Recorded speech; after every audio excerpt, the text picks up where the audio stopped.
the over, wasn't it? Ah, they should have done then, perhaps. Yeah, I was just about to say, I mean, Abhishek was the new batsman in, and I think the last thing you want to do is take a single, because it's the last over. Should be Deb, who's hitting the ball really well. He's already on 31 or 15 balls.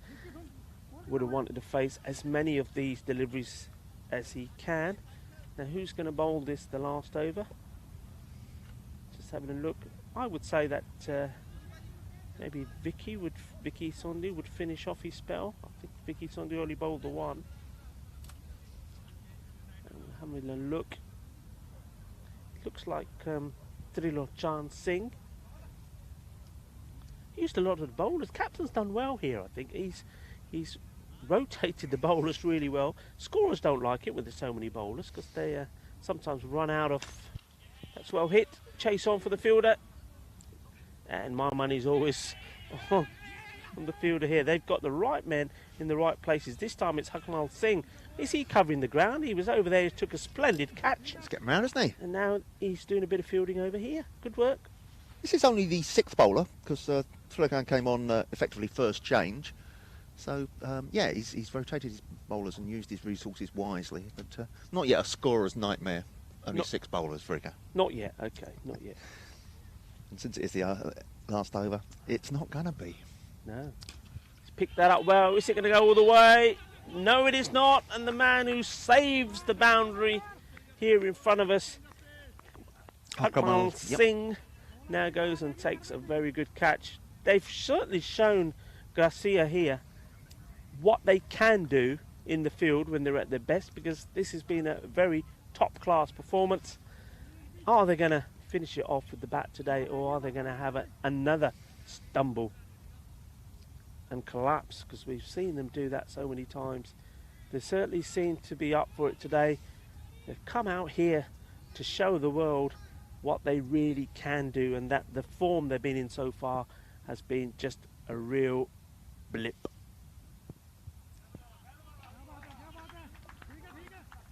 He seemed to turn his head away as he went to hit that, almost as if he didn't want to see what the net result was, and the net result was it just went through to the wicketkeeper.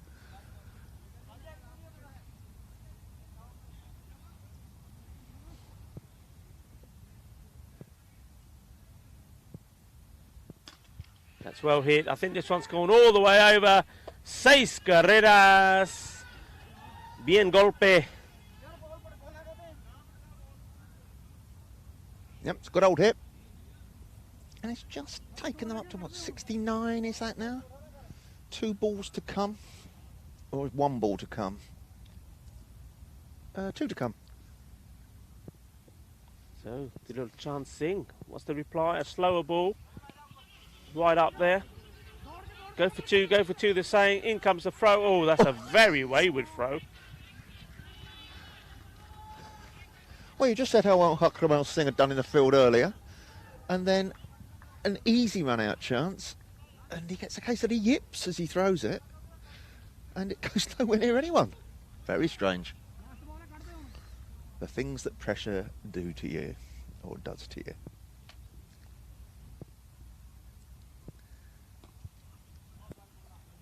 Well, they will go for 2 again, surely. But decide not to. There's some things we just do not understand. But anyway. Well, that's it, Rico. 72 for 8 is the eventual total. It's better than they looked like getting at one stage when they really were struggling at the end of the power play. And then wickets fell at a regular basis. But that man, Shubdeep Deb, came in the middle of the order, scored 40 runs off 19 balls, did a very, very good job. And as the carnage was happening around him, he ensured they at least have somebody to bowl at. Yeah, but here's the question again. I will be talking with the captain, I think, at some point, Prasanth Jatan. How come he came in so low? He's there, not out. He scored 40 out of the 72 runs. I mean, there's obviously some extras there. So I don't think there was too many extras in that innings. But if he scored 40 of them, there were 6 extras. So 46 have come from him and extras. So the rest of the team have struggled like anything. And yet he's left there, not out. Why didn't he open the batting, which he's done all the way up until now? It's a mystery, as you would say. It is a mystery, one of life's imponderables. Or you probably will ponder it, Rico. I will just accept it is what's happened. It is what it is. Rico's tapping his blue book again. He's going to get answers. He'll share them with us whether we want them or not.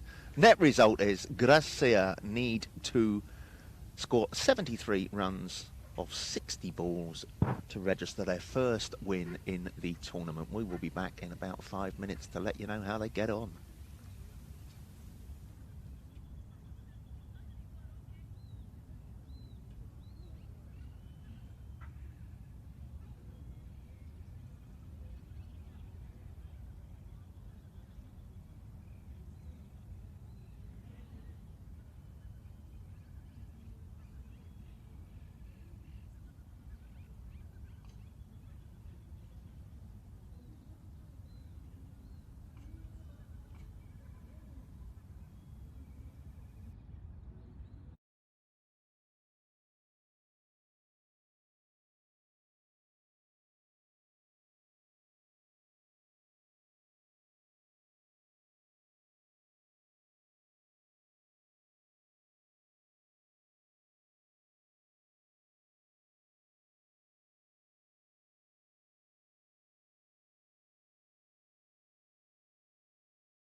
Well, welcome back to Barcelona. European Cricket Series here in Barcelona, brought to you by the European Cricket Network. I am Tim Ames. With me here in the commentary box is Rico Full, and we are going to see just how Gracia get on, chasing a fairly modest target of 73 that was set by a man in blue batting lineup that never really got going and relied on just the one man to score their runs for them, which was Shubdeep Deb. They'll be hoping, and when I say they, Gracia will be hoping they are more than a one-man batting unit. And if they are, they should get over the line. But everything is yet to play for, Rico. It is indeed. It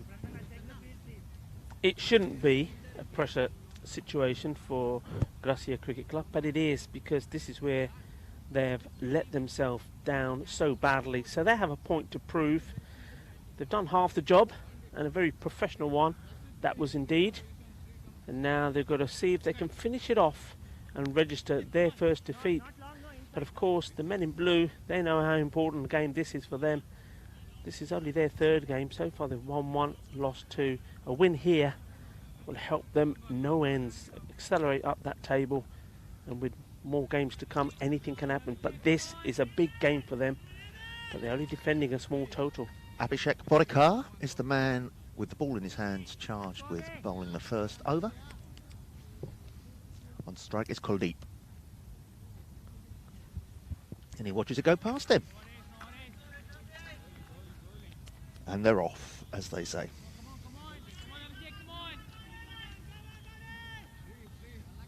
Yeah, Kuldeep Lal, said it before and I'll say it again, he's the key player. If he can get 30 or 40, that will see his team home.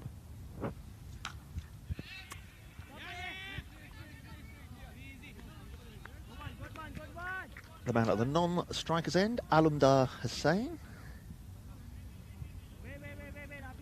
A big hitter of the ball as well.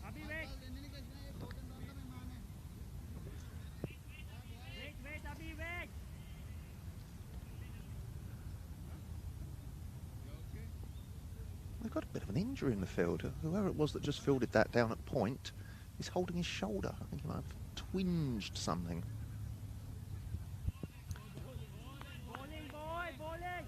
Abhishek struggling with his line. That's his second wide. Yeah, at point it's Shrivastava. I'm terribly sorry. Still holding his shoulder there at point. We will find out if he's okay to continue at some point. He seems to be for now. What a great ball. Did him all ends up, didn't it? Yeah, he's just got down the wrong line. I mean, okay, did it stay low? I don't think particularly. Just played down the wrong line, and that's the prize scalp that they needed. Beautiful ball. Yep. Absolute beautiful. Yep, hit the turf and went.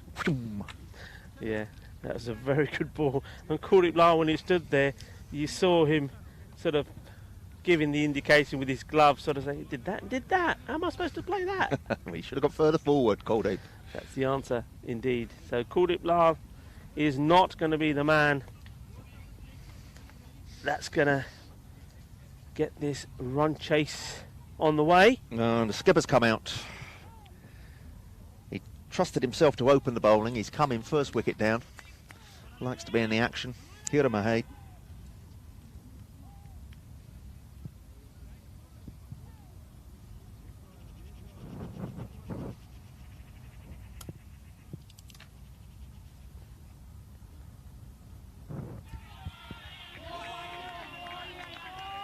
Well, he struggled to get his line right, and now he's got it right. He's unplayable. Abhishek Porikar, absolute gem of a delivery. First up to the captain of Gracia. Under pressure right from the word go.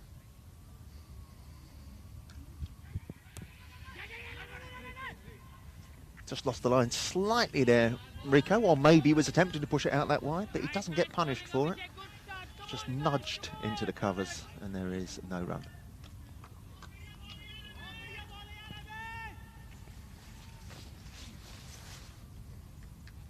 No runs off the bat as yet.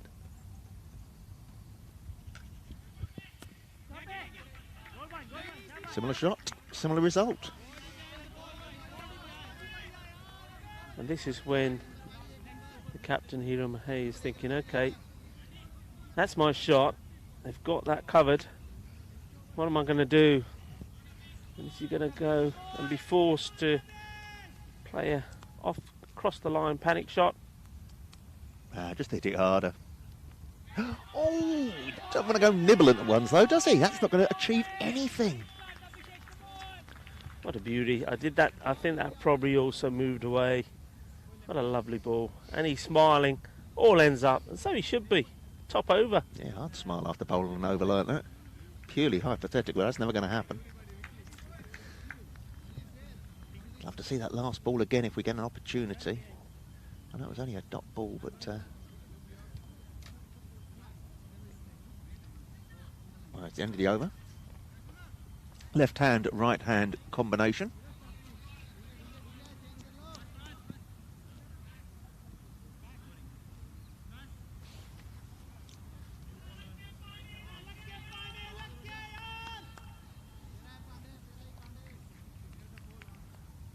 Karun Paisami coming into bowl to the left-hander.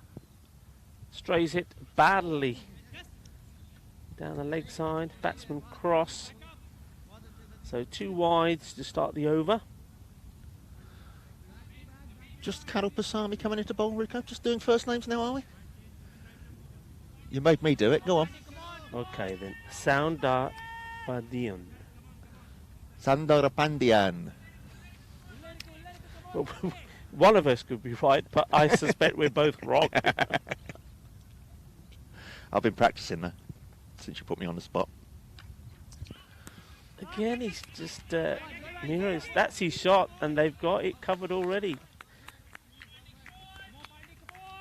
Now I'm just wondering whether the men in blue bring one of these 2 men that are there for the straight shot, and the leg side hoik in and push a sweeper on the offside. Because if Hiro Mahei is going to get a shot in here, I think he's going to try and go over the top of the inner ring on the offside. So they may just want to give themselves a little bit of cover there. It's unlikely that he's going to be hitting there towards deep mid-wicket, but we shall see. That's a nice shot. Used his feet well, didn't he? Came down to it. Had to reach. And clubbed away through extra cover. Yeah, so the boundary comes off KS. What, Karun Paisami Sundar Pandyan? KS, yep. Karun Paisami Sundar Pandyan. You're going to get it wrong at one point, you know. It's a tongue twister. He's going to get man of the match and I'm going to have to say it live TV. Oh, there you go. That's beautiful. Now that he's got his feet moving, that's better.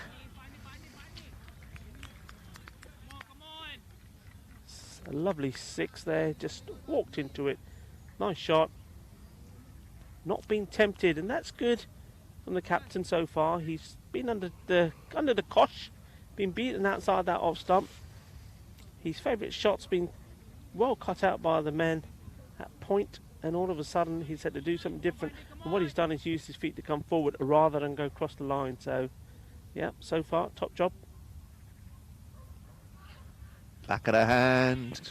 Pitched it in exactly the right place and well played, just pushed out. Good cricket all round. Yeah. Change of field, rapid change of field to the left-hander, who hasn't really faced a legitimate ball yet. That's why it says none faced, because the one ball he did get was a wide ball, way down the leg side. You are good, aren't you, remembering that? I couldn't work out why it said no ball space there, but you remembered it was a wide. Not on that angle, boys. Come on, play the game.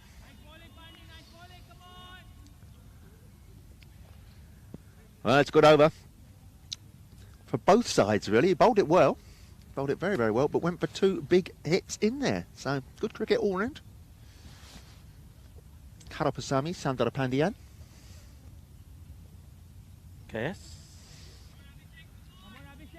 And no change, so this, I think this over from Abhishek Bodikar is going to be vital. I think if he could pick up, if he bowls a similar line and picks up another wicket or even two, well, the pressure would then definitely be on. Slightly overpitched that one. Oh, it's going to be a big, he's threw it to the wrong end. Threw it to the wrong end. Oh.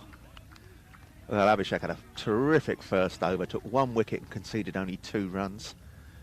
Unlucky to concede a run there. There could well have been a run out if the fielder had just sent it to the non-striker's end. But what's happened has happened, and what's happened is merely a single.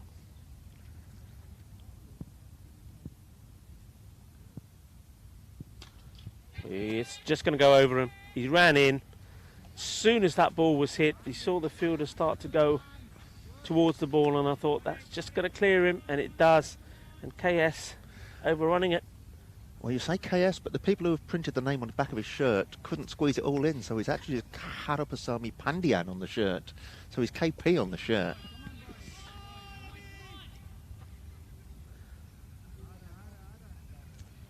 KP. There was another very good cricketer called KP. Not to everyone's taste, but a very good cricketer.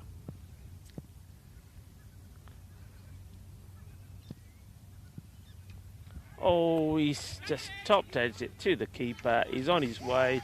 What a soft dismissal. Well, Almudar Hussain just played a lovely 6, and then here, totally messed that up. I always say that sort of the ball, that deliveries, that left-handers absolutely love. And there he goes, getting it all wrong. Didn't get his footwork right, didn't get in the right position. He's gone. Yeah, he'll be upset with himself there, won't he? That was a gift. That could have been hit anywhere on the leg side. And he just got it off the edge of the bat.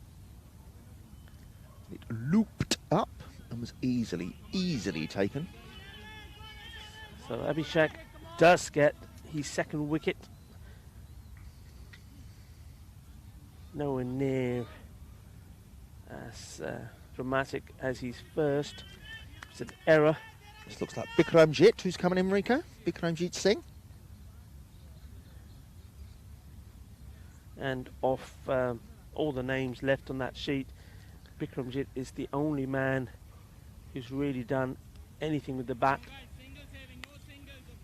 He hits the ball hard, scores quickly. So let's see how he deals with Abhishek.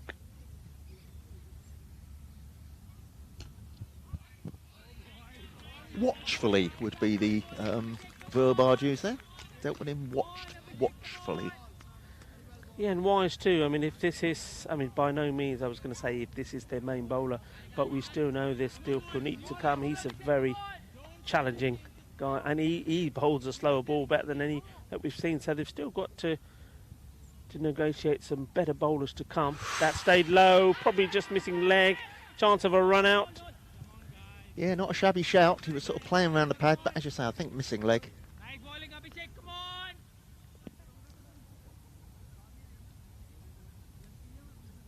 Yeah, batsman quite a bit forward as well.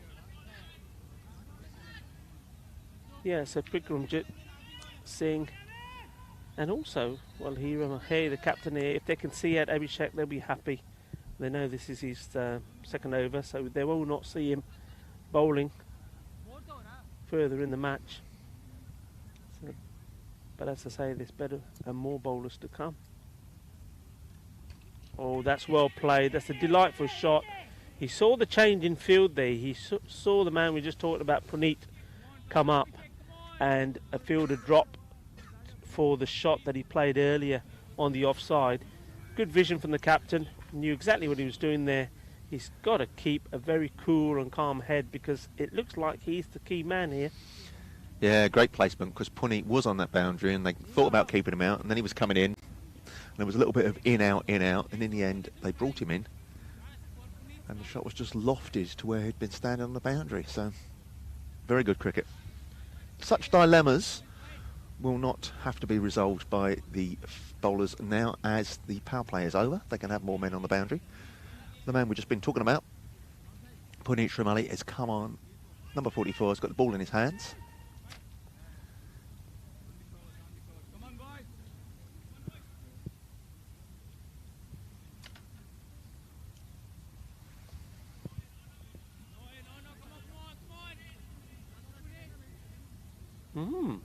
Now that did go past. There must have been a little bit of something on that. Why it's not been signalled. So brushing the pads, I'm guessing.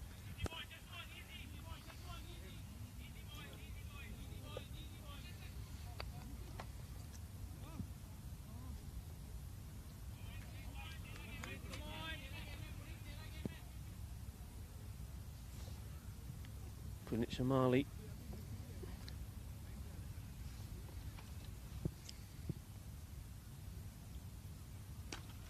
It's well hit. It's travelling that. Oh, crikey. You all right there, Rico? I'm all right. Yeah, I had it covered. I was backing it up, but the table leg did its job. Good shot. Plenty of power behind that one. So that gets into 20 of 12 balls. Well hit. What's the reply from Punit? Oh! And it was that cleverly disguised slower ball which outfoxed Hiro Mahey, the captain of Gracia Cricket Club. Men in blue. This is the big wicket for them.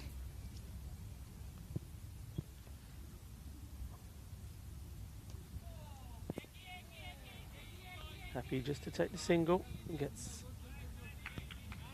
Bikramjit Singh back on strike.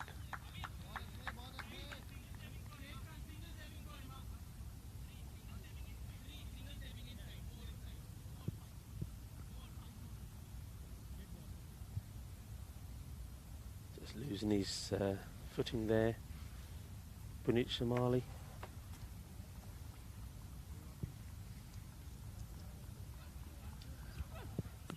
Not the best ball, was it, Rico? We're just humming at each other there. There's not a lot more you can say about that. Yeah, I mean, it's a good effort. He tried to do something different, but on this track where there's not a lot of bounce, and he's not the tallest of players, so when he's banging that in short, he's really got to put a lot into it. There was a lot of oomph, but yeah, that was just a very easy pickings for the batsman. There's no fielder there as well. They're not the best of ends to his first over. 4 overs gone. The score is 37. The required run rate is a comfortable 6 and over.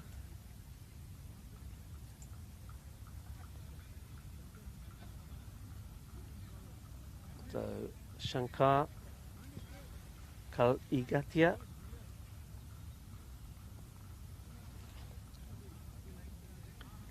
New bowler.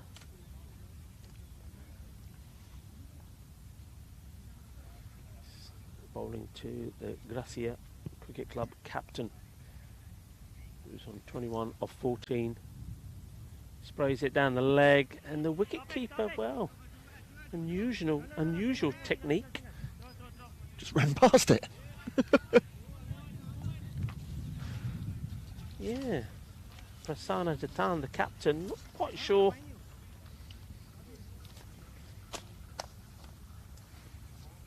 It was one of those where a dive would have perhaps done the job, but he was hoping that maybe it would catch his body as it whizzed past him down the leg side. It is tricky something down the leg side when you're standing up, because you are completely blind to it, aren't you? You're just guessing, really, or predicting where the path is. So I think you're right, Rico. He's just trying to put his body in the way there.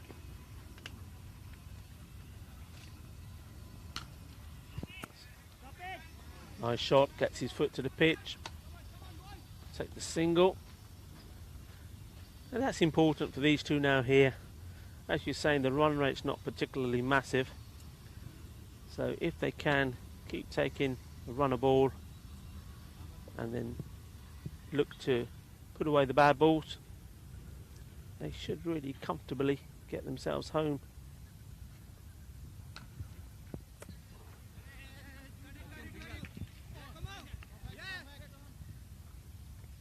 Well, he had to reach, but he reached well.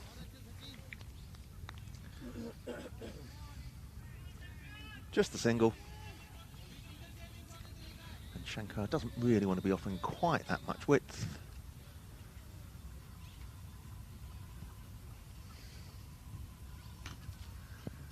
That's a tighter line, good length, and all it results in is a defensive push to extra cover. Short extra cover. So 2 more balls in the over. He'll be looking to try and push one right up into the block, right, a Yorker on middle stump. Let's see if he can get there now. He's gone for the wide one again. That's fine, dot ball. Just doesn't look to be Bikramjit Singh's favourite shot, as opposed to the captain Mira Mahey, who latches onto those very quickly.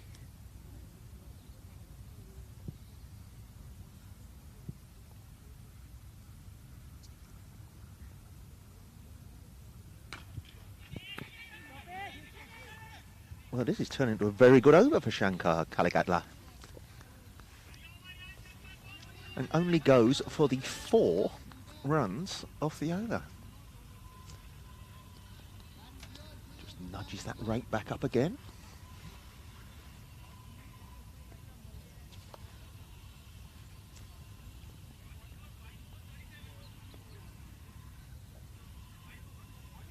Yeah, I mean, Gracia, they won't be too bothered, because I think both of these will feel that if they just keep going that way and they're both there, they will be an over where, you know, they'll go to town. And that over, if they're going to get 16, 20 of it, all of a sudden it's almost game, isn't it? So they've just got to be patient. They've got to keep doing what they're doing. The runs will come.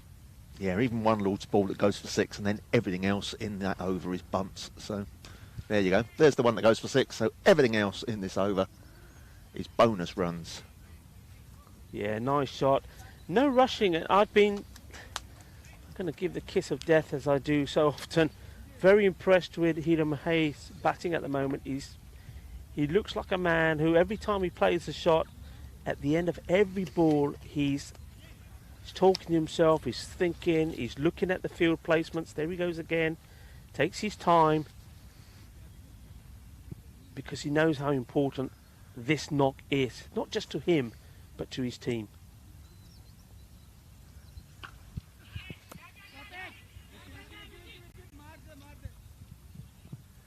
Just a moment's hesitation before Hira Mahey set off there, but reached his ground quite comfortably in the end. Looking at the toe end of his bat. Certainly didn't get that in the middle. Sri Astava, the bowler. That's in the air. Oh, he's got away with it. Went through the gap of the 2 close fielders. Keeping Bikramjit Singh fairly quiet at the moment, but Gracia won't mind that, as long as he's there and supporting the captain. Oh, well, the captain isn't there to be supported. Very slow ball, took his time, had a couple of options of which shot to play, and in the end, the shot he does play just drags the ball back onto his stumps. Well, the timing of that wicket, crucial. It's 24 needed, and the captain, well, he'll consider himself, well, he is, he's very, very unlucky. He's done everything right, he's played everything on merit, and this ball, it was there for the shot, and in the end just manages to somehow, from quite a wide delivery, drag it onto his stump. Now then,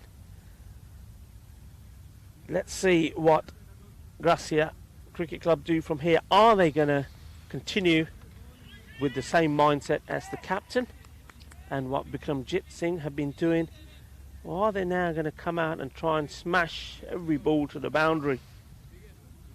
There's a man that can hit a big ball. Kulwant Singh has come out. Compact and powerful player.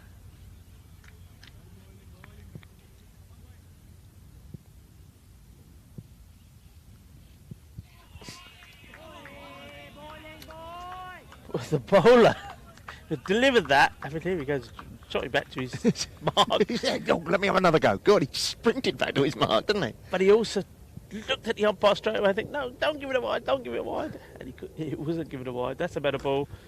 Oh, he's taken one on his ankle. Oh, that'll hurt. Yeah. He's all right. He said, "I'm fine. I'm fine. I'm fine." He's hopping and running away before anybody can take any care of him. He was getting a bit of a way drift. I noticed 2 or 3 of the balls in there were drifting away. Rico, you're in hysterics at the misfortune of another human being. You're laughing at a man hopping because he's in pain. You are a dreadful person.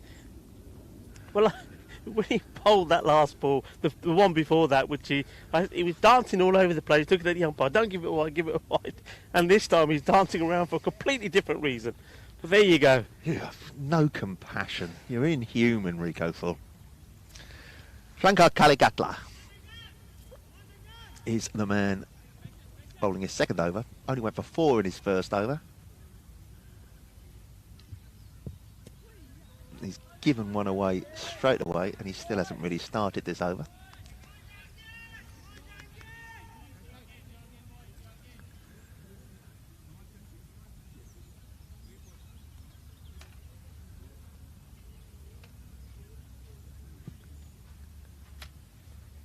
So, here he comes, Shankar.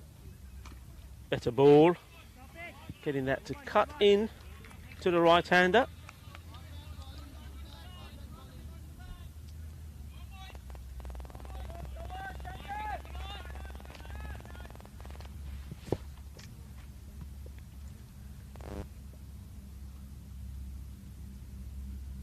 Put a little bit into that. Bent his back more. Didn't necessarily get too much out of the pitch, but certainly went through quicker to the batsman.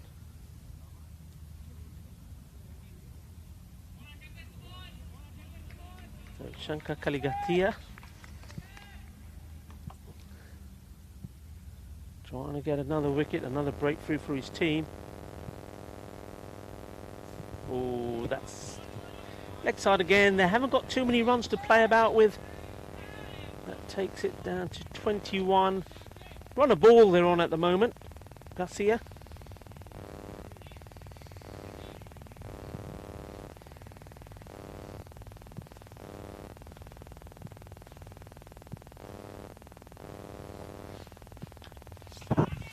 Take the single. Fielder will have a shy. Oh my word. Thank goodness that there is a man out there, otherwise that was going all the way to the boundary.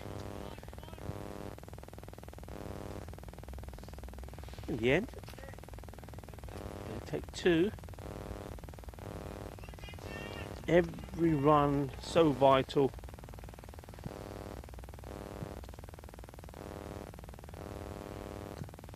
It's well played. And I say well played because he knew exactly what he was doing there. It's a nice shot. That takes a lot of pressure off. See this again. Here we go. Yeah. Good shot. Knew where the field was.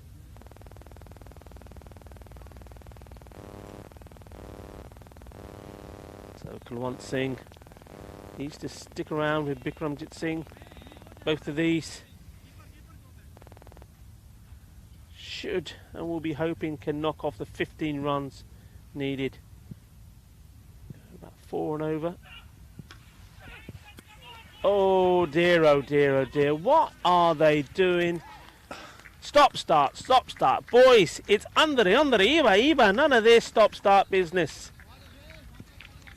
Well, that was just awful communication. They actually communicated far better after the wicket had gone, but the things they were communicating after the wicket had been given weren't necessarily things that we'd want to repeat live on the air.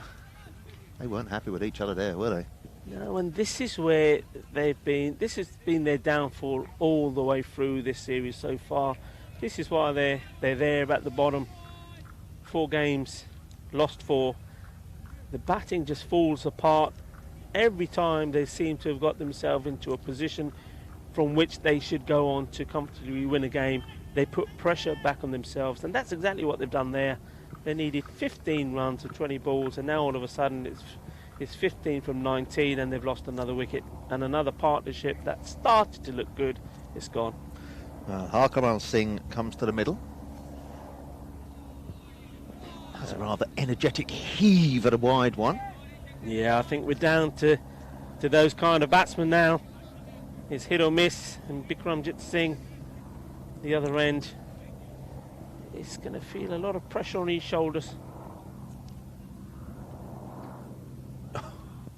Oh, no ball.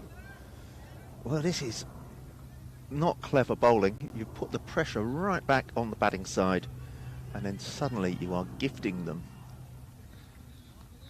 runs without actually using up any of the balls.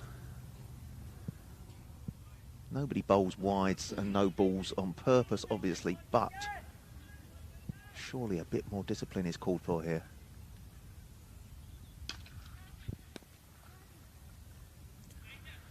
Punit Shamali makes sure there is something behind the ball. Very good. Long barrier. Well, an upright barrier there. Went down on his knees, but made sure that the ball wasn't going to bounce over him or around him. Good fielding. It is the end of the over. Eventually, it took him 3 attempts to bowl that last ball. The umpires are conferring about something, perhaps just checking everything is going to plan, just checking how many overs to go, congratulating themselves on decisions that they've given, all these things that help to buoy the umpires up and not make them feel like exposed individuals in the middle there. It'll be a very lonely job with all eyes on you. So, Punit comes back on, went for 10 in his first over. Punit Shamali, left arm round, got an inside edge, so it's the most optimistic of appeals. The umpire says that, and Punit Shamali immediately apologises. So sorry, umps. Yeah. Yeah, I mean, the context of this game, one thing where the men in blue, they've fought all the way, but where they've let themselves down is the extras. 10 extras on this total. It's a much better ball. I can see Rico nodding appreciatively next to me. Yeah, you're right, Rico. When you're only set 72 runs, to then give away 10 extras, it's making a rod for your own back, isn't it?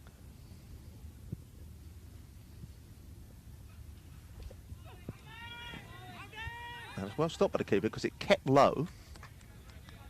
As you said earlier, Rico, Punit's not going to get prodigious bounce because his arm is coming from a lower height, just naturally because of his build. But yeah, that kept low. Oh, gets his run up wrong.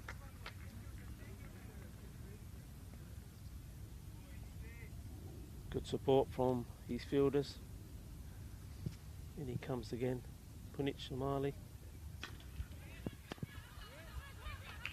Good pressure.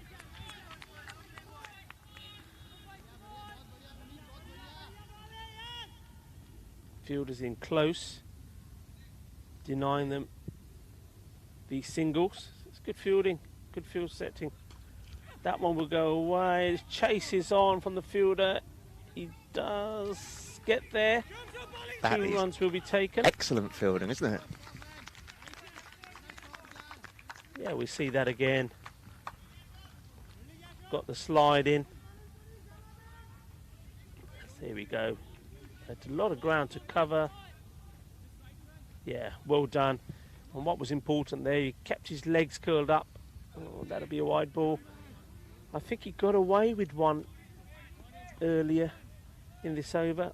The umpire probably decided maybe perhaps have gone over the leg stump because it was a close one, but that one is given.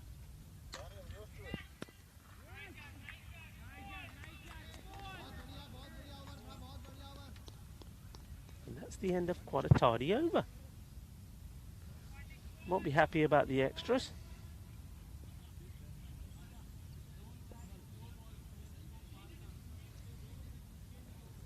.65. 4 wickets down. 2 overs to go. 8 runs in 12 balls. It should be straightforward. Well, it should be, Rico. You're absolutely right. But a lot of things should be straightforward in life, and people make them far more complicated than they need to be. Krupasamy is coming back on now. He bowled a very nice and steady first over. And you're hoping to repeat that again. Can't afford any extras. That's well played. It will just be a single. It's interesting to see Akmal Singh moving away from the ball towards a leg stump. I don't think that's wise, because he's gonna, if he gets one, that does shoot. And also by moving away, if the ball is heading for a wide, it's going to hit him on the pads and they're not going to get nothing.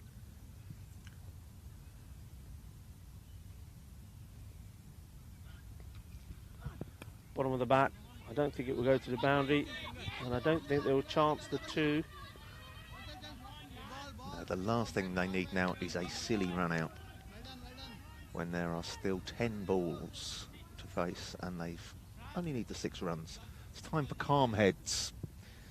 Well, yes, but I'm not going to say. But are Gracia going to record a win at last? At the 5th time of asking. Once again, they're making it hard work. Nice field. I like this field from the captain.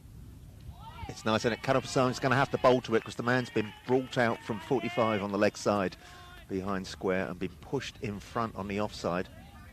So they've got 2 tight fielders. They've got a short point and a short extra cover in there. Yeah, Prasani, this time the captain asking his bowler to bowl wicket to wicket. Oh, he's...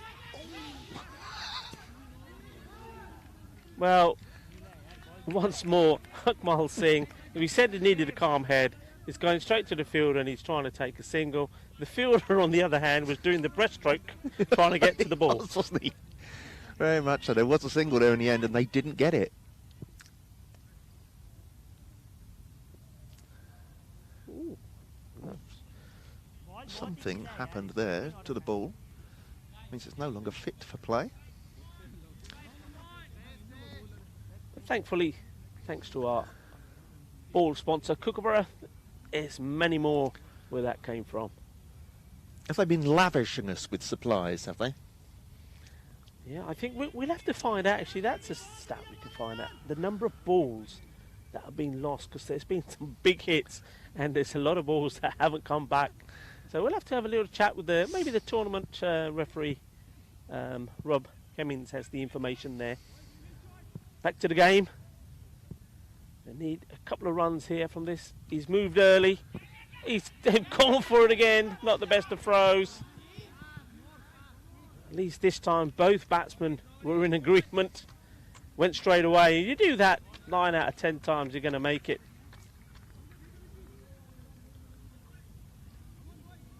Chasing 73 for victory, and they are finding runs very, very hard to get.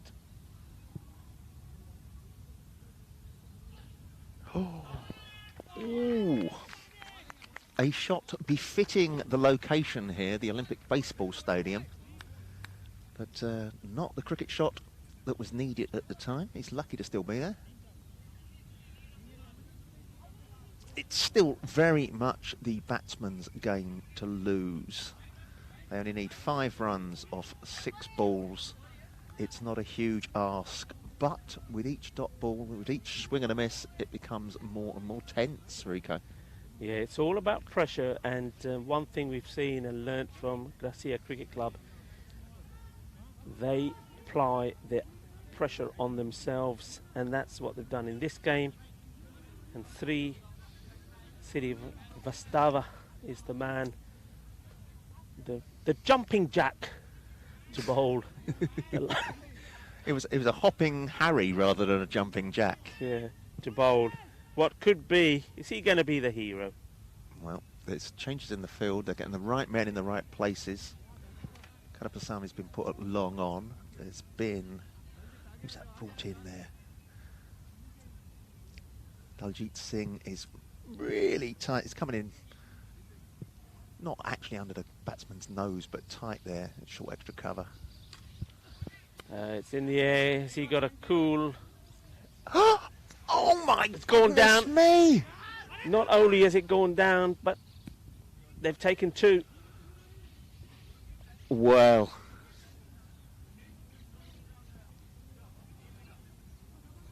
just seen this again. I know, yeah, it did go a long way up. It wasn't the best of shots. The fielder there. I thought he had it on the second or third bite as well, but no. And it was Shunga. That's going to go all the way. That's it. That's game. Finish with 4 runs, and that first ball, that drop catch from the experience. I think that was it. Was Shankar Galigata. What a drop, and that was the end of that, because not only did he drop it, but they scrambled back for 2 runs. Indeed, that is a defining moment of the match. It's horrible that a drop catch should be a defining moment of the match, but it is. It was a match that was getting tighter and tighter, and you could just feel the pressure being ramped up notch by notch on the batting side, who should have had this match finished a couple of overs ago. And an easy catch, and it is shelled there in the covers by the man, as you say, who is Shankar Kaligatla. That's the last time we'll mention him by name and dropping the catch, because it's a defining moment, and he will know it, and he doesn't need reminding of it. It was another low-scoring thriller to start the day here on day 10 of the European Cricket Series in Barcelona. I am the man charged with presenting the first Man of the Match award of the day. Been an interesting one to have. Rico, you talk the lovely ladies and gents at home through the highlights, and I will go and find out who's getting today's first award. Yes, Tim, I will do. Now, it's been an interesting one, because it could go to a number of people. We've seen Shubdeep Dab came in when his team was in all sorts of trouble, and scored more than half of their runs. He scored 40 of 19. But here we're looking at Garcia, their chase, which they eventually did get. I mean, that was key wicket there. The captain, very unlucky. He was looking solid. He was batting very intelligently. Then he got a wide ball, choosing to go back onto it, and in hindsight he'll look at that again and say, well, what was I doing? And I'm giggling again, because there's my jumping jack there. The unfortunate bowler right at the end should have had a wicket from his first ball. It wasn't to be. 2 was taken, and that basically was game over at that stage. Most of these other highlights were like that. Yes, no, Jalamiri, neat, heart, in the end, run out. So, Garcia, good bit of fielding there. Garcia Cricket Club, they apply a lot of pressure on themselves. They don't go out there with confidence, and that shows, and that lack of confidence in their batting is what's left them in the position that they're at. But the most important thing for them is it's another day, and it's a day when they have registered their first victory, so it's not looking as glum. They have now played 5, lost 4 and won 1, so they've got 2 points in the table. So remind you, I mentioned the table. Let's have a look at this, the table that we've got here now. So just a reminder, we're looking at Group B. Now, no surprising, 2 teams that we've seen earlier this week that are on top form. Falco played 5, won 5, and on net run rate, which is plus 6.581 for those that are interested and know about these things, are sitting top of the table. Catalonia, also 5 out of 5. They're sitting second, and those are the key positions really. Then Raval Sporting, who we'll see in the next game, playing Hira Cricket Club Sabadell. Raval Sporting in 3rd at the moment, and Hira Cricket Club Sabadell, they're down in 6th place, so a victory from them will take them on level points with Raval Sporting. So a very interesting group. Anything can happen in these games. But what's going to happen now is my man, Tim, is going to give us Man of the Match. So he looks like he's getting ready. Are we ready, Tim? Tim, do tell us, who is the Man of the Match for this first match here today? Oh, hang on a minute. I think he's just getting a little bit more information. I think he now knows who the man is. So yeah, that game to come afterwards here at Cricket Club Sabadell against Raval Sporting Cricket Club. I think that's going to be a big game because, like I said, the winners of that will either stay in third place or be joined by another team. Hero Sabadell can also be joint third. Anyway, Tim looks like he's ready now. So, man of the match, Tim, tell us who it is. We go another tight, low-scoring thriller. Gracia finally get their first win of the tournament, and that was due to the great bowling that restricted their opposition to a small total. And the key bowler in that today with figures of 2 overs, 2 for 12. Congratulations, man and Matt. Paramjit Singh, congratulations. Congratulations. How are you feeling? First win of the tournament, yeah? बहुत बढ़िया लग रहा है. Está muy bien que hemos ganado por fin. Sí.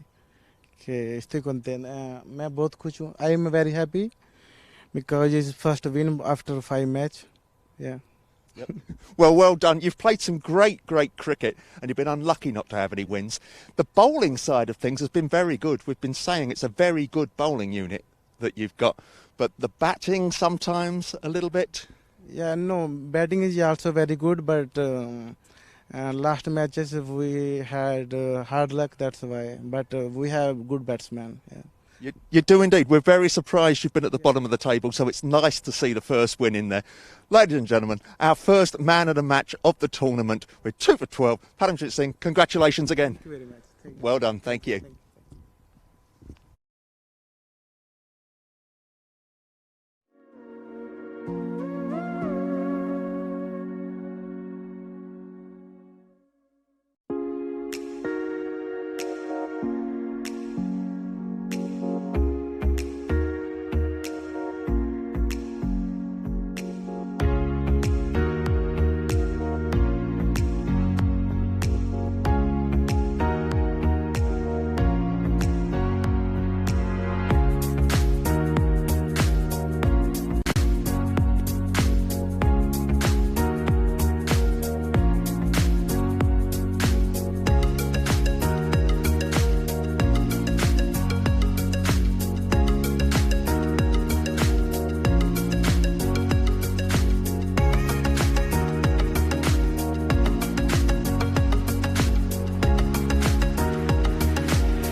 toss and you'll call.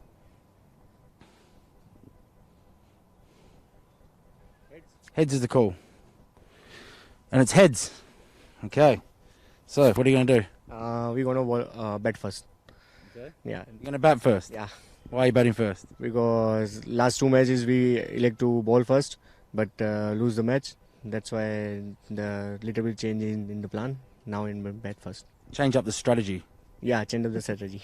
Okay, so you need to win this one, don't you? Yeah, need this one because we in table number 3. That's why close one. Yeah, you're still in it. If you win this one, you still got a chance there. Yeah, hope so. All right, good luck, mate. Okay, thank Cheers. So, fielding. How do you feel about that? जी हम field करेंगे और bowling हमारी अच्छी है हम जल्दी से जल्दी कोशिश करेंगे इनको आउट करें 80-85 पे विन करें he's happy to field first and he thinks he has good bowlers and they'll try to restrict them for 80 to 85. Okay. So, who are the best bowlers that we should be watching in your team? Adnan Abbas and Anwar Ulak good bowler Good bowlers? yes, very good. Okay, excellent. Good luck. Have a good game. Raval Sporting Club have won the toss and they're batting. There you have it. Very well done. Stefan Gooch becoming a household name. The umpires making their way out. That's Adrian van der Dries and Safwa Naheem are the umpires that are out on the field.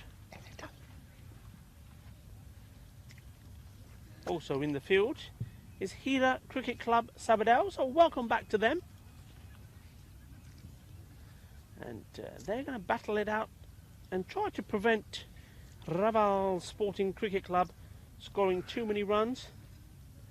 Now we know all about Raval, and I'm sure we'll see the captain Ishan Patel, who I rate as a very, very good cricketer, and he no doubt will be partnered out there with Datta Karan, and then it's a good mix. I like that, Tim, because you've got a very correct batsman who, if this was a 50-over game, would probably bat 30 overs and score a very magnificent 100 because he's that sort of player. He's got all the shots, and then you've got Datta Karan who just smashes it all over the place. A good combination. Yeah, absolutely right. Ishan Patel, we've commented many times about how straight he plays, how correctly he plays. Good bowler as well, and a good thinking skipper. He is your all-round cricketer, isn't he? And Datta Karan can come out and, as you say, just play the, what do I say, the musketeer role. Musketeer role. Yeah, does that make sense? Yeah, I'll get where you're coming from. Yeah, there, an mate. all I get where flourish you're coming and playing all the elaborate shots and the flowery stuff. Cavalier, that's a word I was looking for. Cavalier. I was thinking of the old Three Musketeers, but Cavalier. There we go. Anwar ul Haq takes the new Kookaburra ball, and they'll be hoping to get it swinging around and causing a little bit of trouble for these two batsmen. An early breakthrough here is key for them. They know the qualities of these men that we've just been talking about. Here we go, first ball. Was heading for a wide, but batsman, they're getting a bit of something on it. I think maybe a bit of hip. Didn't sound like bat, but it won't be. Just seeing no signal from the ump, so it's a run. And we are away. On what has become, Rico, what a glorious morning. Where's the cloud? Look around, look around. I know you can't see it on the picture there, viewers, but at the moment I am looking around from where we are, from our direction in the commentary position, looking out across the ground. There is not a cloud in the sky now. Oh, that's gone in exactly the same place as the ball before, but even wider. So Anwar ul Haq, he needs to get the ball in the right area. He's not doing that little swivel when he's releasing. The body's just continuing to go down the leg stump, and that's where the ball's going to follow. Ishan Patel, the batsman.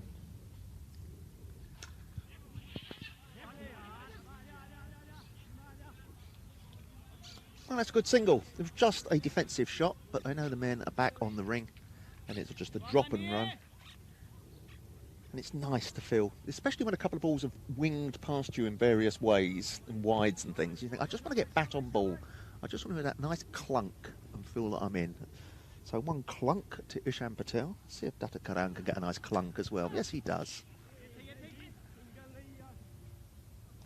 Everybody nicely clunked up now. On with the game. Yeah, on with the game. It's the bowler's got his rhythm, getting the ball in the right place. Both the batsmen have felt the bat on ball. So yeah, we're up and running for what I feel will be a good game. I think this will be another close one. It could well be, couldn't it? There's some terrific players that have caught our eye on both sides. It's uppish. Well, we've been saying he's ever so correct, but he was, as you say, a little bit uppish there. It looked nice, apart from the fact he didn't get completely over it. And if the man at extra cover had been a metre to his right, he might well have snaffled that.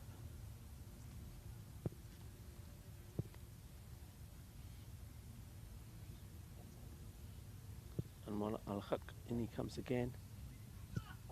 That's darted that in. He's gone a long way up. Does the fielder get under it? He does. It was an opportunity, though a difficult one. Got hands on the ball, unable to snatch at it there. We'll see it again on our screens. Had a lot of ground to cover. And in the end, seemed to have done the hard work, but couldn't catch the ball cleanly. Yeah, disappointing.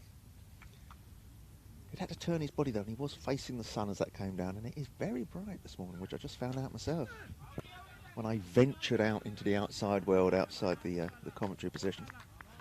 Ventured out to the outside world. I did. When I went and do the man of the match then, being quite precious as I am, you know, I'm a bit of a princess and can throw my tantrums. I was about to do the man of the match interview and realised I was staring straight into the sun, and I made them stop the whole proceedings, which was the delay why you had to fill for a bit longer, Rico, which you did magnificently. But yeah, I said, oh, darlings, I'm not doing this looking straight into the sun and squinting. It'll highlight my creases around my eyes. So we had to rotate the whole thing 90 degrees before I'd come on.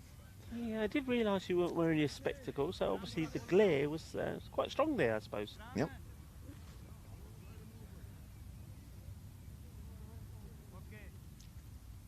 So,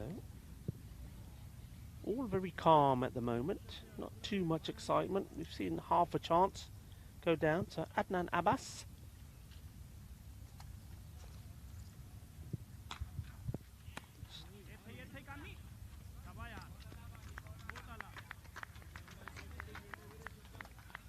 Attacks the off stump, and the batsman has to run through for a single. So, Datta Karan on 3 or 4 balls, and he's captain, Ishan Patel.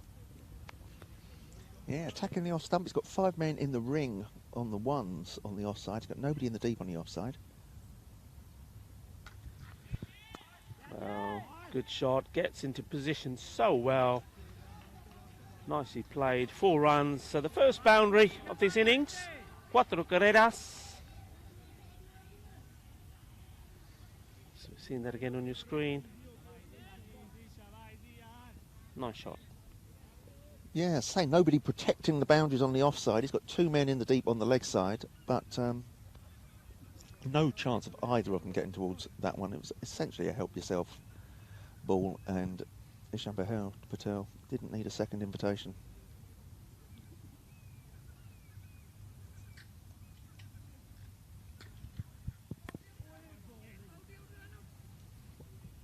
Now the captain,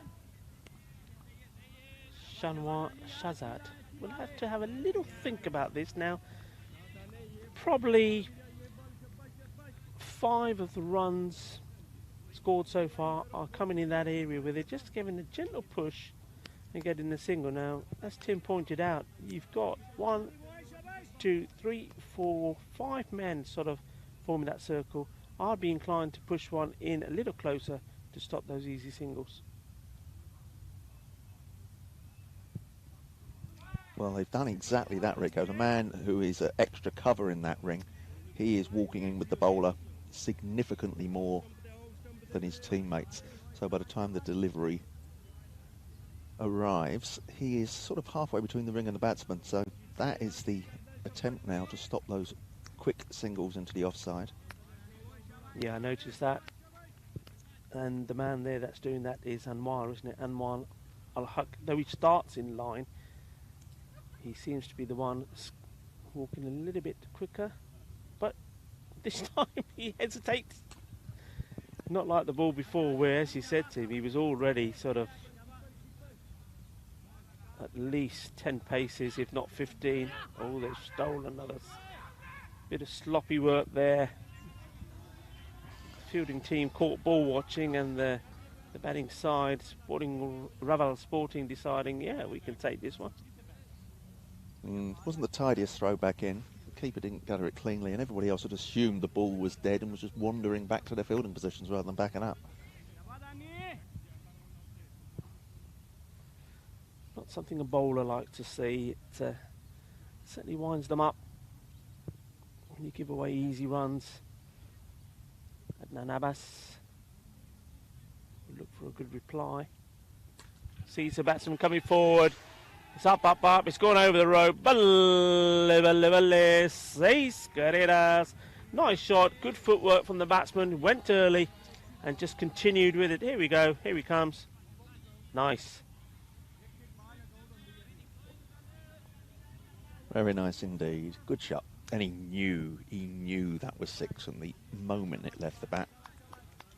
He just wanders down and accepts a congratulatory punch of the gloves from his skipper. Adnan Abbas looks like he's taken even a longer run up for this one, so no real change. Again, straight. That's what we talked about. Somebody's got to cut that out. The man there now standing with his hands on his hips, thinking, scratching his head, thinking, right, okay, we could do something about this. They should be doing something about it. I know it's only singles, but they're getting a run of ball more or less, and they're putting pressure on them. Absolutely. It's very, very good running, isn't it? 5 men on that ring on the offside, and yet every shot that's going out there, the batsmen are sprinting through for a single. Very, very few dots out there. In fact, not a single dot ball. Oh yes, there is 1 dot ball out of the 2 overs that has been delivered. Everything else, something has been scored off it. Yeah, and by just doing that, if you look at the score, I know there's been a couple of boundaries, but it's 22, and they haven't really been smacking it. Oh, that's a chance. He's got to take it. He does. Poor shot. Unnecessary. Yeah, I mean, we're still in power play. You can't forgive him. We said at the top there was going to be a contrast in styles between Ishan Patel playing it correctly and Datta Karan giving everything a bit of tap. He gave it a bit of tap. He tapped it straight to the fielder. That's 10 over cricket for you, really, isn't it? Yeah, didn't get any lift on this at all. You watch that. Just almost guided it straight to the fielder. A very simple catch taken there. Hahara Chata involved in the first wicket to go. So this looks like one of our under-19 players that we've been admiring. It's Manish, Yeah, the good. left-hander. Sorry, Rico. Yeah, I was just going to say good with the bat and the ball. Nice little bowler.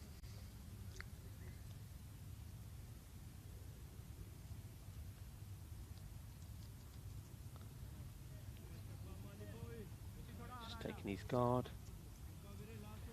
He's not.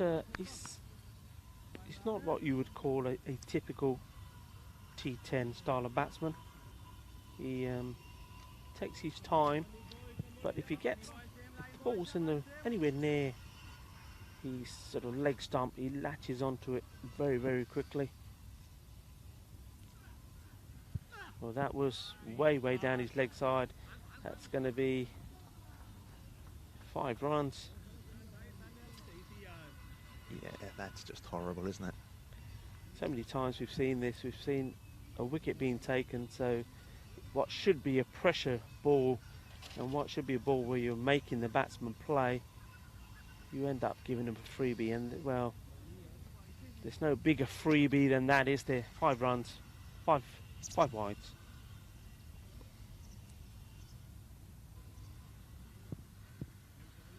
So Anwar Al-Haq will want to put that behind him, and he comes again to the left-hander. Very optimistic. May have hit a second set of stumps if they were there. Leg bye taken. I think Manish Manwani is an ideal sort of batsman for the captain Ishan Patel to have with him. He'll run the singles well, puts a bit of pressure on the fielding side by having the left and right combination. That's a nice shot. Somebody shouts catch it. Nobody's catching that, and that is what Datta Karan was looking to do when he was out, but didn't get any uplift on it. Ishan Patel does not make the same mistake. Much better. Good footwork, good bat lift over the inner circle. 4 runs. Yeah, just shows again, just underline that thing, you can play correctly and can still play aggressively without taking ludicrous risks. Lovely high hands and high elbow there to dig out the fuller ball.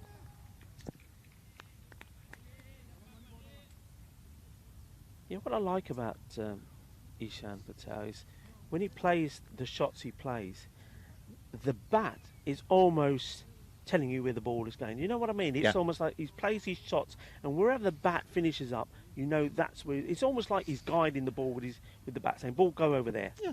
And he does it so well, and it's so clinically as well. It's because he gets into line. He doesn't clear the front foot like a lot of people do. He gets into line, and so if he's playing through the covers, the bat will finish with a follow through the covers. If he's playing on the leg side, similarly. Yep, it's good to watch.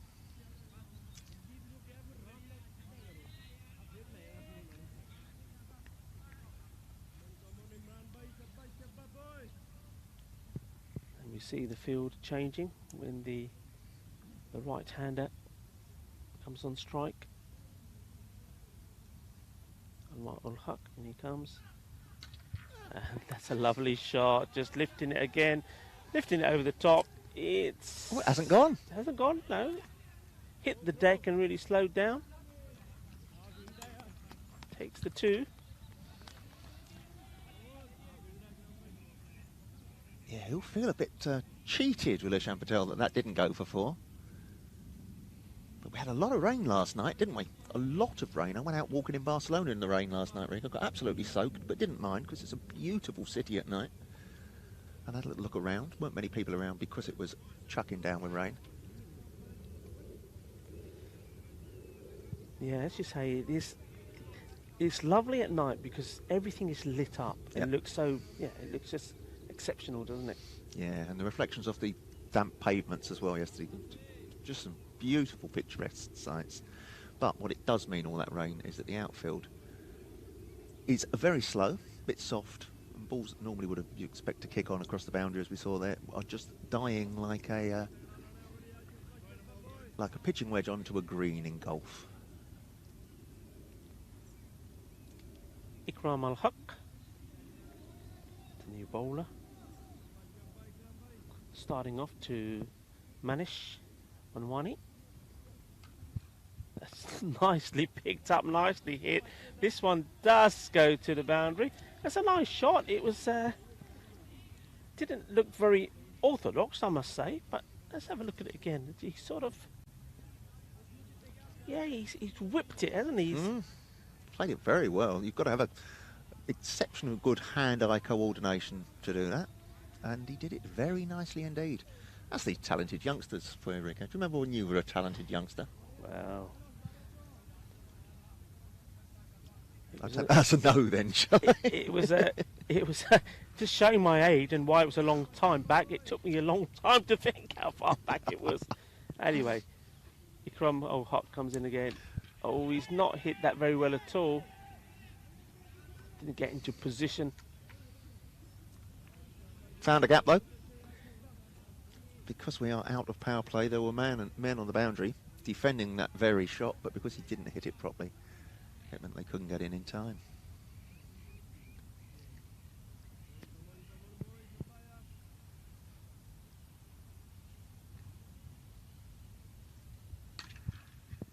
Slow ball, well picked.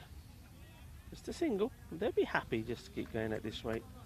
They know that the balls will be there to hit. It's one thing that Ishan Patel does do very well.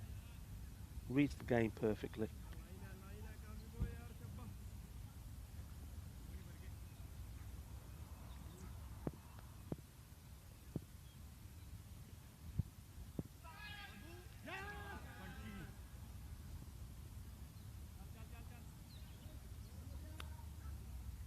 Wide ball there. Just wondering how far away from hitting the helmet that was. Oh, we've seen one of those this week, haven't we? 5 extra runs for hitting the helmet. It's a strange thing. I know people do it, and it's been done since time immemorial, since helmets were invented. But I'd have it beyond the boundary rope if I were the fielding captain. Talking about beyond the boundary rope, Rico, what was that? That was Seis Guerreras. Well hit indeed. Didn't sound like he middled it, but Ishan Patel is one of those batsmen where when he's playing the shots, it's about timing. He knows what he's doing. He's not trying to hit it too hard. There again, he got to the pitch of the ball beautifully, just lofted it away. And here we go again. See what I mean? Even though that was a slower ball, he's not like a lot of batsmen who will get there and play the same shot, as in give it the same swipe regardless of what the ball is. Yes. He gets into position and can adjust the stroke that he's playing. Nice footwork again. He is just playing an aggressive version of normal full-length cricket as opposed to improvised cricket that a lot of people play in T10, isn't he? He's still playing MCC coaching handbook cricket. I'm going to comment on this. I've seen the young man Manish Manwani do this a couple of times now.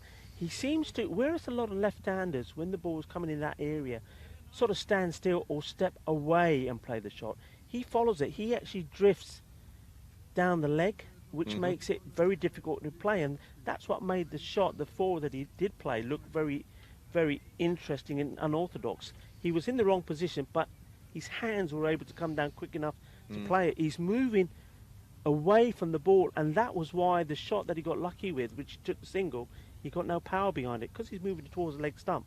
He's getting no power into his shot. Yeah, absolutely good point. Well spotted, well analysed as well. Back to that helmet you mentioned on the floor. That is now on the keeper's head because we're going to have spin. And it's Mahmood Akhtar.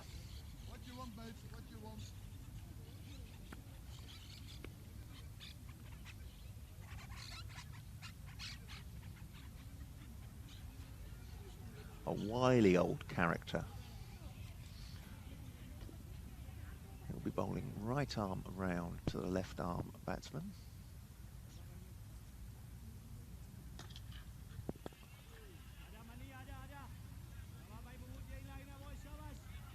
Yeah, that was better. He stood still, waited for it, and plays it out. There was a little bit of conversation between the two batsmen, so whether he's captain, Ishan Patel, had a little word with him and said, look son, this is what I see that's happening. Ooh.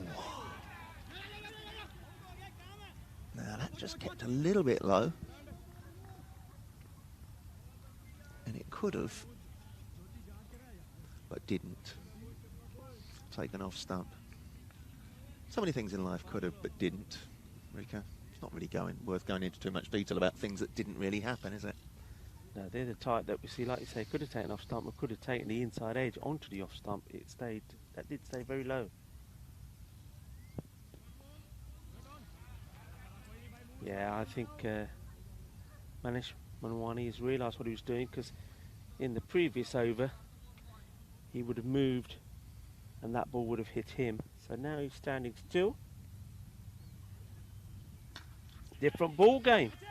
There you go. 4 runs.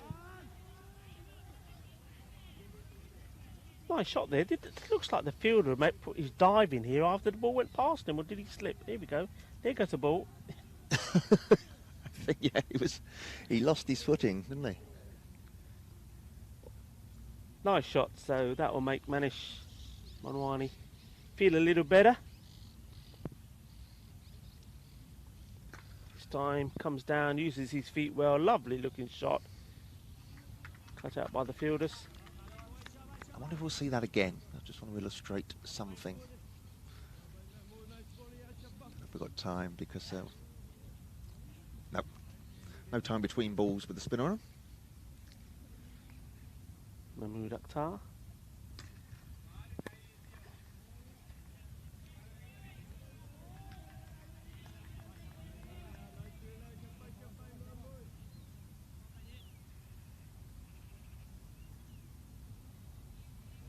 These 3 men who are now on the leg side to the left-hander do look very close to each other, don't they?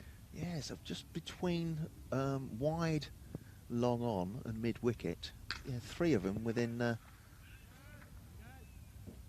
whispering distance of each other. The fielder there. Ooh, they've nicked another run. He's got his hands, the man with his hands on his shoulders there. We know him very well. Wearing the number 5 shirt. Bakhtir Khalid, he's the star player in this team of Hira Cricket Club Sabadell. When they produce something special, when they play a good game, when they win a game, a lot is down to that young man. Yeah, his hand on hips at the moment, looking a bit peeved with life. And I don't fully understand why. Things aren't going disastrously at the moment. I think he's disappointed with himself with that throw that he threw in and the ball going for overthrows. But he is a very passionate guy, isn't he? I mean, you've interviewed him a couple of times when he's got man of the match, and he is really, really passionate, full of energy. Adnan Abbas back on bowling.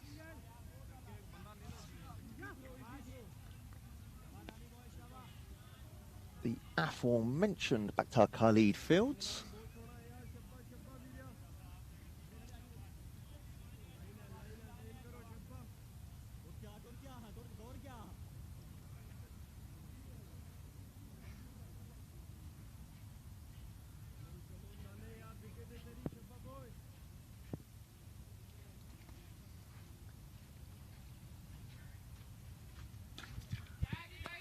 Not middled it.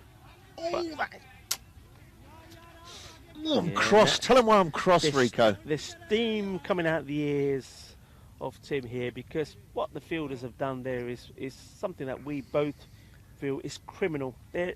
We mentioned 3 of them. They're very close to each other. They should be on the line, and yet when that ball was hit, for some reason, not just one of them, but 2 of them were about, I don't know, 8 metres away from it. That should have been a catch. It should have been straight down his throat. In fact, it's just bad cricket.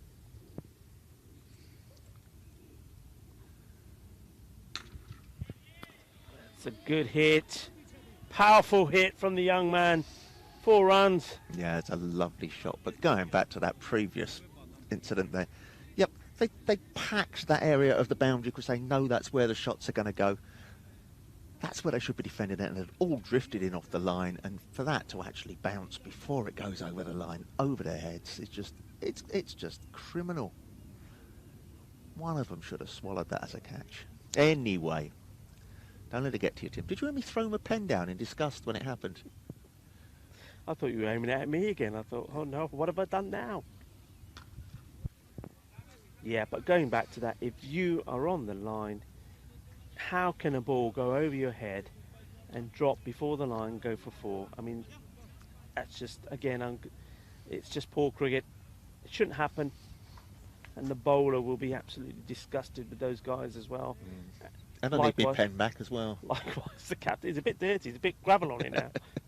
Anyway, Hey ho, things have moved on. Adnan Abbas, can he break this partnership, which is looking a bit tasty at the moment?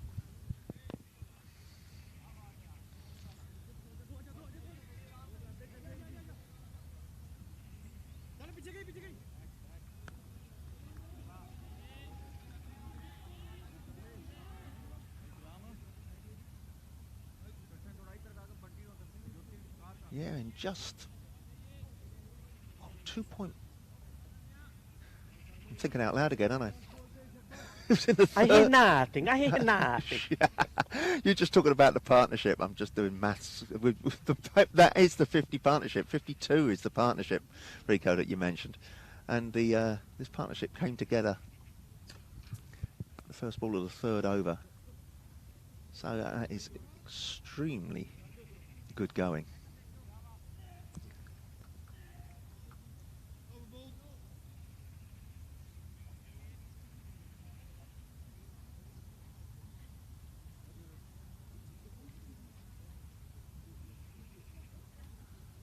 Where's he going? Who's he having a word with? Ah, he's just having a little tidy of the stumps. AV double D, the big umpire down there. When he walks down to something, you think, oh, he's going to have a word.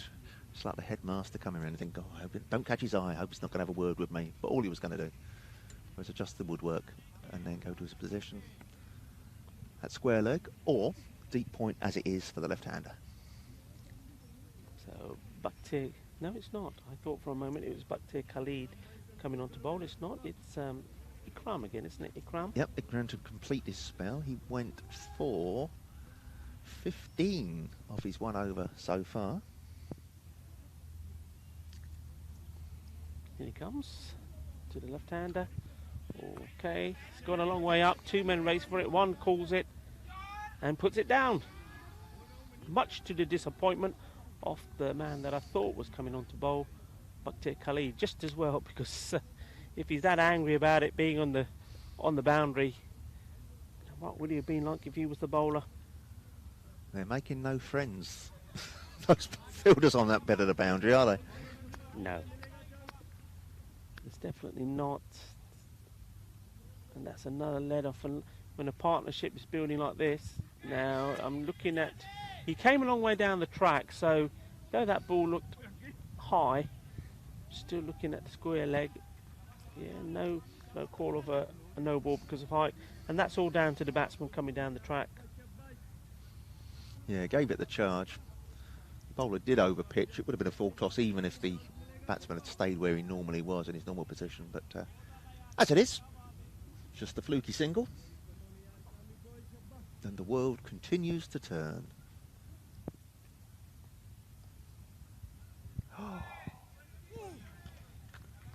And he did what he started doing, stopped doing, and did the same thing there. And you see what I'm talking about if you get a replay of this. He's moving away from the stumps rather than standing still and just hitting that straight. That would have been right in his arc.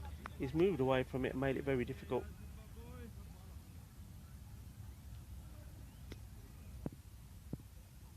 Ikram Al-Haq. That was a different ball, came out differently, back of the hand.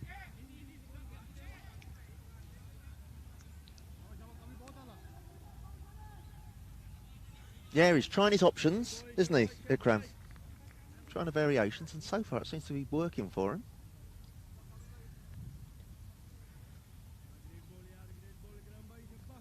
He's just gone for single, single, dot, single so far. See what the captain makes of his variations.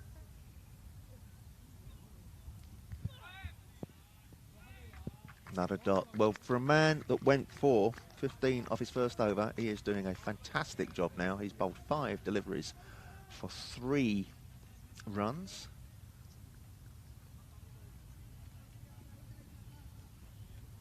Very tidy, Rico. Yeah, he's bowled very well, especially in this one. The variation's been very good. Ishan Patel will go after this one, I'm sure.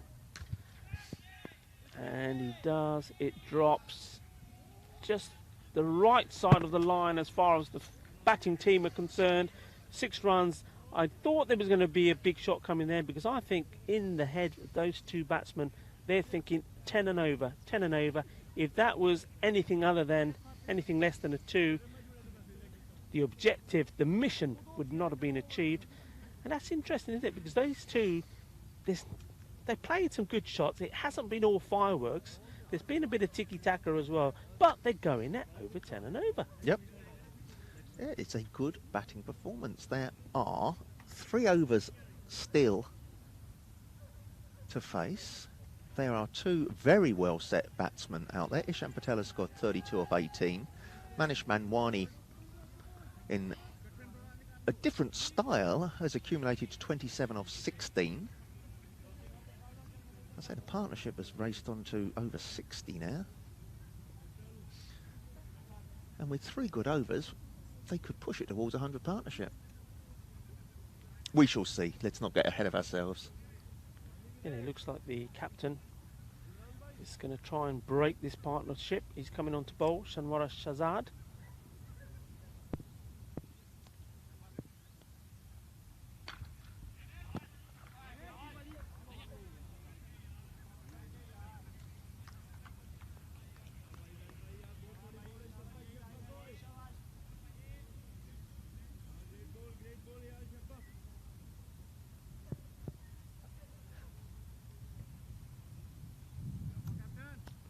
Comes now to Ishan Patel, uses his feet well, hits it hard, but will just be a single.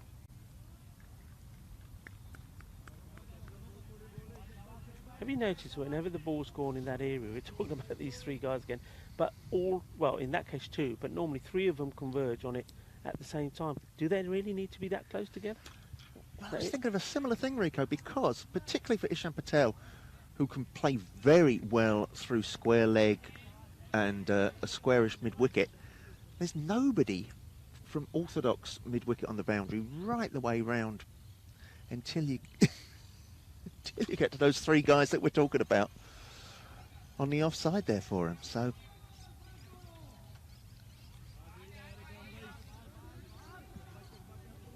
yeah, these 3 guys who now we're demonising more than anything, they're staying in exactly the same fielding positions for the left-hander or the right-hander, almost as if they're chained to the floor where they are.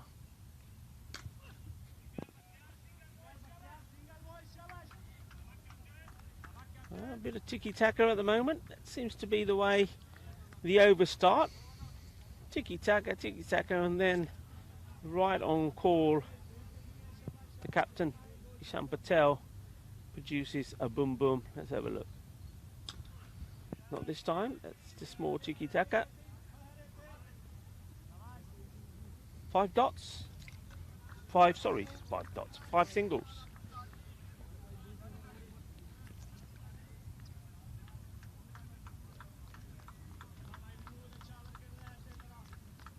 So, a good tidy over there, bowled by the captain, Shanwara Shahzad. It was, wasn't it? 6 singles, actually. Rico, it's a single off every single ball in the over. Yeah. Just looking back at my notes. Well, that is very tight. Just when I said they could really launch into something and look to put on the 100 partnership, they've just taken 6 runs off that over. This is always the over that, Rico, you say is the one where things can go bonkers, the penultimate over. Yeah, I do. I mean, especially more so sometimes when the team is chasing with the target. But yeah, I think the 9th over is a very, very important one. It can go all wrong, or it can be the critical one, the one that brings the victory home. But in this case, here we go. That's coming our way. Pack it in. I've had that before. Stop it. Tim just dashed away and hid under the table for it. Come out wherever you are, Tim. Well, yesterday when the ball came towards me, my entire life flashed before me. All that flashed before me there was when it hit me yesterday. So there we go. But I'm all right.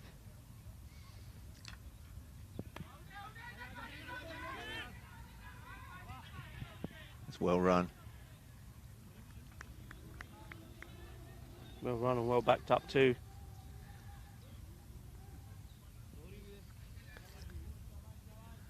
It's one of those, isn't it? It's is what these batsmen doing the right way to go about it? I mean, we've just seen an over. Just see this ball. That's well played. Should be just a single again. We've seen an over where there was 6 balls, 6 singles. I don't think we've seen that at all in this series before. And a lot of people will be thinking, okay, and I'm one to think the same. You know, look, guys, you know, you're 75 for 1 after 6 overs. You've only lost 1 wicket. Now's the time to really go blazing. It's catchable. Yeah, but Khalid, he doesn't drop those, easily taken. And going back to my point, the blazing now in the 9th over, and they're saying, yeah, okay, we got wickets in hand. Well, why not do that over 6 or 7? Or is it the case where the captain has already got this target of 100, 110 in his mind and saying, well, as long as we get to that, we're happy? Some of those singles did come off very attacking shots. They just went to fielders, to be fair, Rico. It wasn't if they'd gone out to say, let's just nudge a single off each one of these. You can't discount the bowling in that situation either, can you? If it's good tight bowling and they're bowling to the field, they might well be playing aggressive shots but just getting ones. The last thing you want when you're looking to accelerate, though, is mindless swinging and missing, which is very, very frustrating for everybody, isn't it? Because you have 3 swings and a miss and then 1 that connects, and you've only really averaged a run and a half a ball. Yes, too right. This one's well hit. 6 runs. Balle, balle, balle. Manish Manwani. Nice footwork, nice shot. 6 runs. And pushing towards the 110 mark. They'll be satisfied with that, I think.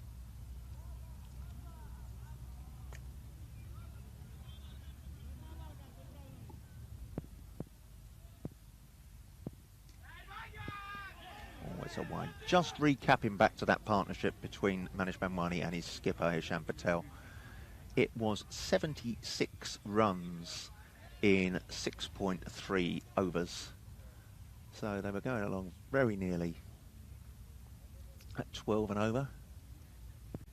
It was a lovely, lovely partnership. Should be a catch, man, running in.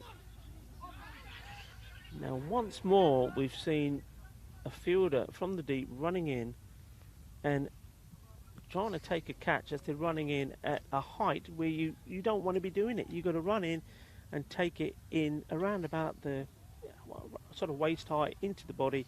They're trying to catch these balls away from the body, and of course as soon as that ball makes impact to you coming in with your arms outstretched, it's going to pop out, and that's what happens there. So another one goes back, and that's 3 catches or 4 gone down, 3 or 4 gone down, and those have been critical.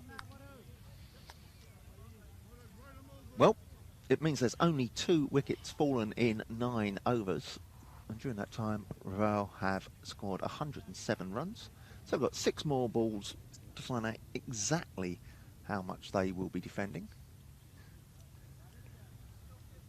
Shanawaz Shahzad comes to bowl on, brings himself on to bowl the last over. Beats the bat, beats the stumps, beats the keeper. Now for those of you that are watching from home, don't make the same mistake I was about to make. I was about to say, well, hang on a minute. Hang on. What's Datta Karan doing coming back in again? That's not allowed. Because we look at shirt numbers, etc. Now we've got 2 guys that have got number 7 on the back of their shirt here. This is not Datta Karan, this is Kish Patel, so don't worry.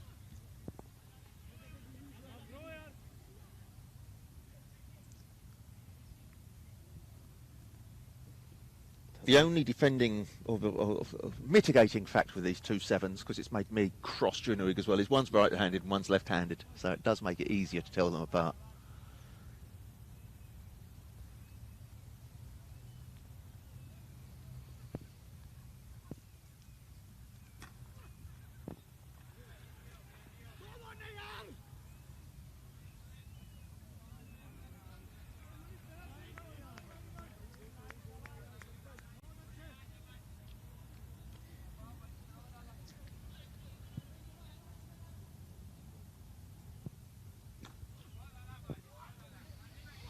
Oh, they're going to push for two. They sprinted the first one very quickly. Perhaps they could have done because it wasn't picked up cleanly, but it's just the one.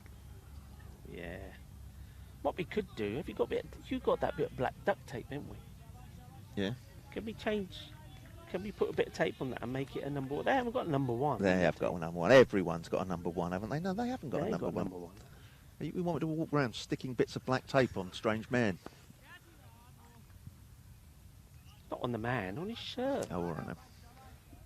It's outside my pay grade. I'm staying in my lane, Rico. You know me. Stay in your lane.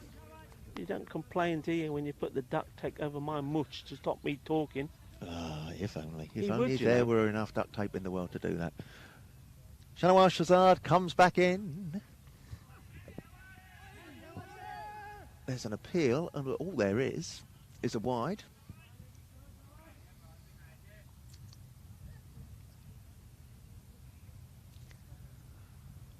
So one final ball to come. He's had one attempt at bowling it. He'll have another go.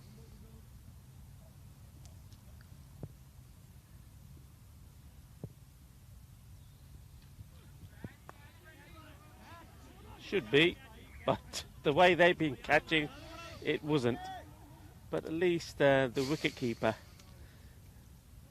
takes the run out, so it should have been no run. It ends up being 1 run. Well, did they take two? I think they might have taken two, did they, on that? Well, you'll have to watch this again. It's when the bails were taken off. And let's watch it again, and we know for sure before. So that's the catch going down. Then we see Did they not come for a second? I don't know. Somebody tell me. they did go for the second, and he was well out of his crease when the bails were taken off. But then nothing happened for a bit, and then the batsman scarpered back into his crease. So it's almost like the umpire or somebody said not out because. Well, that's as run out as a run out thing. Yeah, I mean, from looking at that, he's Yeah. run out. But I don't know why. A bit later on, the batsman tried to run himself back into But the it crease. says, I've got on my scorecard now, that was two. We will confirm exactly what happened then. We'll get that from the officials. Anyway, we're now seeing the highlights of it. The final total is either 114 or 115, 116. 116 I'm being shown, so the target is 117. Yeah. Well, while we watch this, Tim, we can also count the catches as well, because we think there was a fair number. We saw that one go down earlier, which was probably a difficult one. That one was the one that removed Data Karan. It's the 5 that was gratefully received by Raval Sporting. Some nice shots. We saw some good shots all part of the ground. Good partnership there, and in the end, I mean, you talked about partnership. Manish Manwani, who was involved in that, ended up 41 off 24 balls, so well batted him. Yeah, it was very, very nice knock, wasn't it, from the youngster? He looked to get stronger and stronger as the innings went on, really. Ishan Patel was the man, as you spotted, playing correctly out of that partnership. When he went, Manish Manwani assumed the mantle, so to speak, and was going very, very nicely throughout. And as you say, 41 runs off 24 balls with 4 fours and 1 6. Just the 1 6 in there. Yeah, hitting the balls to all parts. So we saw him just play a nice shot there in the leg side. Here we go again. So he got hold of that, and there's another catch goes down here.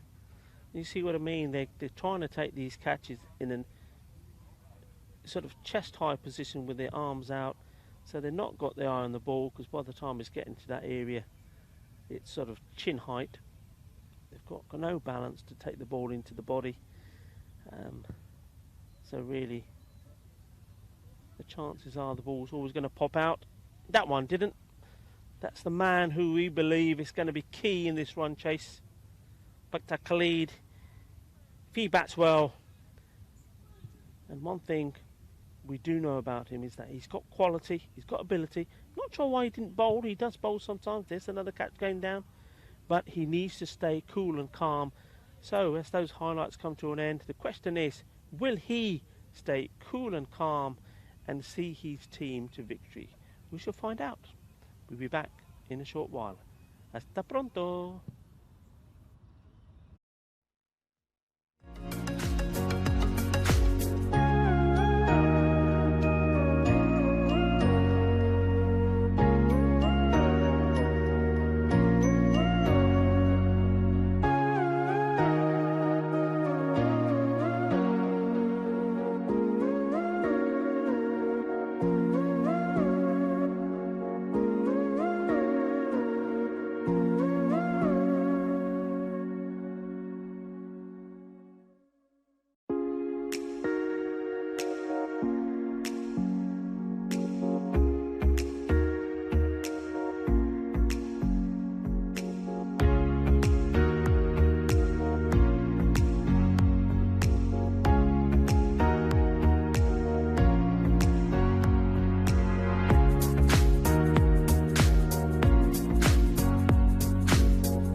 Well, welcome back to an increasingly sunny and warm Barcelona. Oh, it's a lovely day. The umpires are making their way out to the middle. They are followed by the fielding side, Raval Sporting. And we will have, in a matter of moments, the two batsmen. Tim Ames here in the chair, joined as ever, not that he's ever been away, he's constantly by my side like a little shadow. Rico Fall. You right, Rico?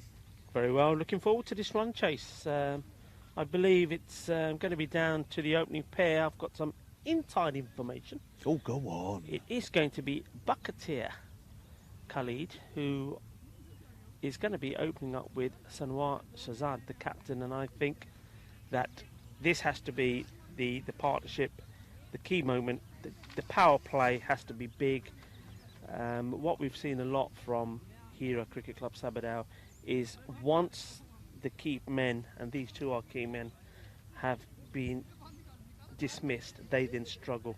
So these two have to put on and score the majority of these runs, and I think Bakatir Khalid, if he can stay calm and composed, is the man to do it. That's my thoughts. What do you reckon? What a great thoughts. I'm wondering, I mean, not meaning to ridicule you or reduce the importance of anything you say, Rico, but how giving us the names of the opening batsmen is inside information, I don't know, since it's actually on the scoreboard. Because you didn't know and I did. That's inside information. Fair enough. So, Nerd, indeed. Nah, I nah. consider myself a nerd.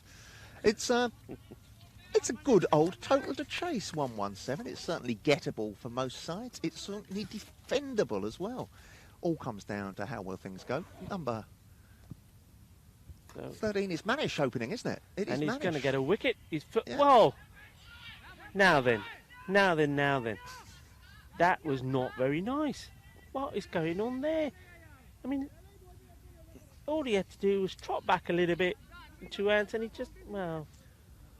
What are you saying, Rico? What are you saying? So, What I'm saying is that Manish Manwani should have been celebrating a wicket off his first ball and being top contender at this stage for man of the match, but it's not to be. Anyway, he comes in for his second delivery.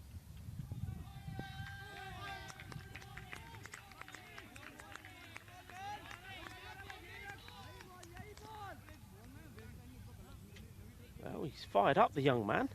he certainly is. Oh, look at that. And once again, we have seen the fielder who didn't get that, Mohammed Naveed. He's been moved already to another position where he can cause less damage. Now, second time round. Yes, he's got his man. Justice. Indeed, Justice. I thought, ironically, that actually was going to go to the man who'd just been moved, Mohammed Naveed, to the new position where he'd been moved. And if he'd put that one down as well, there would have been uproar. But no, Manish has got the wicket he so deserves. Bowling very, very well. Batted well too. So he's having a good old game. Sanwar Shahzad has not come off at the top of the order and he's trudging back, having not troubled the scorers. Yeah, now, big wicket that. He looked all sorts though, didn't he? He did. He looks a lonely, sorry figure going back, going past the European cricket, see his flags there, back to his dugout. Hit hard, coming your way, Tim. Evasive action needed. Yeah, that wasn't a good ball. Over-pitched, thumped all the way along the ground. And Manish fails. Oh, he's angered himself. Manish clapped his hands together in anger because he's just taken a good wicket, an important wicket, and then he gifts 4 runs.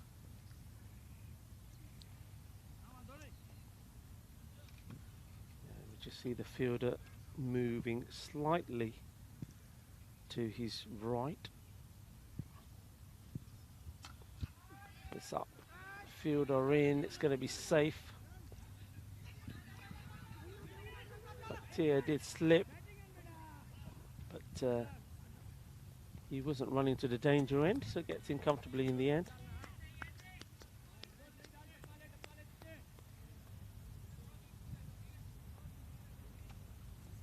Well, it's all action this first over, isn't there? Something for everyone. We've got drop catches, we've got wickets, we've got 4s.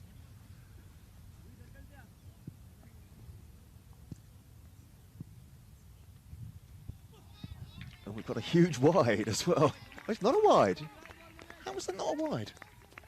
I think the umpire thought about it, but I think the angle of the ball, it looks wider to us than it was. I think by the keeper took it very wide, but I think the way that was angled across the batsman.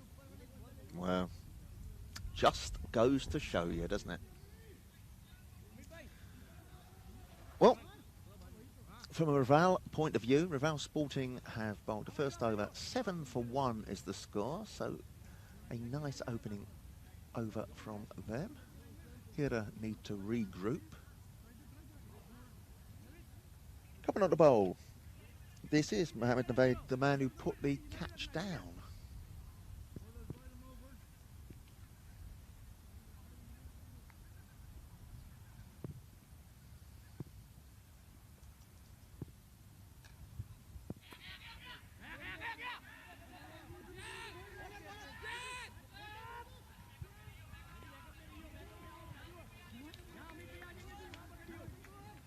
Well, Rico, we've heard some teams that are quiet and businesslike in the field. We've heard some teams that are motivated, encouraging the field.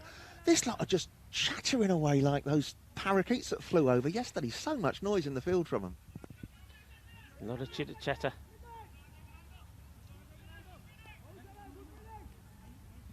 Everybody seems to have a bit of advice for everybody else.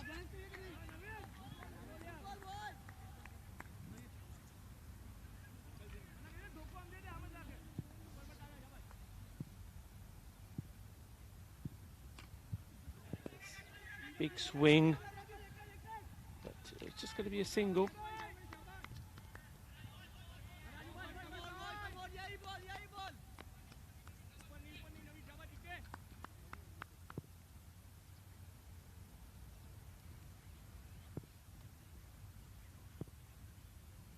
Oh, no, he gets his run up completely wrong.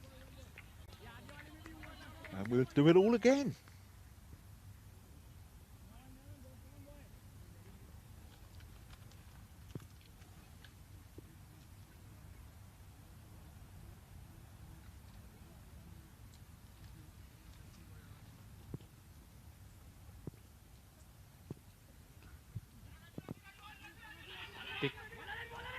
Oh, if he picked that up clean, could have been interesting.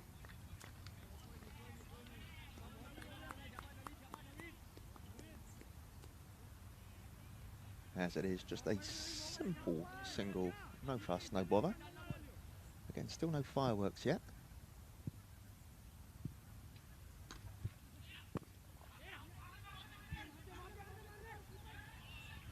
Ah, that's well backed up.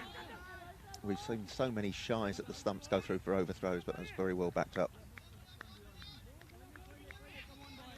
Yeah, and of course we know all about Raval Sporting. They've got a good line of bowlers.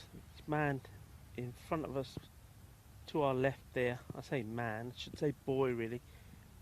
To see this ball. Oh, he's picked that out really well. Balle, balle, balle. Ginna, Buddha, Shaka. 6 runs, well picked up. That was in his art, and he sent it packing. Good shot. They needed that boundary. They did.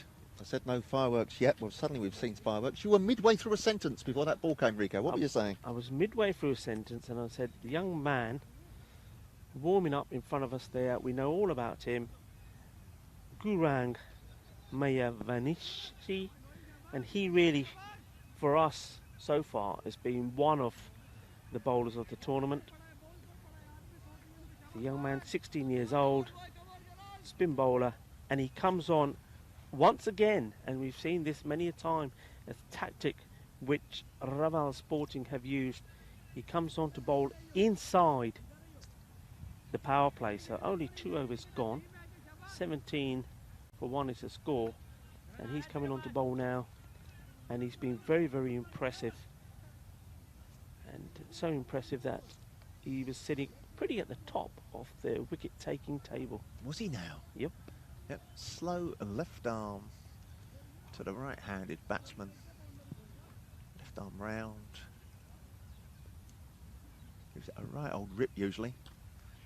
And he's got a wicket straight away, has he? Oh no, it's gone for 6, just inches over the fielder on the boundary. It's unlucky, and he knows he's unlucky, and it's a rueful little smile from him. Yeah, it wasn't far off, was it? Being a wicket off his first ball. Khalid didn't get hold of that at all. Here we go again. Even slower. But this is gone even bigger. Ginna Sona, 6 runs. That found the middle of the bat, unlike the last one, and it sailed over us. That's a big hit. So pressure on the young man, Gurang. Yeah, we've bigged him up, haven't we? We've said how good he is. We've announced his arrival as if he was an unplayable spinner, and he's been hit for 2 sixes off his first 2 balls. Good recovery from the youngster. But what we've said about him, he doesn't get phased. He knows, like all spinners should know, that they are going to get some tap. You know, the batsmen are going to go after them. They're going to be hit for runs. But I think, and that's the sensible thing here, I think, that the captain, Ishan Patel, does, is while the runs are there to be got, and while there's runs to play with, that's when he brings him on. You know, no point him coming on when it's only 20 needed.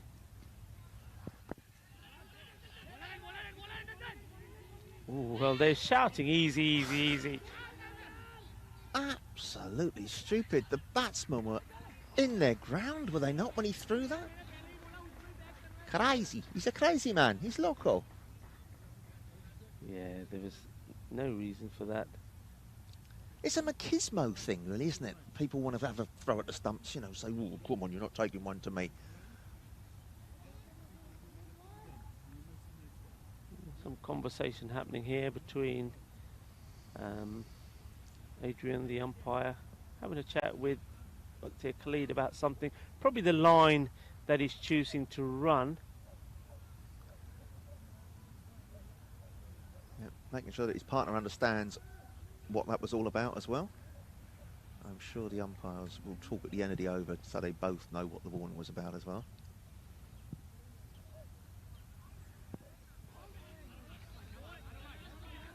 Good delivery. And that's what I'm talking about. He just sticks to the task at hand. If he gets hit, he's not bothered. He still goes back to his mark, has a little smile, and off he goes again. It certainly is an excellent recovery from getting hit for 2 sixes, isn't it?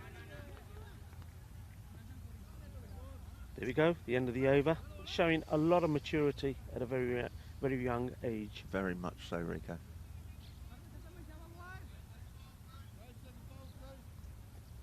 Oh, now, the umpire, AV-double-D, is marching almost crossly to his mark. I'm not sure what that was about.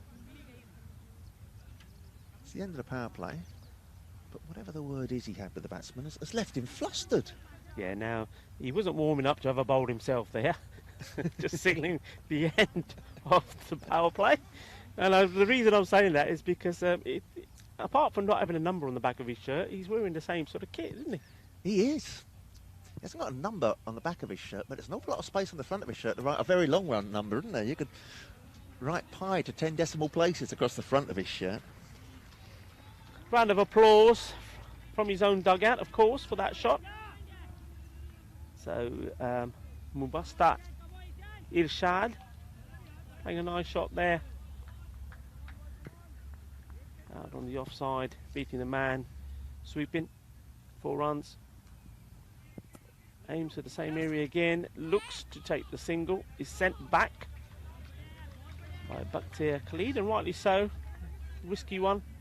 They don't need to be taking any unnecessary risks. The bowler is the man who batted so nicely and so correctly, the captain, Ishan Patel. This time the catch is taken, and that's the way to do it. What a lovely catch. It was, took it well, and as you say, it mainly dictated by the fact it wasn't really coming to him. He had to run in, but he took that low, as you were recommending earlier. Rico slid underneath it also. There was belly underneath it to cushion it in case of a slight misfield. He actually took it very cleanly indeed. Ishan has taken a nice wicket.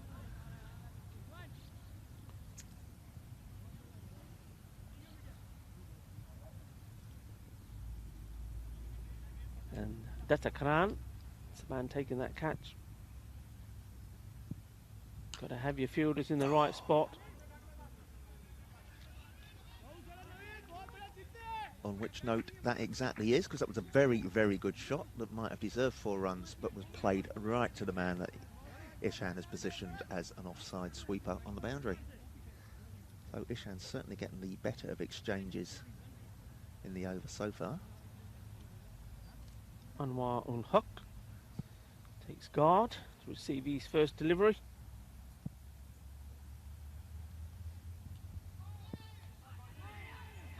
Gets a little snick on that. Oh, a good throw, they would have been in trouble. Shouldn't have been 2 runs there. That's not good work from the fielder. Very casually done. Yeah, there were never 2 there. I mean, the batsman did run very, very well. They put the pressure on. Goes back to your mantra. You sound like a stuck record when you say you run the first hard, Rico, but it's absolutely right. That's going to go for 4 runs between the 2 fielders there. So I'd say honours are even on that particular over, because although there was the 1 wicket and Ishan Boulder got on a single in there, he also, at either end of the over, conceded big 4s. Goes for 11 runs off it. That was not unusual, but a very different type of over from Ishan. He normally, when we've seen him bowl, he likes to give it a lot of flight, and in that particular one, he bowled 6 very similar balls, a lot flatter than what he normally does. Yeah, good observation, Rico. He's a thinking cricketer, though. There will be a reason for it.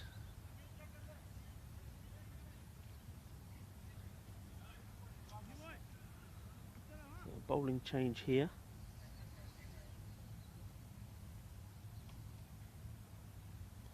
Mohammed Rizwan.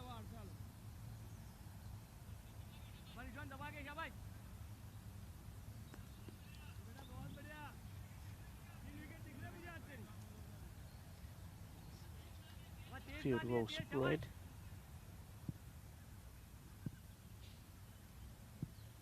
Oh my goodness me. Comes out all wrong, hits the edge of the matting. And all sorts of things, comings and goings. But the net result is there's 1 bye run off of a no ball.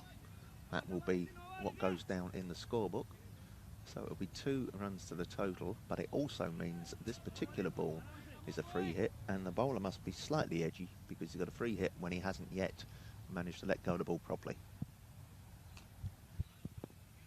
That's a very, very, very good comeback from him, because when your first ball comes out the way it did like that, all of a sudden you're thinking, oh, am I going to pitch this one or not?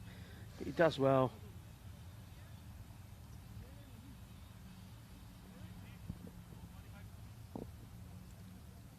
Yeah, just a very, very odd first ball. I think just an aberration that we can forget about now. Oh. Trying too hard, I think, Rico. Just seemed off balance when he delivered that. Just needs to bowl line and length. It's hard, particularly for younger bowlers, if you can see that the batsmen are going to get after you, which they're bound to in T10 cricket. It can be very hard to just have the confidence to put the ball up there in your normal areas. But that's what you got to do. Oh, that's going to race away, all the way now. Well, it's equal honours, I suppose. We gave you 1, or you gave us 1, we'll give you 1. 5 runs. He's struggling. I think you're right, Tim. He is trying too hard. And what he's trying to do, he's trying to bang the ball into the deck rather than just get it up into the right areas, like he did with his second delivery.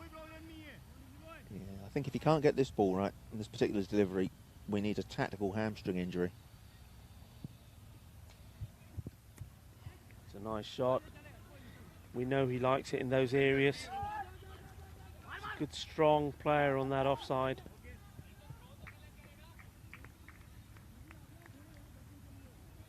Well, wasn't a bad ball in the context of what we'd seen before.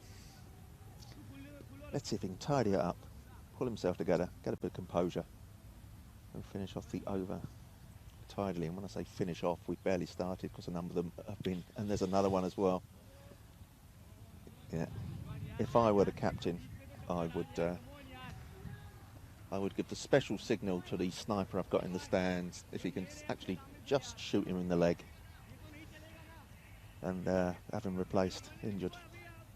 This is looking very similar to that crucial 9th over yesterday in that game, Kings versus Badalona Cheyenne. He's taken a wicket, bless his little cotton socks, and of course it was a free hit. I got excited then, Rico, did you notice? Just slightly. So much going on, I'd forgotten about the free hit. It came flooding back to you. Oh. Now that ball actually was a good ball because it actually did a bit as well. It was pitching around outside the off stump and then came in a little bit.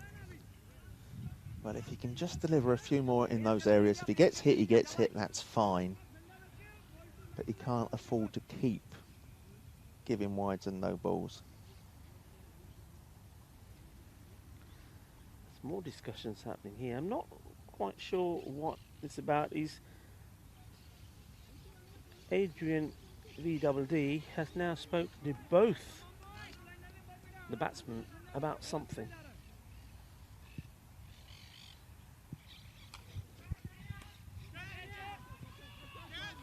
Did he take it? He's taken it, and the reason why we're asking each other is because the very stationary figure of Manish Manwani here on the boundary is sort of the sight screen that we can't see through. So we had to go to our screen, and the only reason we knew he took it is not because of the celebrations, there weren't that many, but because the batsman was on his way walking back.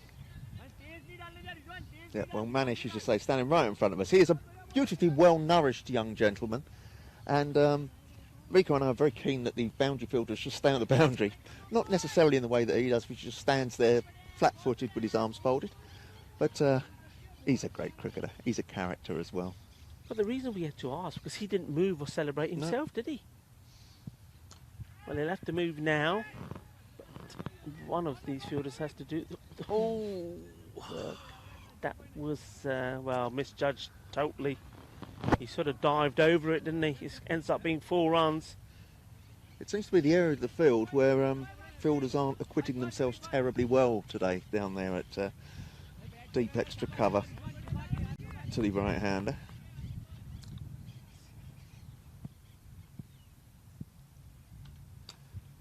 Well, this one goes all the way, balle, balle, balle, towards the noisy parakeets, the other side of this ground. 6 runs, and well, Mohammad Rizwan did pick up a wicket in that over, but a lot of runs scored as well. But one thing he did manage to do is take the prize wicket of Bakhtiar Khalid, scoring 26 of 18. We've got him out with still some work to do, so let's see how Hira Sabadell can do chasing his target but without one of their key batsmen. Well, you say he took a wicket. Yes, he did take a wicket, but at the expense of 21 runs. So, I don't know if you'd offered the captain that beforehand. I don't know if he would have taken it. It's one of those, if it was the case of, well, okay, you're going to go for 20-odd runs, but you're going to get out the main batsman who could win them the game, I might take it, Tim. I might take it. We've still got runs to get. So we know this young gentleman here can take wickets as well. Yeah, he didn't have the best of his first over, did he? But then it was Bakhtiar Khalid that went after him, so Gurang is now going to come back strong. Good bowling change, I think, from the captain.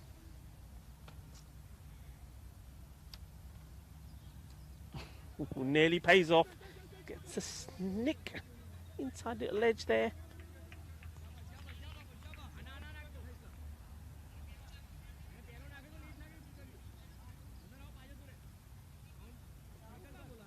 Yeah, it's a good and crucial time for the youngster to bowl this over if he can nip out 1 or possibly 2. Very interesting. Not going to take wickets bowling that line, but it's hard to hit on that line.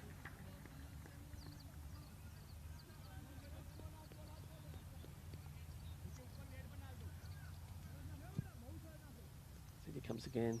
Float this one up, I'm sure. There he goes. Should be good work there.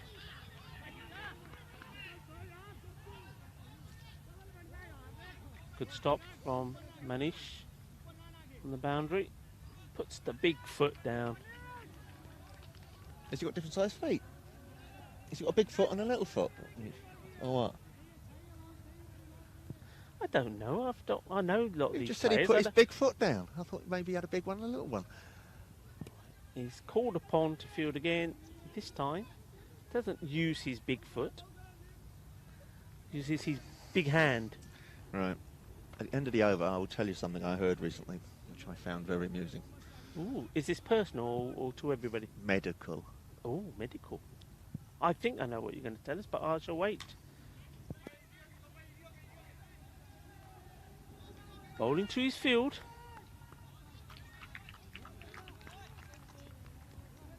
And there you go, simple as that. Comes on, bowls his over very quickly. And Right. Here's the thing, the medical thing. You know you're getting old when, as opposed to describing your knees as the left one and the right one, you start describing your knees as the good one and the bad one. Everybody at our age, Rico's got a good knee and a bad knee. Which is your good knee and which is your bad knee? both mine are perfect. Oh, get you. Both mine are perfect. He says, yeah, nah, it's not really true. Everybody that knows me knows I've got a dodgy one. It went in your ground. Sporting Alphas Yeah. down in Alicante. And how quick, just changing the subject, how quick the captain went back to his original plan. As soon as they had him under the cosh, Yep. Gurung comes on, Yeah. no pace in the ball, and now he's come back on no pace in the ball. In fact, let's go back to that plan, which is the match, rather than talking about our orthopaedic challenges.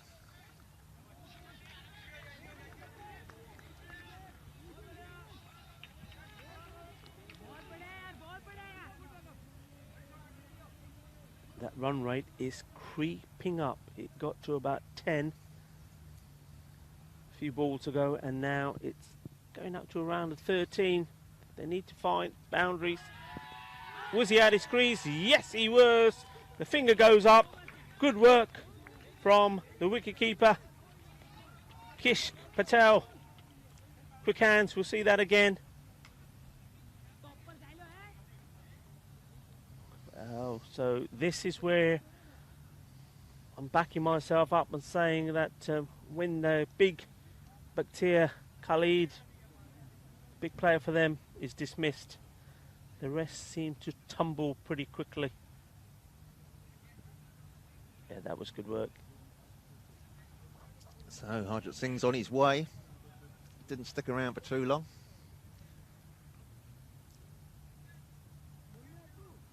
The new batsman looks like Ikram to me. Ikram Al-Haq, number 16 it should be. If he turns round, he'll probably confirm that to me.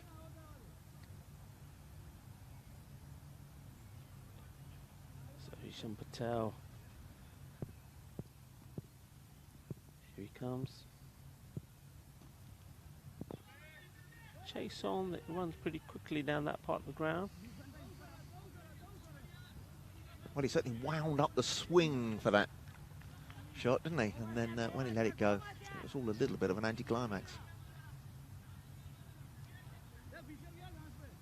Oh, Anwar Al-Haq is the man who's going to have to produce some sort of magic. That's hit very hard. Oh, wonderful stuff. His teammates love it. Datakaran again on the boundary there. Superb fielding. Yeah, what a wonderful clean pickup. I mean, he didn't come off with the bat today, but he's making up for it in the field.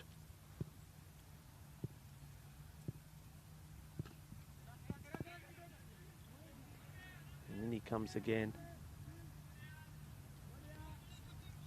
And what was nice about that, I mean, the captain is bowling, that ball was hit, rocketing. The pickup was superb, the throw came in, and the captain didn't say anything to him, he just gave him a wink and a smile, you know, to say, yeah, we're doing the thing very, very well. We know what we're doing, the game plan is going well. And you know what, when you're a spin bowler like Gurang is and Ishan Patel, the fielders that you have to deploy in the right areas are all part of it. I mean, they're as much as what you're doing as you are, because if you get the right fielders in the right place, as we've seen already with the catches, the catch that that Karan took, and then that fielding there, well, it's poetry in motion when it comes together. It is.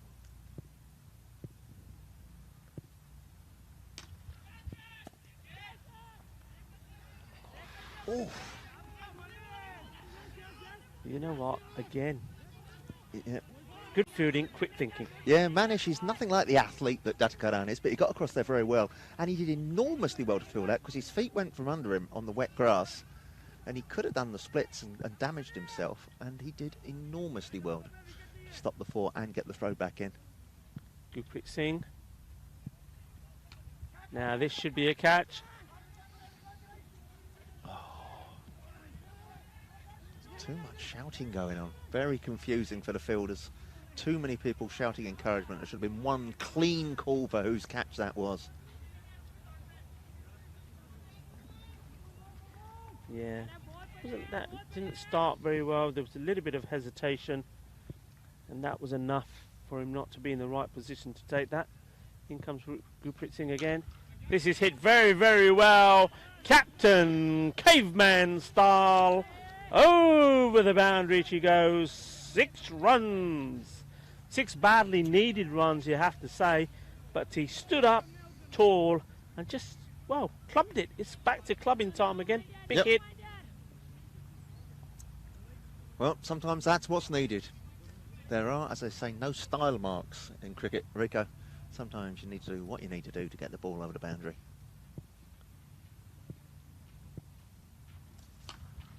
And Manish is chasing again.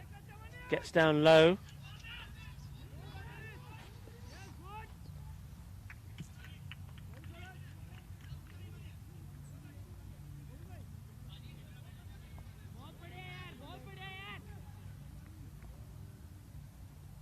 Well, this over, the way it's going, has certainly made things a little bit closer, a little bit more tighter for the finish. That's 4 runs. That's hit. Oh, is it? Yes. It's work being done. No, it's not. I thought as soon as it could be out though. Bat wasn't down. It is run out. Good work. And it's that man again. Manish Manwani. Great work. When it first was hit, I'm thinking that's going for 4 runs. Sounded like it came right to the middle of the bat. He runs across well, makes the stop, using his other big foot, picks up the ball, gets the throw in. Man is run out. Good cricket. Comes back to the fielding. The fielding has been brilliant. Is that the difference between these two teams? Well, it could be, because as you said, it looked like 4 runs. Many people would have already been writing that in the book. And instead of being 4 runs, it's just a single and a run out. And Manish, although I've been saying he's not terribly athletic, actually beat Datakaran, who was herring into it, and also picked the ball up and threw it back in. So excellent, excellent fielding.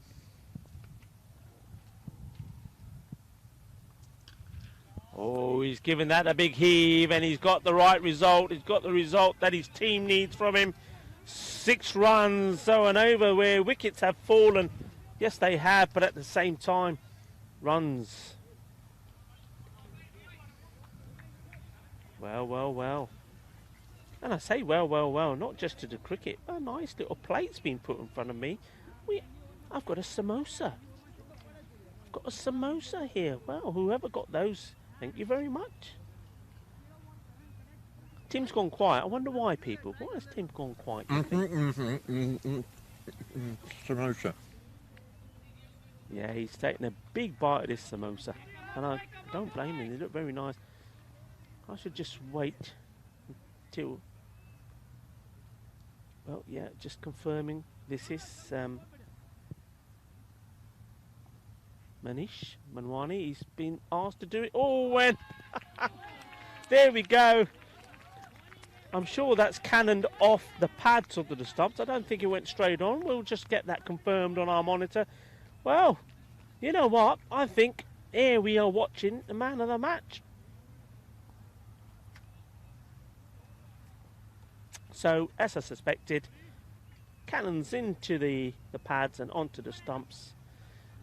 And the player with 111 on his shirt, and we all know what that means. That's you know, not it's not a it's not a number teams like to see very much. But Nelson, not just unlucky, isn't it? Well, it's certainly unlucky for the batsman there.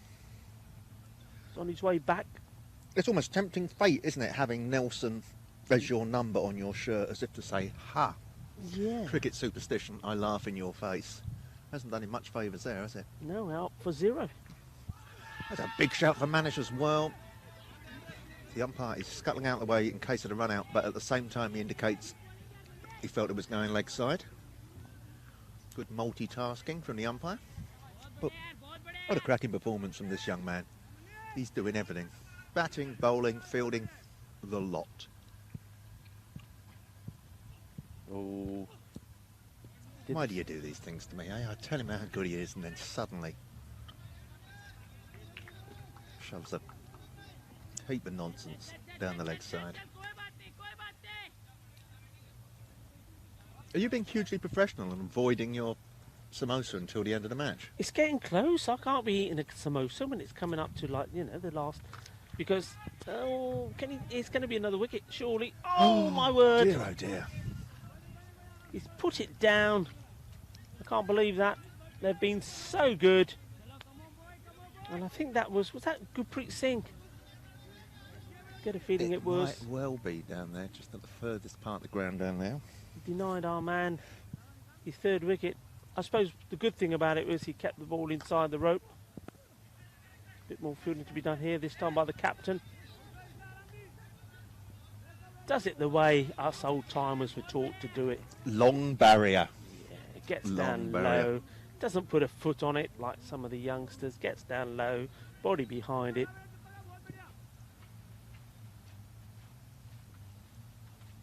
Oh, No, come on, no, Manish. no. Come on. Run out. Run out off a wide. There we go. Little challenge for the scorers. I always wonder what to put run out for a wide in the book and never quite know if I'm required to score. But fortunately, other more trained and knowledgeable people are scoring, Rico. All that we have to do is comment on what has happened. And what has happened there is Manish has lost his radar a little bit in this over. But another wicket falls. Yeah, no, that was... Well, was there a need? You've just got a wide. You've got an extra ball. You're coming up to the final over. And, well, I don't think that was necessary. A bit suicidal. Losing another wicket. But it just started ebbing away from them. Well, not started in this over. They weren't getting anything like the runs that they needed. They're up to 3 a ball, Rico. You can understand why they were looking to sneak every possible one that they could. 2 wickets when they were batting. They have taken 9 wickets of the reply. In fact, they might well have taken them all. It's a man on the boundary. No, that's just going to go... Just going to clear the rope. So it's 6 runs. It'll become a little bit too late. And who do you think was under it? Even though it wasn't going to go to his hand, it was that man, Manish, again. Manish Manwani. Now they're just checking the scores required. 15, 2 balls. Well, there you go, that should seal it. Gurpreet Singh there just had to make sure he didn't overstep, give a no ball away or a wide or anything like that, no extras.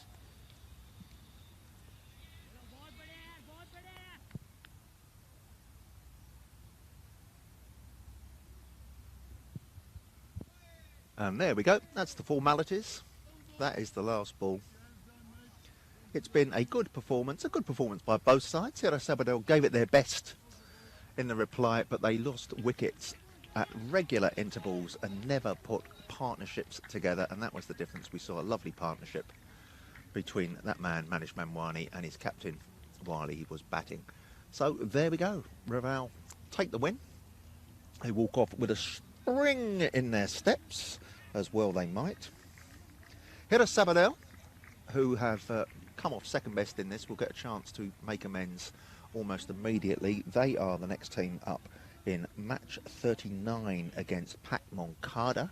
Pak Moncada, let's remind ourselves, just fourth in the table, have only played 2 matches, so crucial matches for Pak Moncada. They are still as capable as anybody of finishing top of this group. There's a big cheer for Manish Manwani as he comes off the pitch. Rico's going to do man of the match. It's the worst kept secret, I should imagine, of the week. But Rico, off your pop, mate, and we will find out. Yes, we will. Don't you eat my samosa? I've got my own one. So there we go. Cricket, thrills, spills, sunshine, and samosas. This is the life that I have fallen into. Where did it all go wrong? Fantastic. Well, let's have a little rundown that Hira Sabadell card, shall we? Because there were a lot of wickets fell. Back to Khalid open, got 26 off 18, so it was a good little knock there. But at the other end, his partner Shanawaz Shahzad was out without scoring off just 2 balls, so no platform to work on then. Mubashir Ishad got a dozen, and Anwar Al-Haq got 30 off 15. So again, that kept them in it for a while, but again, wickets and wickets. Harjit Singh came and went in 4 balls. Ikram Al-Haq came and went in 5 balls. Fakar Jatta went first ball. Charanjit Singh, the wicket keeper, scored only 3 runs while he was there in 4 balls, and the wickets just kept tumbling. Manan Ayub bowled Manish Manwani, the man that is almost inevitable going to get the man of the match award, went first ball, and it was just the last pair, batsmen 10 or 11, that were there at the end, who had no chance by that stage of getting themselves over the line. So Adnan Abbas was not out on 7, and Mahmood Akhtar was not out, having faced just 1 ball. In terms of the bowling statistics there, so Manish Manwani 2 for 12 off his 2 overs. Mohammad Naveed took 1. Sorry, I'll do that again. Manish Manwani took 3 for 12. Mohammad Naveed went for 10 runs without taking a wicket. Gurang Mayavayanshi, who we bigged up enormously, the young slow left armour, went for 18 off his 2 overs without taking a wicket. Ishan Patel, the captain, bowled as well as he always does. What an all-round great performer he is. He took 2 wickets for 15 runs. Mohammad Rizwan got a bit of tap in his 1 over, went for 21, but did take a wicket in there. And Gurpreet Singh completes the bowling, 2 overs, 1 wicket for 25. So, as I say, there will be no surprises whatsoever. I'm going to hand straight over to Rico as soon as he is with the gentleman. It's an absolute shoo-in. What a lovely performance it was by Manish Manwani. You wouldn't believe he's still a youngster, would you, the composure that he plays with. So, Rico, you are in position. I will hand over to straight away. Come back to us as soon as I've finished with this. We have got, as I say, the next match, Pak Moncada, Hira Sabadell. But Rico, over to you.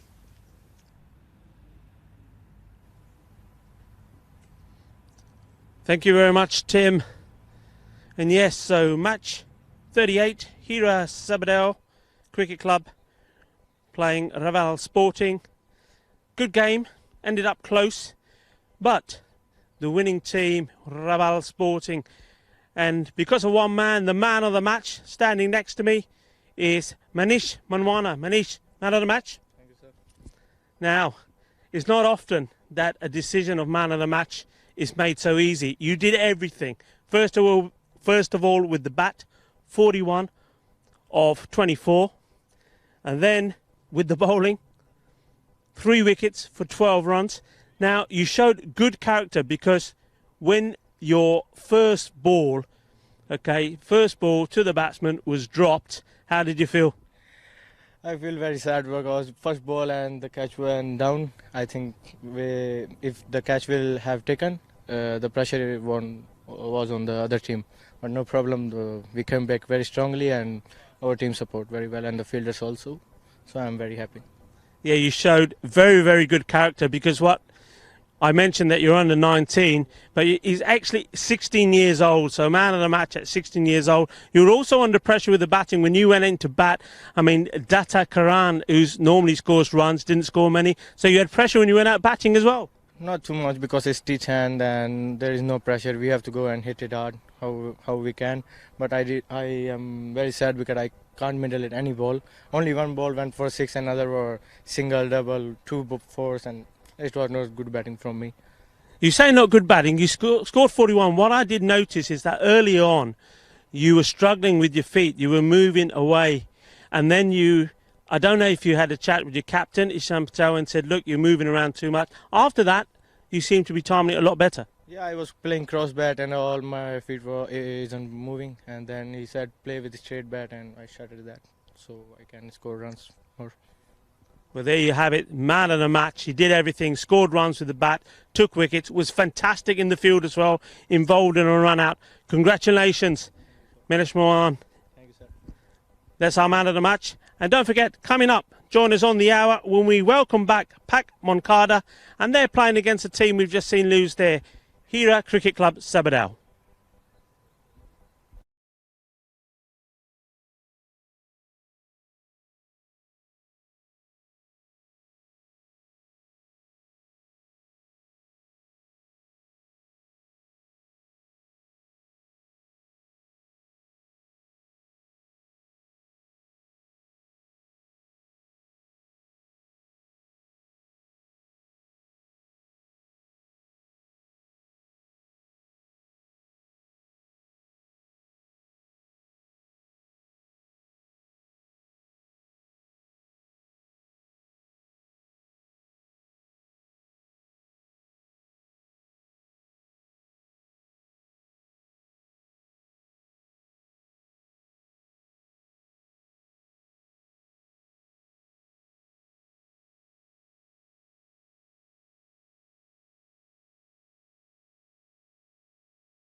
Welcome back to European cricket fans all around the world for match number 39 of this Barcelona ECS tournament. The match is between Pak Moncada and Heroes Cricket Club Sabadell.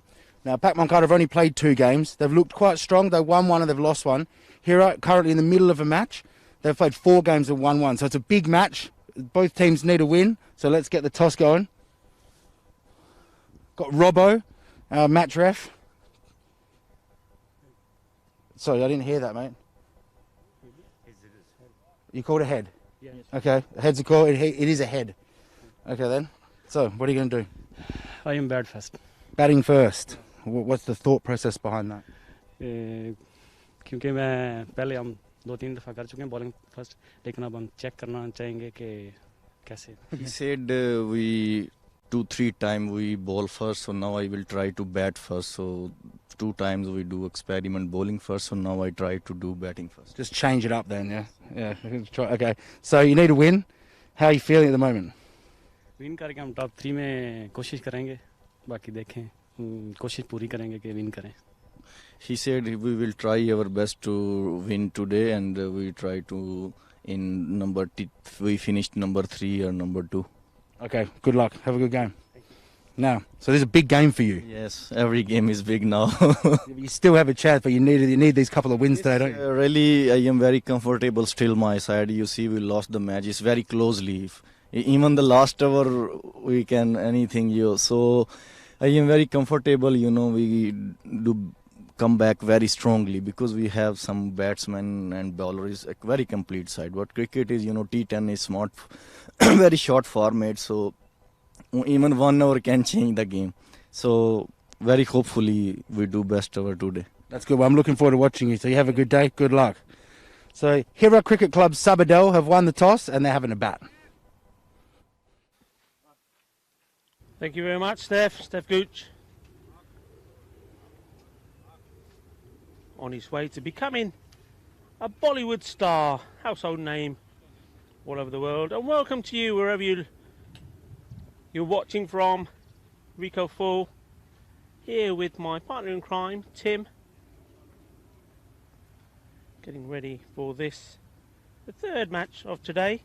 So Pak Moncada against a team that we've just seen, Hira Cricket Club Sabadell. They want to bounce back. They did put a good effort in trying to reach the 116 that Raval Sporting set. Then they managed to get to 103, and once again, as we suspected, that when the key man Bakhtiar Khalid was out, that was more or less the end of the run chase. But they gave it a go. What they have done is that they've given themselves a little bit of practice, and as the teams are coming out,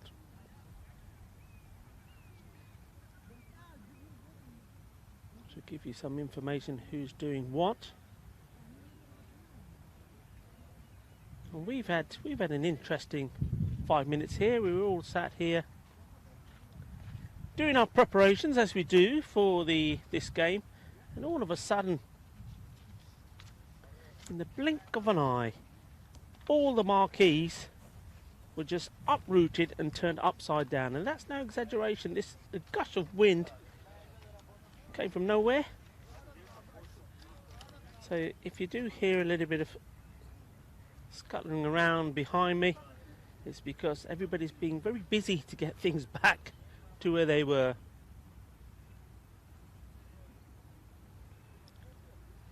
So the umpires are ready to start.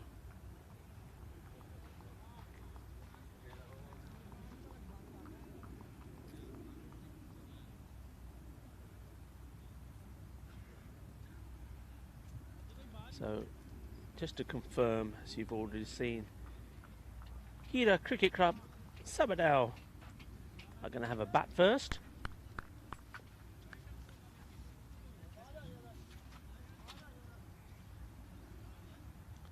And it's, well, captain Raja Adil. Bowl the first one, he bangs it in.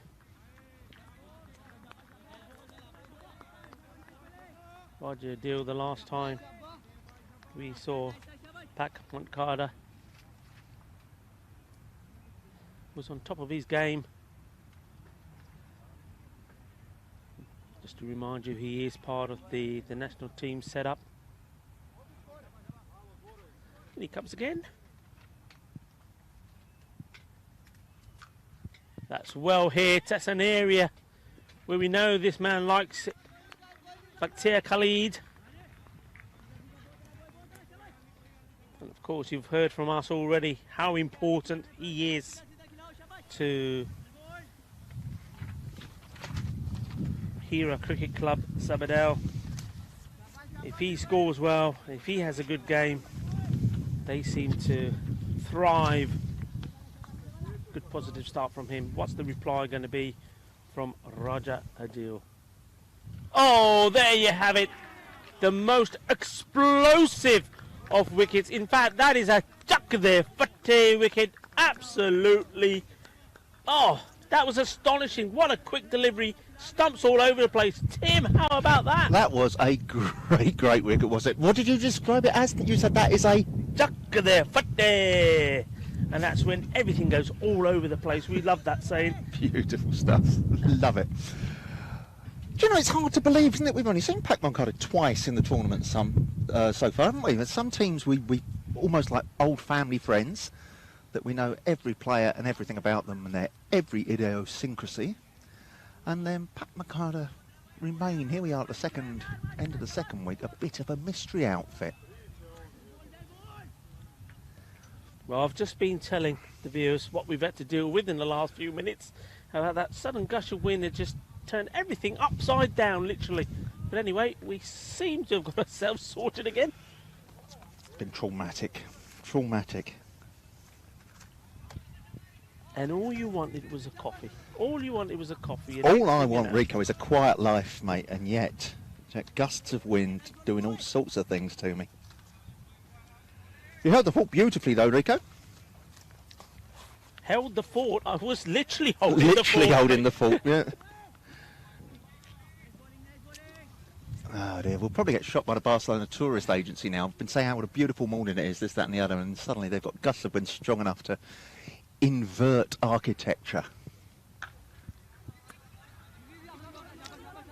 So Hira Cricket Club Sabadell have got it all to do. The big man is out in the most explosive of fashions. I mean, we've seen some good wickets, and when I'm saying good wickets, I mean bowlers coming in and hitting them full on. We've seen some big bowlers yesterday doing it, didn't we? We saw the Mohamed Kamran. We know what he can do. We saw Faisal as well. But this one for me, the one we saw that took the stumps, smashed into the stumps in, well, it can only dynamite fashion. There you go. I won't use explosives too much. Dynamite fashion. Well, that's the most impressive that we've seen, and that man, Raja Adil, getting the prize wicket. So they're on top here.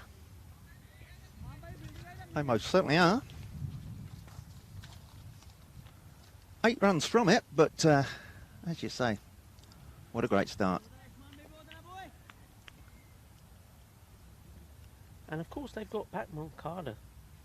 Got everything to play for. They can get, I mean, they're right back on again, aren't they? Well, I say right back on, there's a little bit of break before we go to that last game. But what a game.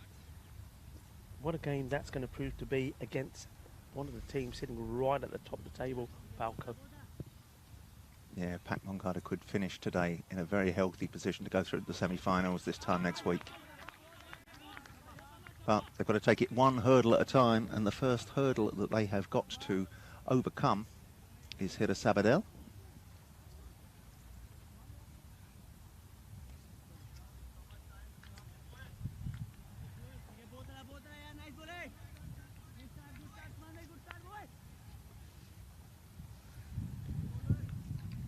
So Ikram Al-Haq is the man on strike. His non-striking partner, Hajat Singh.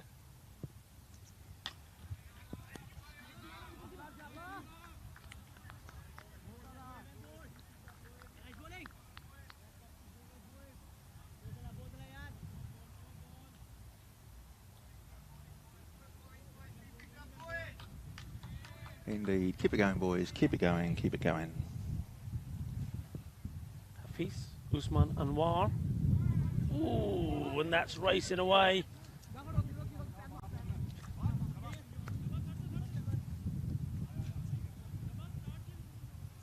By signalled.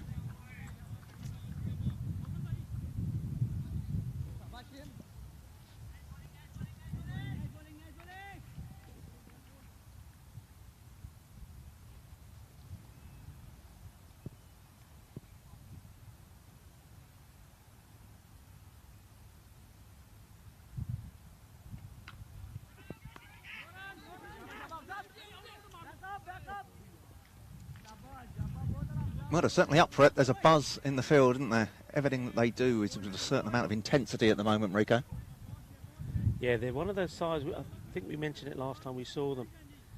They're in the field, they're not afraid of having a shy. In fact, they expect one another to do that. But fair dues, they're always backing up. Have a go, and they're really basically challenging. No ball given. Really challenging. Oh. We sounded as if we were at a firework display there, didn't we, Rico?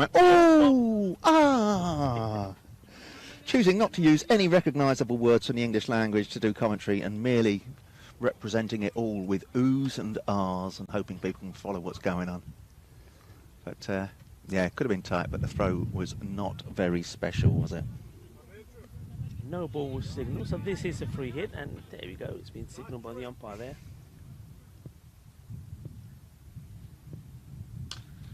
That's well hit, that's travelling this way.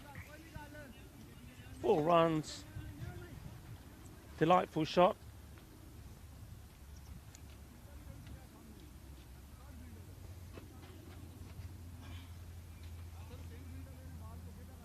So, full advantage. Well, not full advantage, but good advantage taken from the free hit.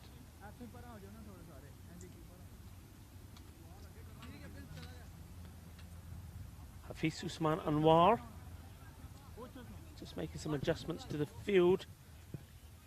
It's adjustments to his line he's got to make, really. Good pace. And that brings to the end the over.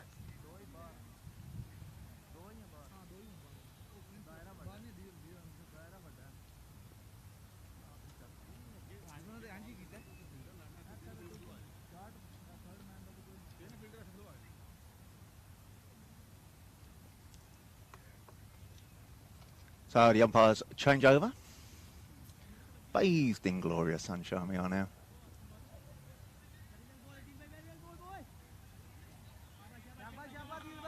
Yeah, the umpires we have out there is Abdul Khan and Safar Naeem.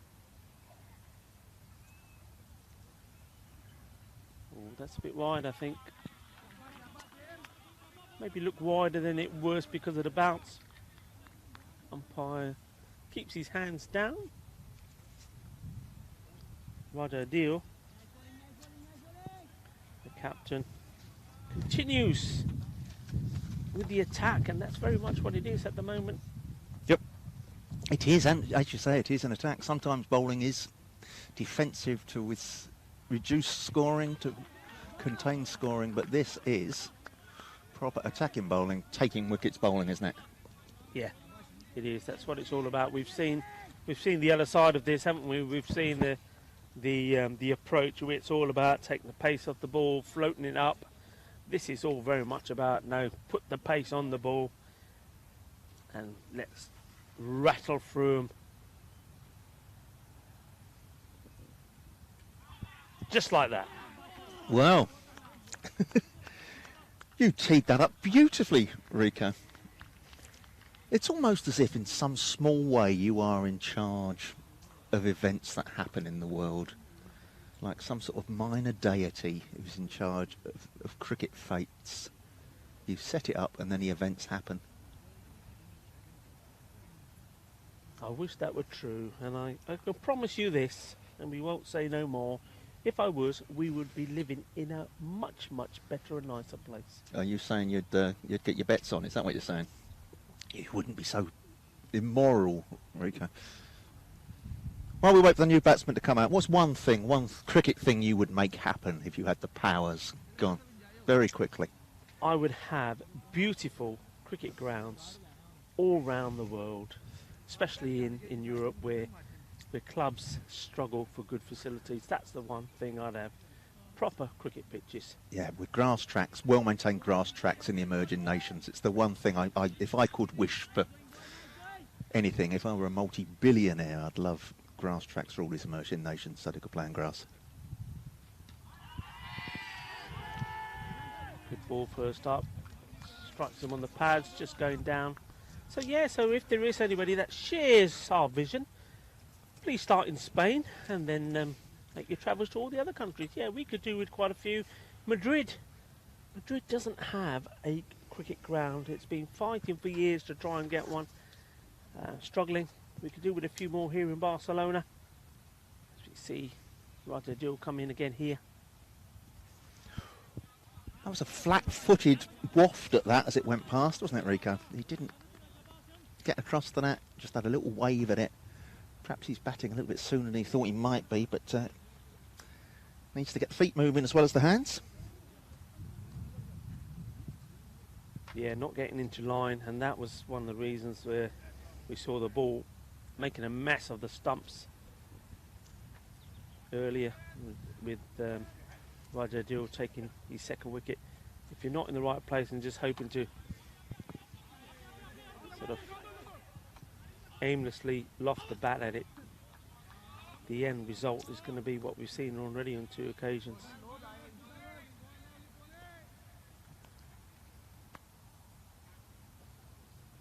Where would you like to see a cricket ground in Spain? I mean, Sporting Outfits, you've got quite a nice facility. We've got a nice facility there, although again it is shared with golf.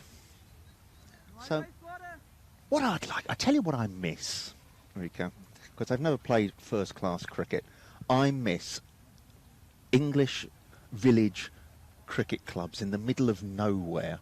I was lucky enough to play village cricket in Hampshire for many, many years, and there's some glorious, especially in East Hampshire, some glorious little village pitches tucked away in the middle of nowhere, and I'd love those type of cricket grounds to be available in emerging nations, where you've got the same family of being groundsmen and the mother makes the teas, you know, all that sort of thing. And the pitch has been looked after and loved for 80 years, 100 years, something like that. Yeah. Now, are we getting too greedy if we can also wish for better weather in some of those places as well? Oh, I'm just thinking about village grounds I've known and loved now. Let's stay with this match because it is crucial, as you say. Pak Moncada can put themselves into a better position for qualifying for the semi-finals. But, yeah, reminiscing village cricket. It's used as an insult, isn't it? People say village, but I have played with some very, very good players in village cricket. I've played with some rubbish ones as well, but... No, I'm with you there. I mean, there was nothing for me, nothing nicer as... we'll just see this ball from Asif Usman Anwar first. There we go. Oh, that's beautiful. Nothing village about that at all. Line and length. And it was all that was needed for the man swishing across the line in it. How much more punishment can those stumps take? I'm amazed they are still intact. Bang! Bang, bang. Thank you, my man. Another one goes and... Well... It's this is very, very good, top class, good pace bowling. And at the moment, Hira Cricket Club Sabadell have no answer. But that gives, while the new batsman comes out, it gives me the opportunity to say what I was talking about. Nothing pleased me more than playing in some grounds where, you know, you have to travel a bit, of course, you know. But once you turned up, you sort of drove into the car park and you thought, oh yeah. Yeah. Oh yeah, this is will it. do. This is the way to spend the day. Yeah. You know, and if you didn't have a particularly good game with bat or ball, it didn't matter because the tees were worth going there just for the cricket tees. Absolute. Yeah, that really does take you back. So good stuff. Right, name of the new batsman. I'll try and keep grounded. I'm getting all wistful and dewy-eyed. It's Mubashir Irshad is the new batsman. Well, he wants to attack with attack. or attack the attack with attack sounds better. That's what's on his mind. What's not protecting that mind is a helmet. We talked about this yesterday. He's got some good quick bowlers here. But batsman's choice, of course. I'd be a lot more comfortable facing the quicks today without a helmet than I would have been yesterday. Yesterday was very murky, wasn't it? The light, not easy to see. Whereas today's perfect cricket weather.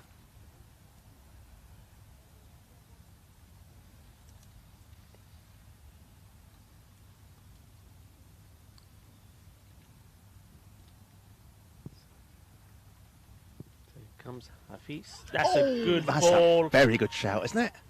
Ooh, I mean, bat saved him there. There must be bat. Oh no, it has been signalled a leg by. Let's see that again. That was a good shout. Here we go. Well.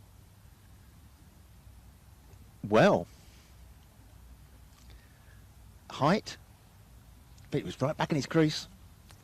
It's one of those where the umpire has a split second to make a decision, and there was something just not right, something he wasn't 100% sure about, and decided, okay, my benefit of the doubt is going to the batsman. Fair dues, not out. He did well to find some benefit of the doubt there, though, didn't he? That's all I'm saying. You see the cricket, European cricket flags there. It gives you an indication of the wind, how this breeze is picked up, blowing away in the background. Bowling change. Both the opening bowlers having bowled themselves out now. Nawazish Ali is the new bowler, number 66.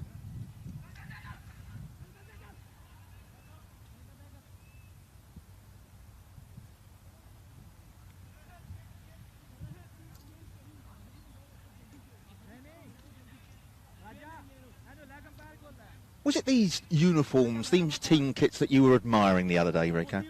They are very smart, aren't they? Yeah, I think they look very good. They're dashing, aren't they? The word dashing comes to mind. Yep. Especially when the bowler's got those nice pumps on as well. Don't they look nice? Always got pink pumps on, yeah.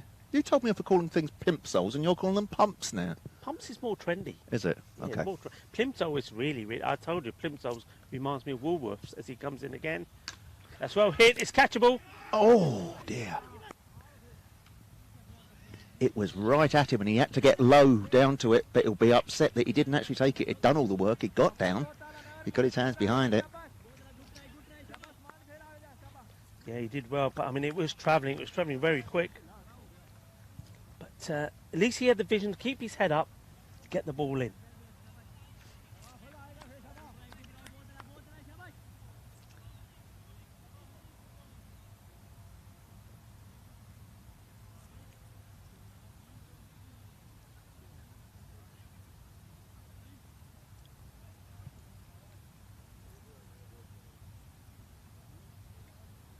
Now, it's given Nawazish a good chance to have he had a good old polish there of the ball, far longer than you usually get in T10. Let's see if we can make it swing around a bit. Some people have this morning. Going to need to pitch it up a bit more than that if it's going to make it swing. He dug that one in.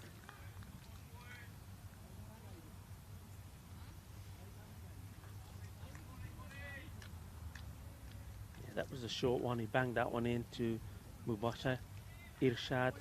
Get the feeling this one's going to be a lot fuller. Let's see if he can get this on his toes. Comes. Try for it, but got the line wrong. Just be a single. Yeah, went for Yorker length. Hit the length, but as you say, Rico, just the radar was out a little bit. Still hard to hit that length there.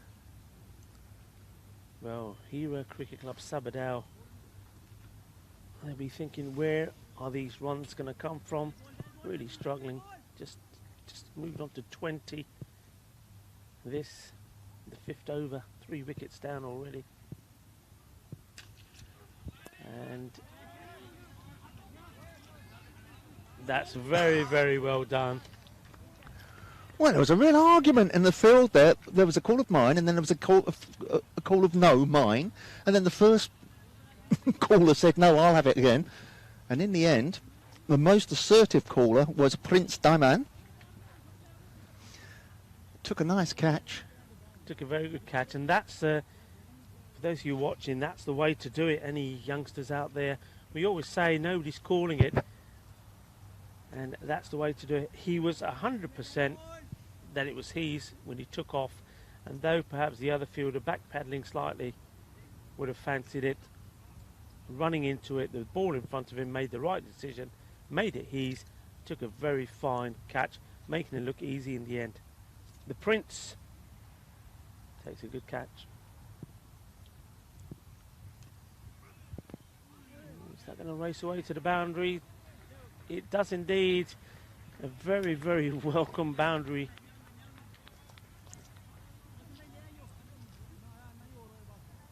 Needed that badly. That will help at a time when everything else seems to be going against them. 4 wickets down.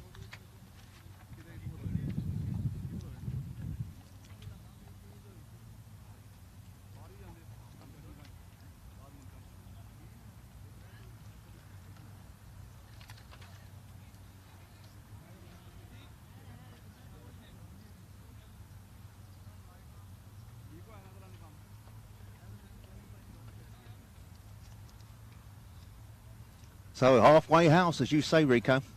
And 24 for 4 is no platform whatsoever to be launching a big target from. But it's going to have to be a platform to launch a recovery from. Otherwise, this match will be over very, very quickly. And we'll all have an early lunch, and no one wants that. Yeah, and the Prince, he's practicing his batting already here on the boundary in front of us. Now, do you remember before they played their first game, when we were talking to the captain and some of the players of Pat Moncada. Yeah. There was one guy who kept going on about the Prince, didn't he? The Prince, the Prince, the Prince. He's this, he's the best.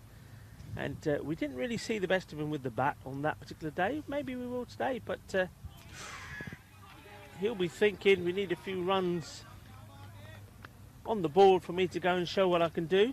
His team will be thinking differently. We're saying, come on, this is not a one-man show.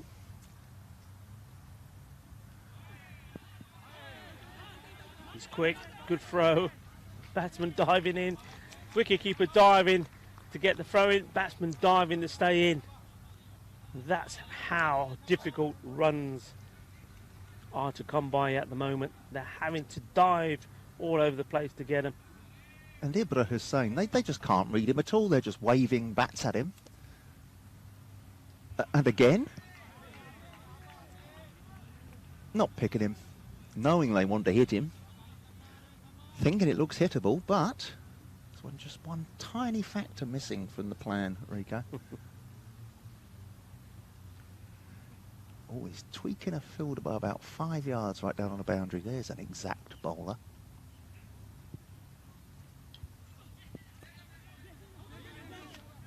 Well, this is something else. This is as tight as a tight thing. What? Tight as a tight thing. Tight as a tight thing. Well, okay. sometimes you get halfway through a simile and you think, I can't finish this in public. In the air, the wicketkeeper has come a very, very long way to take a very, very... Look where he's come. He's got all these men on the offside, yeah, and he's come all the way there to take a catch. Well, we've seen a competition. In the last match, we saw a wicketkeeper run about 40 yards to take a catch. And that was, he went straight from the stumps and he was out by the edge of the 30-metre circle when he took it. Look at him go. Yeah, the guy at point will think, well, why am I standing here? But it's another wicket, and it's another wicket for very, very few runs. Can we just have a look at this over, Rico, so far? It's a dot. It's a bye, so that'll go down as a dot in his analysis as well. It's a dot. It's another dot, and it's a wicket. So he's bowled 5 balls. There you go. Look, he's got untidy all of a sudden. He's conceded a run off the bat. What an over. 2 runs from it, one of which was a bye. But his analysis will read 1 over, 1 for 1. That's not too shabby, is it? No, it's top stuff from a top team. And I tell you what, I'm thinking in the back of my mind here. Mm-hmm. Oh, don't, Rico. Because, well, shall we share it? Shall we share what we're thinking? Well, you're tempting fate, aren't you, Rico? And it's not anything anybody... It's one of those things that nobody wants to have the record for, isn't it? But, yeah, they are in danger of posting a very, very low, perhaps a record low score, unless they find some way of combating this attack. Well, and well, that's the man, our man, the Prince. He was here, sharing a laugh and a thumbs up with us. And when it comes to do the business, Prince, the man, gets a wicket from his first ball. And again, he won't get an easier call and bowl than that. 26 for 6, Rico. Yeah, okay, I'm going to share this. In one of the games in week 1, myself and Tim were asking the question when a team got to 43. We're not going to say who the team was. And we were saying, is this the lowest score that there's been in the European Cricket Series? Well, we had all sorts of minds and brains on it. And they came back and told us, well, no, it's not. The lowest was 40, or is 40 at the moment. And we're just thinking here, well, here was Sabadell. We've got to find some runs from somewhere, otherwise they're in danger of going in the record books for the wrong reasons. It was a team in Bulgaria, wasn't it? In Sofia, I think it was, that scored it. But Baggy Blues, what are they called? Something like that. That's right, yeah. So, come on. Hira Cricket Club Sabadell. Ooh! Somebody show us a bit of fight. Well, Shalomar does everything he can to try and just feather one behind to the keeper. But fortunately doesn't make contact with it.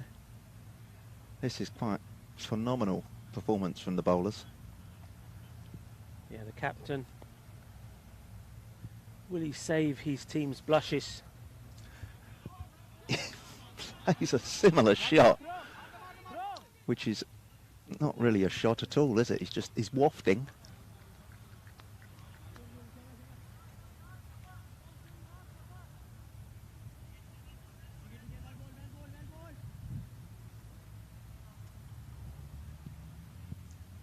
What have we got? A little change in the field. Ibrahim Hussain is fielding right in front of us at long off on the boundary.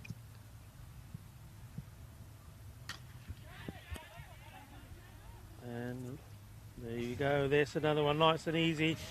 Roger Deal takes the catch. This is looking very, very glum indeed. 27 for 7 is the score. Ouch.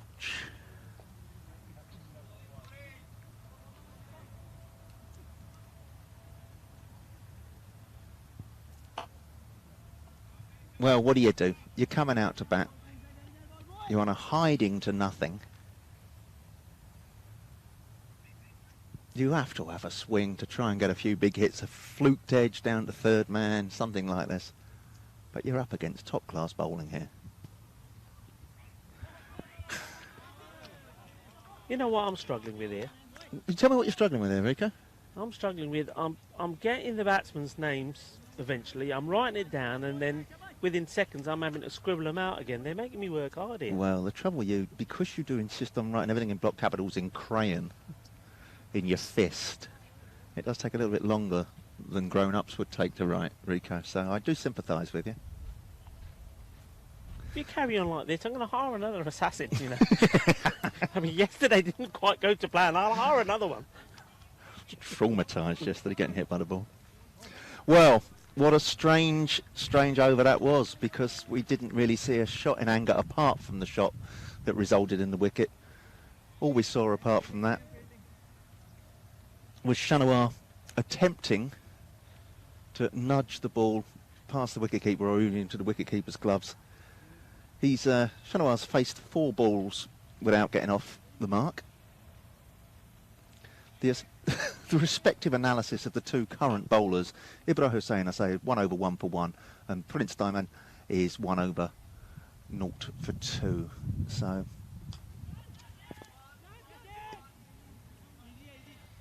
is that another one? It's another one bites the dust. I can hear your crayon scratching away. Well, 27 for 8. It is somewhat depressing. Perhaps not depressing if you have got any of these Pak Moncada bowlers in your fantasy 11. You're probably jumping up and down on the sofa at home by now. So well done you lot, because you didn't have a lot to go on. We hadn't seen much of these guys before. As I say, only 2 matches beforehand in the previous, we're into the 10th day of competition here, and we'd only seen them twice. So if you did, for some reason, say these are the bowlers for my fantasy 11, you're doing very well indeed. Congratulations, you. Wouldn't it be nice to see now that somebody come out and play a typical number 11 knock, you know, just smashes the ball around, gets a few edges, gets a bit of luck, scores a quick fire, 20, 30 runs. And is out caught on a boundary last ball of the innings, that sort of thing. Yeah, that sort of thing. That's what we need here now. Or even when they are going for the aggressive shots, the fielding is tip-top as well.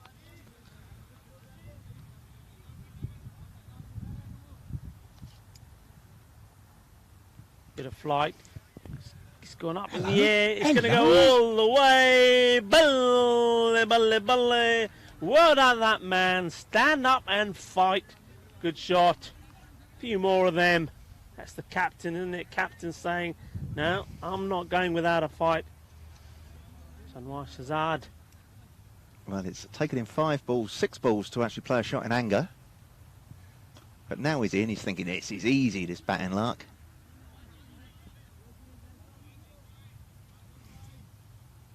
What was nice to see there, Prince Diamond, who's fielding at long off in front of us. Gave a lovely warm round of applause to that 6. He appreciated the good shot.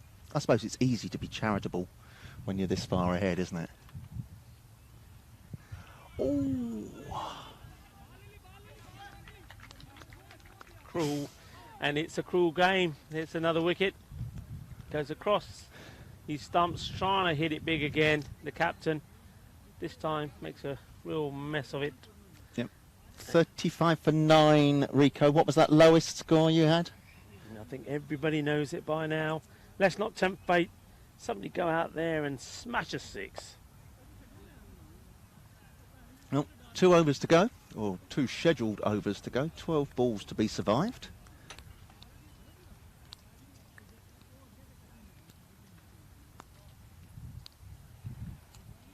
Now, yesterday was the highest runs that we've had scored in a day. Oh, was it? Yeah, it was. Even with that low scoring last game.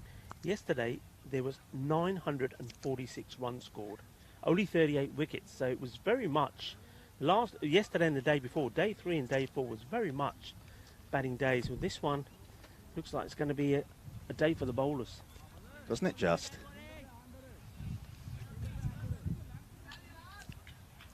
.35 for 9. New over. And it's Nawazish is back on to bowl his second over. Yeah, Nawazish Ali. Oh, that was a good ball. It was almost good enough, wasn't it, Rico? I think he got that little inside edge he got there, saved him. That was the right length to be bowling. Yep.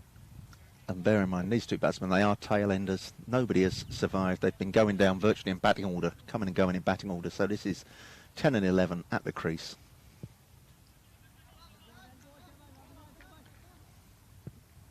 I like this field set. It's like a ring of fire with their kit. That's nicely played. Just waited for the ball to come onto the bat. What would be a nice personal milestone for either of these 2, 10 or 11, would be to get to double figures. Looking down the card, if the wickets to have fallen, they've gone for 6, 6, 1, 1, 6, 1, duck, 7, duck. So far, no one has reached double figures in this innings.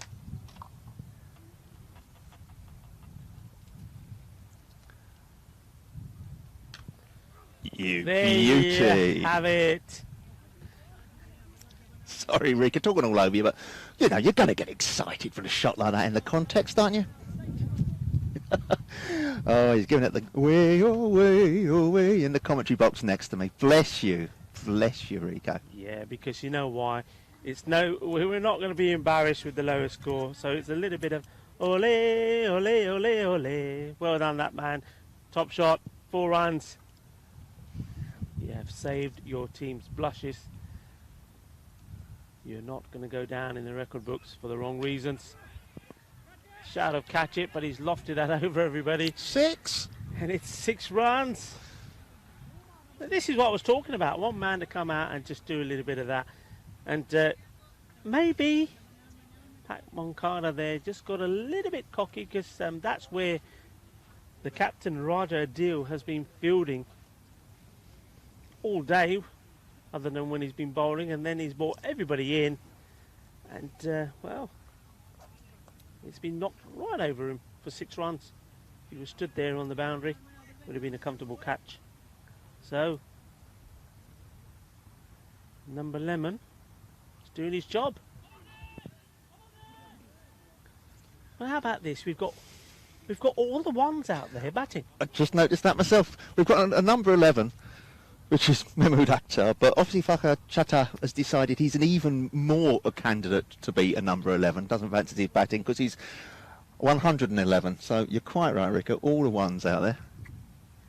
Yeah, and of course 111 Nelson man. He's the one got a golden duck, didn't he, the last game? So he's got 1 to his name in this one.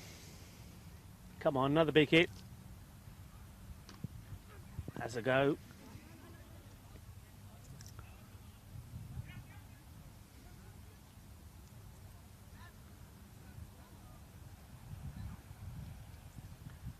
Well, what an expensive over. We'll get a grilling, won't he? Yeah, he went for what, 12 off it. And just looking at it, Mahmood Akhtar, round of applause for him. Number 11 there. Well, number 10 batsman, but wearing 11 on his back. He's got a dozen runs, has he? Yeah, double figures as well. Yeah. He's put to shame more established batsman in the side. He showed this stuff isn't unplayable. He might struggle against this gentleman.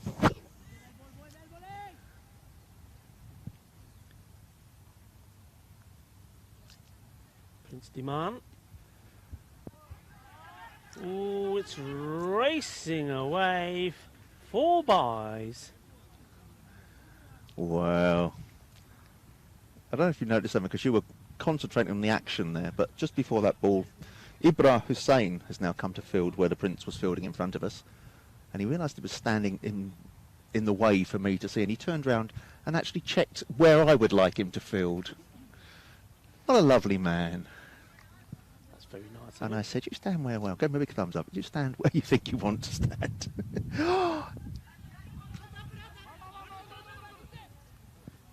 Now, there is that, Mm-hmm. or there is another side to the story. Go on. He's probably thinking, if I stand in front of Tim Ames, well, the ball's going to come at me like a rocket, so I'm just going to move out of the way, stand out of the way of the firing line. I've only been hit twice in all the overs all summer that I've been commentating with. Drop safe.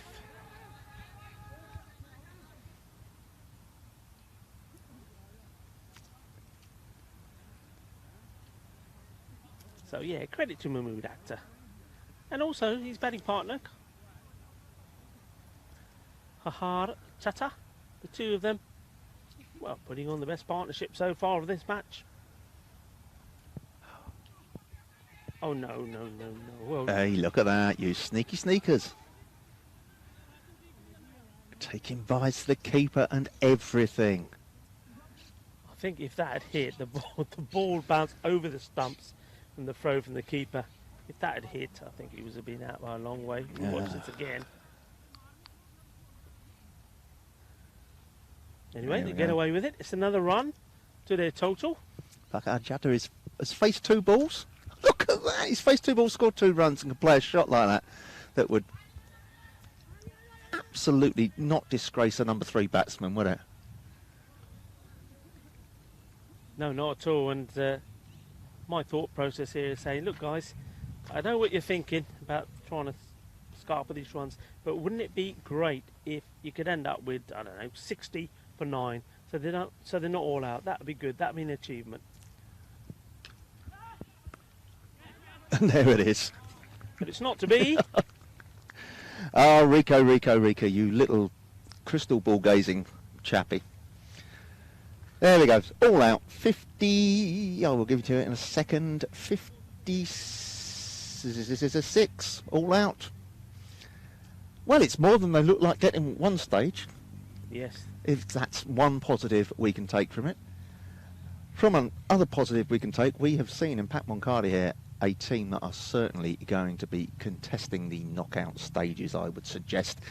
That's a bold claim to make, because both Falco and Catalunya played 5 and won 5 at the top of the table, but they've got to play each other, so there will be a loss between those two, and Pak Moncardi are going to play them. It's too exciting for words. Too exciting for words, but just to recap on that partnership there at the end, the 10th wicket partnership, they were at one stage 35 for 9, so a 21 run partnership there. Okay, albeit a few extras, there was 4 byes and all of that, but those two, top job.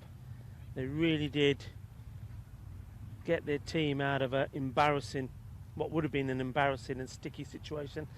56, okay, they've got the runs on the board.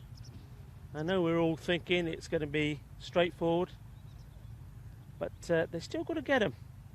And in this European Cricket Series, we've had quite a few low-scoring matches, which, on paper, we're saying they're going to be over in 3 overs or 4 overs, which you might be thinking about this one.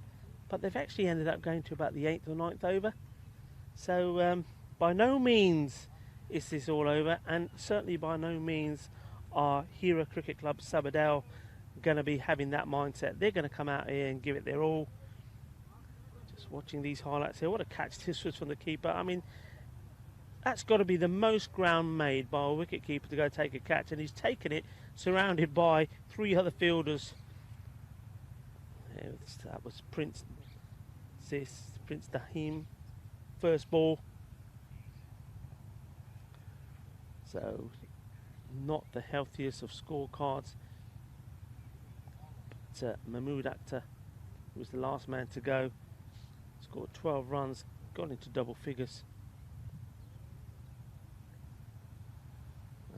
Ibra Hussain, definitely the pick of the bowlers. 3 wickets for 8 runs, but I was most impressed with that opening. They're both openers. Adil, the captain, Raja Adil, what a fiery spell of bowling from him. And the wicket of Bakhtar Khalid, the prize wicket, the most important wicket for me, was the quickest, fastest and most dismissal that we've seen so far.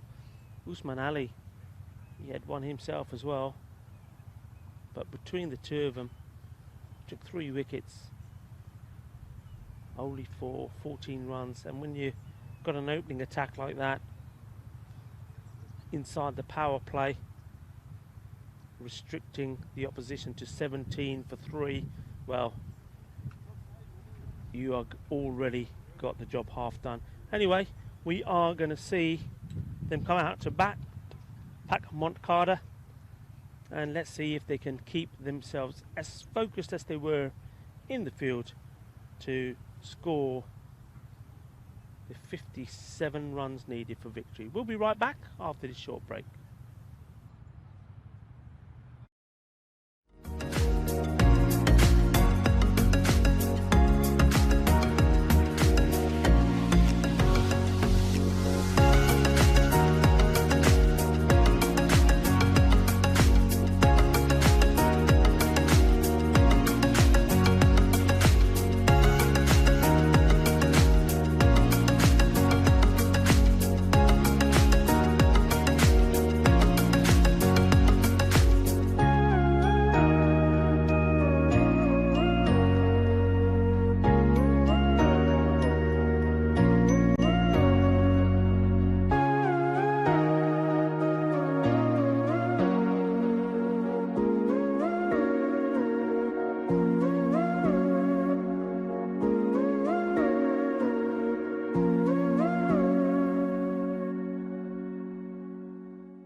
Well, welcome back. Everybody is out, ready and waiting.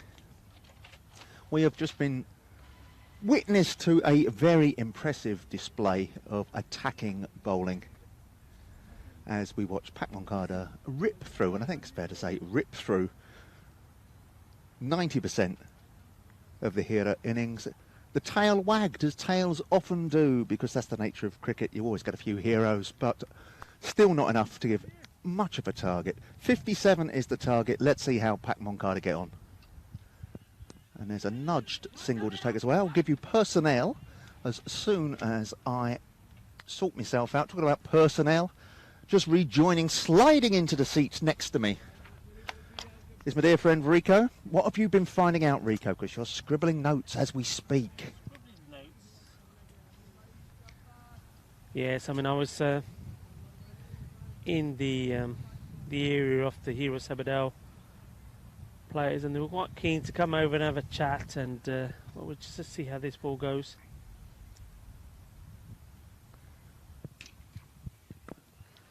And they all, you know, they said, look, we know that this team, Pak Moncada, is a very strong bowling unit. We know that, so we're not too disappointed. In fact, they were quite reasonably upbeat. They said we knew it was going to be a tough game, probably one of our hardest games.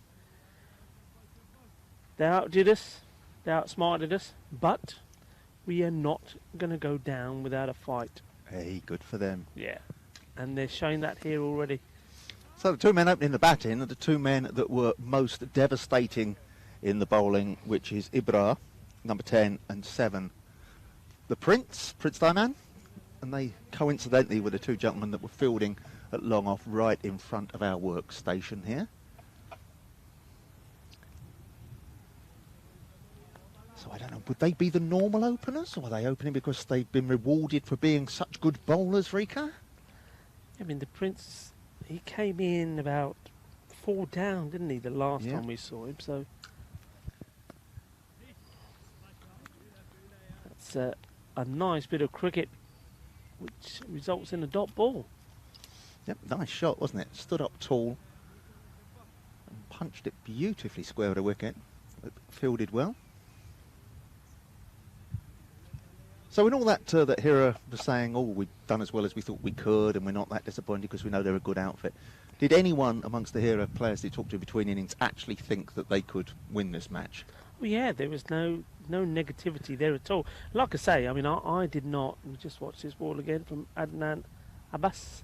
It's a wide ball. Yeah, I didn't venture in their camp. It's not the sort of thing that I think anybody should do, really, when the match is still in play. They've got to be in the game. I was just happened to be walking by, and 2 or 3 of them came over and said, oh, well, you know, they're a good, strong team, aren't they? And the conversation started. And before you knew it, there was 4 or 5 of them there saying, but you know what? We're going to go out there and we're going to give it as good as we get. We know if we can get a couple of wickets, we'll put the pressure on. So fair dues to them. And that's exactly the mindset you've got to have. You know, you've got to go out there believing it can happen. I'll just have a comment on that in a second.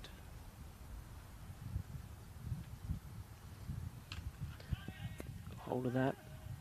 Fielder did well. Well fielded. Good shot for 1.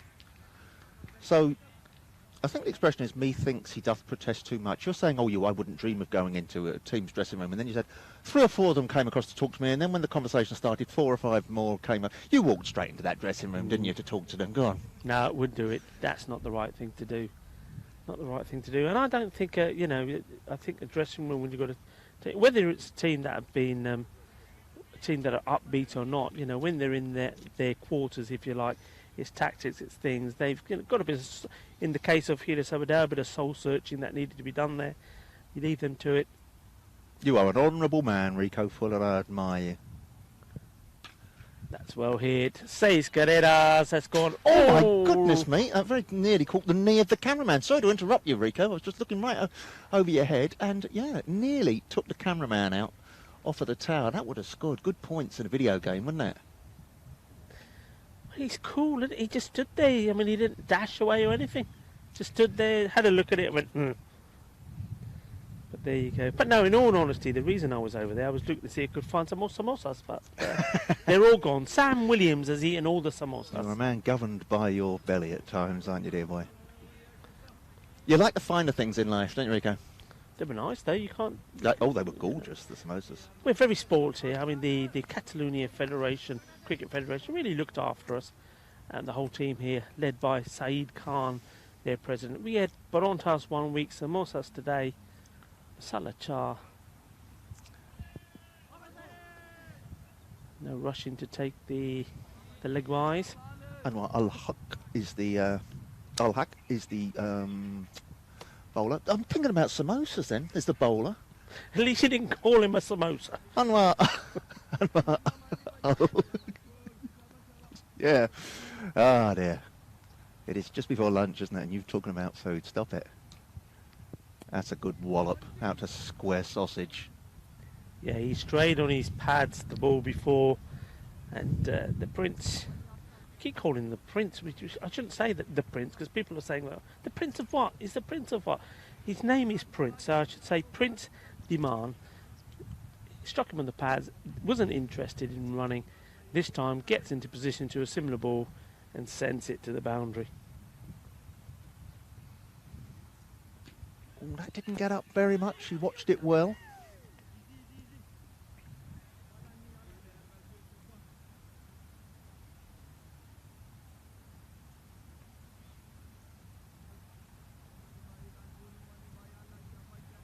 So Namar ul Haq comes in again. That's that one that he gets coming out the back of the hand, isn't it? We've seen him do it a few times. And if he gets the line right, again, he's still drifting towards the leg. If you can get it pitching on middle, it does a bit. And it's outfoxed a few batsmen. It's tricky to hear bowlers now because, as you said, when Pak Moncada were bowling, they were a bowling attack. They were attacking to take wickets, and they could afford to do that. And the situation just kept playing into their hands more and more that they could afford to attack. What do you do if you're the hero Sabadell bowlers? Now, do you bowl defensively to defensive fields? Do you attack for wickets? You haven't really got the runs to do either, have you? No, I mean, this was one of those. I mean, that's a good example there. You've got, I know we're inside the power play, but you've got to have the men in catching positions because to get anything out of this game, you need wickets. And you also need to stop the side taking any cheeky singles. So yeah, I would have them in. And if the batsmen are going to play the shots over the top and take the odd chance of two fair dues, at least that gives you the opportunity as well to take a wicket. Very much so. Whatever theory you come up with, the fact remains that the bowlers haven't got a lot of options because the batters didn't get enough runs. Yeah. It's nice to know where to point the finger of blame in cricket. So Adnan Abbas is going to continue.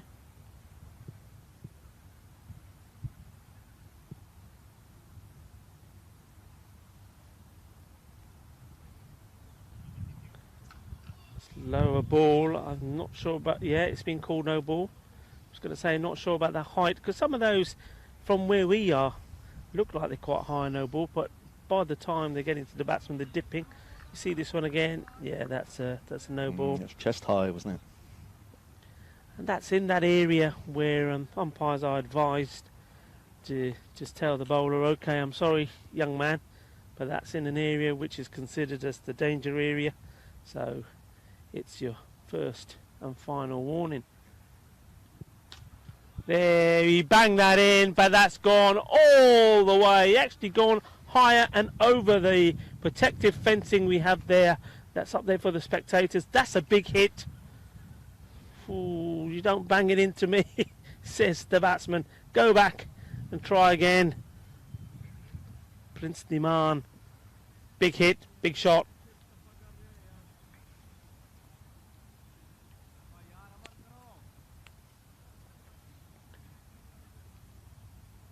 Oh, I don't think he's going to bang in another one. Bowler looking a little bit dejected here now. A little bit sheepish after that, isn't he? Prince Diman waits. Plays a lovely shot. He does like that shot. He's not got full advantage from it a couple of times because he's gone to the fielder. Lovely shot. Well, that shows the two sides of the batsman, doesn't it? He's played one big hoofing great shot, aggressive shot, and then that is just guided using the pace of the ball beautifully through backward point. Also talking about naturally talented cricketers, Rico, just to we'll let this match take its course for a couple of balls, unless there's a wicket, because I just want to talk to you about the man of the match of the last match that we saw, Manish Manwani, yeah? Mm. And we've both been calling him a promising youngster and saying under 19 this, under 19 that. Yeah. And, you know, he's still got time to develop. You actually were chatting to him and you found out how old he really is. He's a 45-year-old midget. No, he's not. Tell us what you told me. Go on. He's still to turn 17, so he's 16. Astonishing talent at 16. Yeah. Could you imagine having that much talent at 16 and what a player he could develop into? Yeah, absolutely. And to go back to your point there, now most 16-year-olds, you know, they've got technique, they may have the skill, but one thing they miss is the strength. Yes. You know, that comes with time. Mm-hmm. He's got all of it. He's got the strength as well, hasn't he? I mean, we saw him play some beautiful shots in that knock of 41. What a talent. Another one that we have here. Good young players in Spain.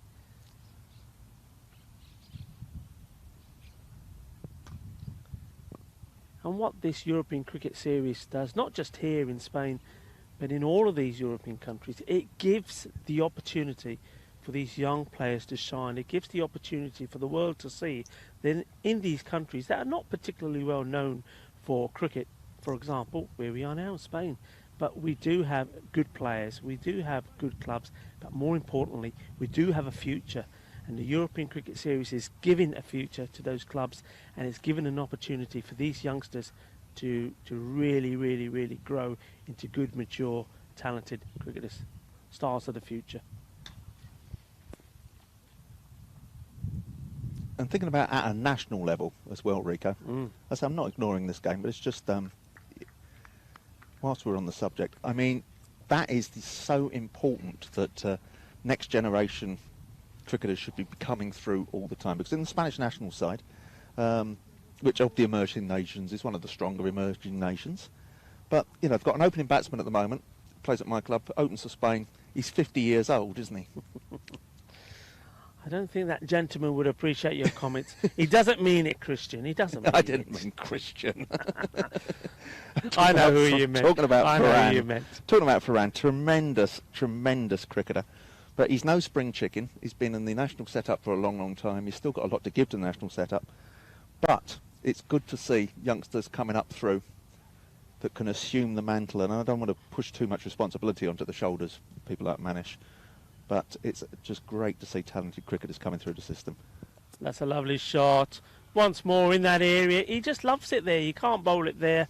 The more you put it there to him, the more he's going to dispatch it. And amazingly, no fielder there. I mean, to Prince Daman, I mean, what you would have is 2 men out and just the one in on that offside, not the 2 in and 1 out. Looks like that's what's been deployed here now. As long as they've remembered to bring another one in from somewhere.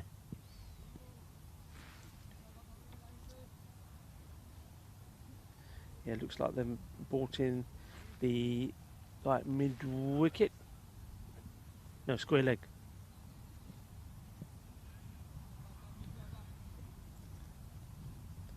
Well, as you can imagine, very quiet in the field.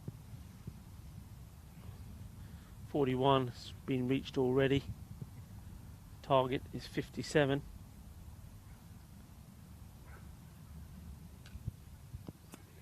There we go. That's the shot. This time there is a man out there.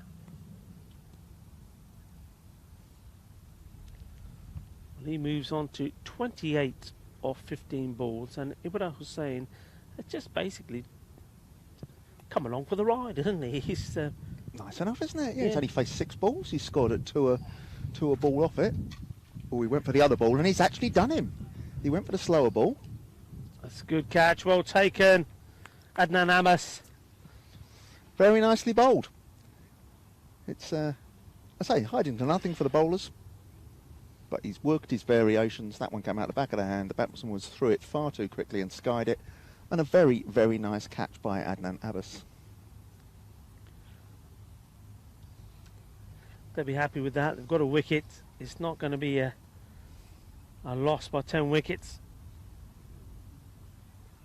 They've got a scalp. If they can, before this match is over, pick up one or two others, it will make them certainly feel a little bit more better about what they've achieved. There will be some achievement as to not an achievement. That was a very, very correct defensive shot, wasn't it?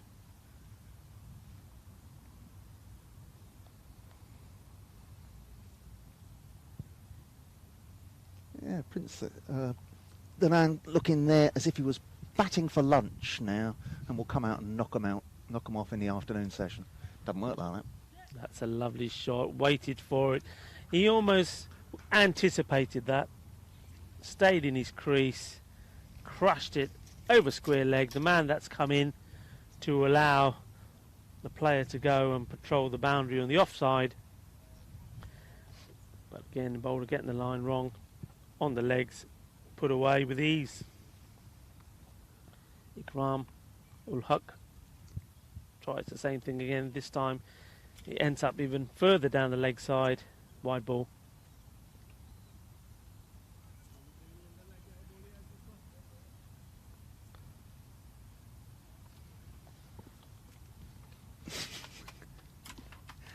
Rico and I have been working together too long because we felt, oh, since this is a passage of play that isn't really crucial to the result, we thought, let's just inform the viewers of what's coming up this afternoon. And we both went for our fixture lists at exactly the same time with our notes on. We are getting like a married couple, Rico, and it's worrying me. The end, not the end of us, the end of another over. Ikram ul Haq, his body language throughout that over said it all, really. The score is on 49, 4 overs gone. So the results of us both going for our fixture list at the same time is the last match of the afternoon. The last match of the week is match 40, coming up after the long break at 5 o'clock, 1700 hours here in Spain. Just come back to it after this ball. So match 40 is Falco versus Pac Moncada. So these gentlemen that we are seeing completing this very, very businesslike and successful run chase will be playing the team who are currently play 5, 1-5 at the top of the table. So it's going to be an absolute humdinger, a real top of the table clash when we come back after the long break. But between now and then, there's a couple of runs to knock off here. There is a man of the match award that I've lost track of who's awarding. Am I on this one? It's you, yeah, it's you. Right, well, I'm going to actually dip out before the end of the match, Rico. I will let you describe the final action. Oh, that's hit hard. Fielder should stop it. It does well. I'll see you in a minute, Rico. Yeah, we'll see you in a minute. Just going through my mind who it could be. I've got a pretty good idea who the strong contenders are. But Tim will tell us all that a bit later as we come to more or less the conclusion of this game.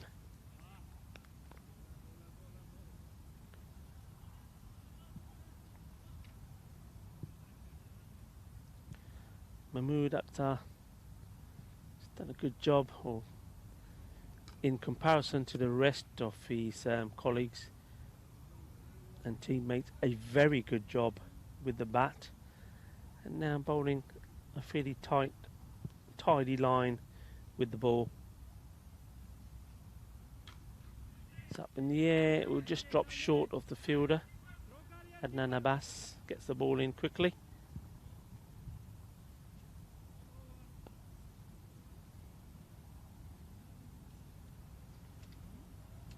And that's the end of another over. Nice tidy over there.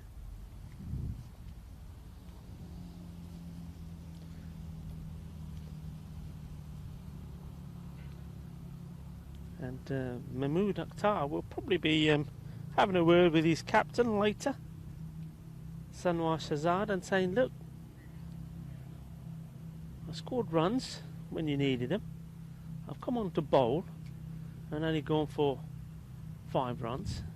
Come on, I need to be opening the batting and opening the bowling. Nice shot played. Fielder gets down well. One hand pick up. Gets the throw in.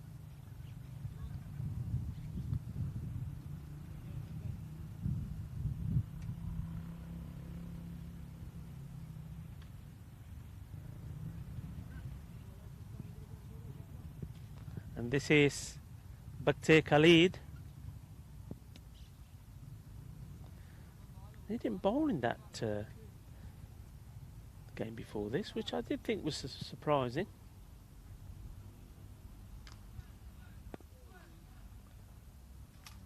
I mean, we shouldn't be focusing on the game before this, but I do believe that they didn't get things right. So I think that should be it. I'm sure it is, yeah. The umpires, as always, wait for the confirmation from the scorers. And there we go. So, in the end, a very, very professional job done by Pak Moncada Cricket Club. So they now have played 3 games, 1-2, lost just the 1. And as we were being informed by Tim, the big one is to come. How will they fare against a team sitting joint at the top of the table, Falco Cricket Club? That's going to be the match coming up much later in the day, 5 o'clock Spanish time. As we see the highlights of this brief innings of Pak Moncada. Brief because they didn't have too many to chase and got to the target, just losing the 1 wicket. And the man scoring the bulk of those runs is that man there you're seeing with the red helmet, Prince Diman. See the only wicket to go. Catch taken by Adnan Abbas. Bowled reasonably well as well.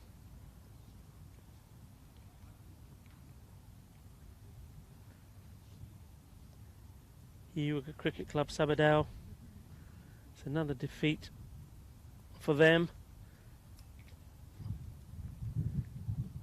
They've always been there or thereabout in their games previously, to be fair, but in this one they've totally been outplayed as those highlights come to a close. And one of the things that I'm thinking, and those of you that have been following will be thinking the same, well, how will a good team like Falco do against the attack, the bowling attack of Pak Moncada? So they haven't played the team that they're joint top with, Catalonia Cricket Club. So Falco and Catalonia Cricket Club are level on points at the top of the table. They have yet to play. That match will happen in week 3 of this European Cricket Series next week. But they have played all the others via Pak Moncada. So it's going to be testing, because the likes of Raja Adil and Hasif Usman Anwar, they showed very good lively pace when they were in the field, and of course they've had the opportunity as well to get that 1 game in, so they should just be picking up from where they left off. Falco, well, they're coming in fresh to this game, and I always feel if you played back-to-back games, and especially if you've done well in that first game, I think that gives you a good platform to build and get better. Well, we shall see. if that is the case. And I'm just looking to my left. Looks like Tim is getting ready to do the man of the match presentation. So, well, so there you have it. So like we say, we will have a short break. We will be back for that, what I think is going to be the big match today, later on. But for the moment, Tim, if you're ready.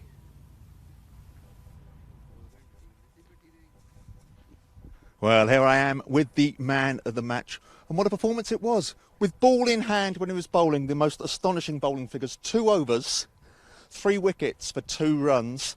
Possibly the most economical bowling we have seen in the 2 weeks so far. And then we've seen him at the end, right there to the end, knocking the runs off. 39 runs off 23 balls.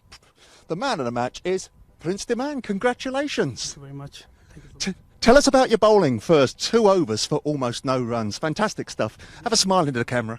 Thank you. Actually, when I bowl first, and then I see the wicket first, actually. Yeah. Then it's a bouncing wicket. Yeah. Yeah, so that's what easy for me to, and I'm very confident for my pace. So that's why I just pace and boom. Well, it was good to watch. It was also nice that you came back to field in front of us between each one, so, you know, we could give you the thumbs up after those 2 fantastic overs. So, you restricted the opposition to 56 runs. You came out to bat. You had fun out there batting, didn't you? You enjoyed that? Yeah, I just play on the merit. Actually, I love my batting. Actually, I just play on merit. That's it.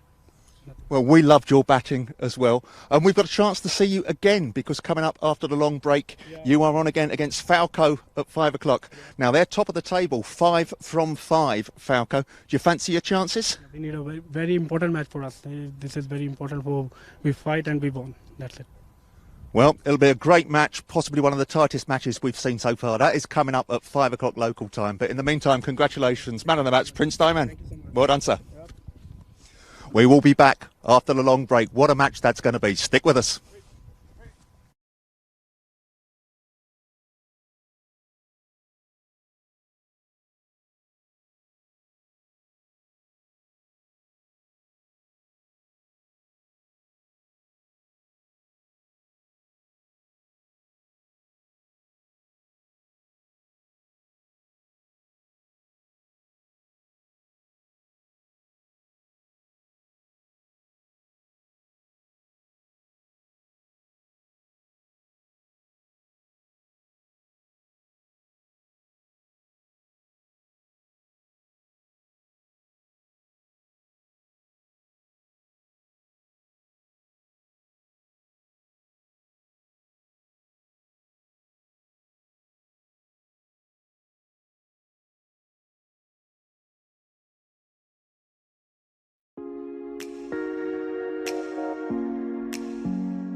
Welcome back, European cricket fans, to the final game of this week 2 here at the European Cricket Series in Barcelona. We've got an absolute blinder of a game for you. We're very excited about this one. We've got Falco versus Pac Moncada. Now, we know how strong Falco are. We've seen them play 5 and win 5. Pac Moncada, a bit of a dark horse, though. We've only seen them play 3 times. They've won two very impressive games today. So this one is shaping up to be one of the games of the tournament. Now, Falco, you're the home team. Pac Moncada, you are the away team, so you'll flip the coin and you'll call. We've got Rob Kemming, tournament ref, and we've got our lovely commentator, Rico. Head is the call. And it's head. It is a head. Okay, you won the toss. Yeah. What are you going to do? I'm going to bat first. You're going to bat first. Yes. What's the thinking behind that? Thinking is simple. We're going to set a good target, 120, 130. So my bowling side is very strong, so we can defend it. Yeah, you've been bowling well today. I've been very impressed. Thank you.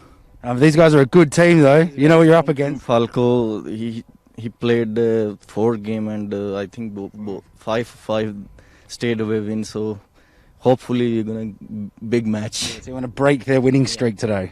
Okay, mate. Well, good luck. Have a good one. We've got our lovely commentator, Rico Fool, to translate for us. So, lost the toss in the field. No problem? Yeah, no. Didn't think so. What would you have done if you'd won the toss? Translate. Batting first करनी थी ऐसी. You would have batted first too? Yeah. Okay, but how does it affect the strategy that you're bowling? ਤੁਹਾਡੀ strategy ਨੂੰ ਕੋਈ effect ਕਰਦਾ ਜਿੱਦਾਂ ये bowling नहीं कोई ऐसी कोई गल नहीं है जैसे पहले भी ਅਸੀਂ ਇਸ ਤਰ੍ਹਾਂ ਹੀ खेले हैं कि बॉलिंग आई है या बैटिंग आई ਅਸੀਂ ਆਪਣਾ 100% ਦੇ ਕੇ ਤੇ ਮੈਚ ਵੀ ਨਹੀਂ ਕੀਤਾ. No, it doesn't bother them. No strategies, whatever it is, they give 100% and they get the results. Okay, these guys are a good side though. You must be feeling, a bit of pressure. किन्ना team बड़ी अच्छी है, कोई pressure नहीं है और little bit pressure थोड़ा बहुत है ही है लेकिन ये है कि मेरे को बॉलिंग अच्छी है तो इंशाल्लाह जड़ा ਅਸੀਂ विन नहीं कराने.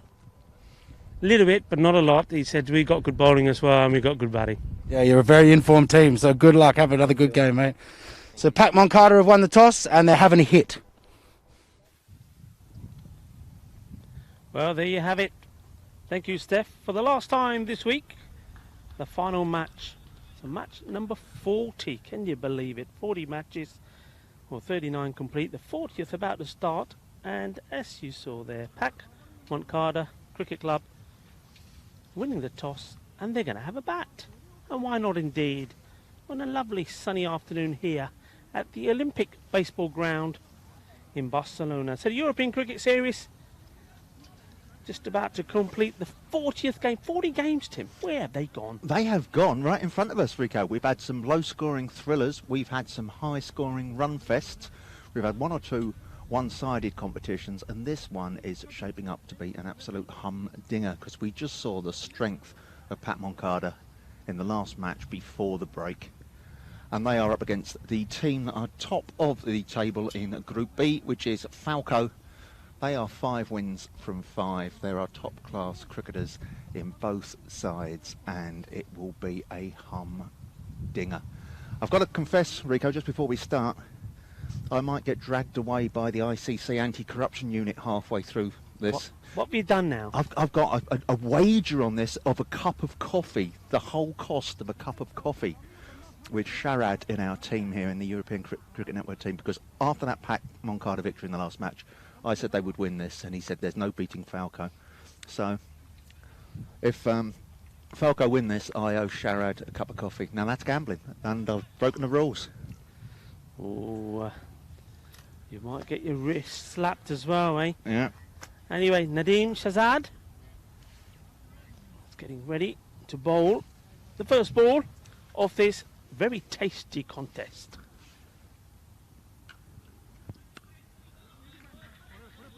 Would you call that a misfield, Rico? I think if we're being harsh, we'd call that a misfield. Yeah, I think so. I think he dived over it.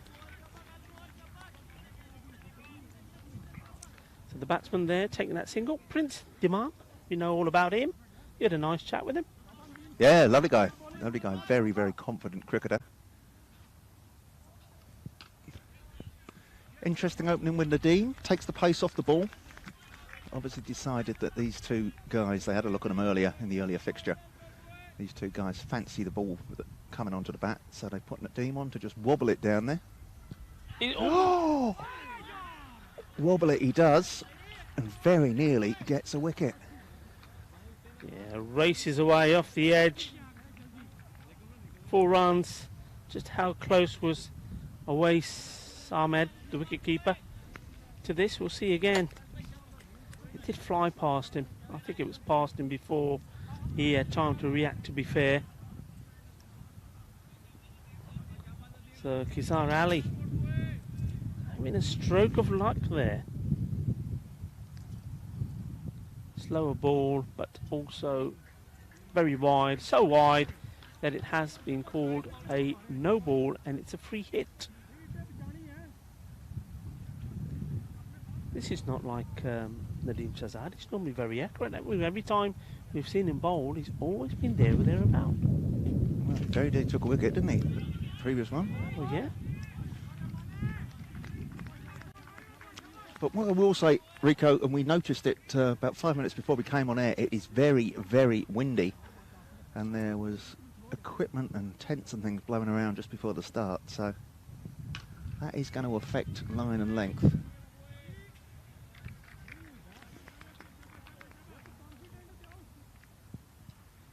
Certainly. You're going to have the wind, and I think a bit later on, as this sun comes down, these fielders down this end of the ground,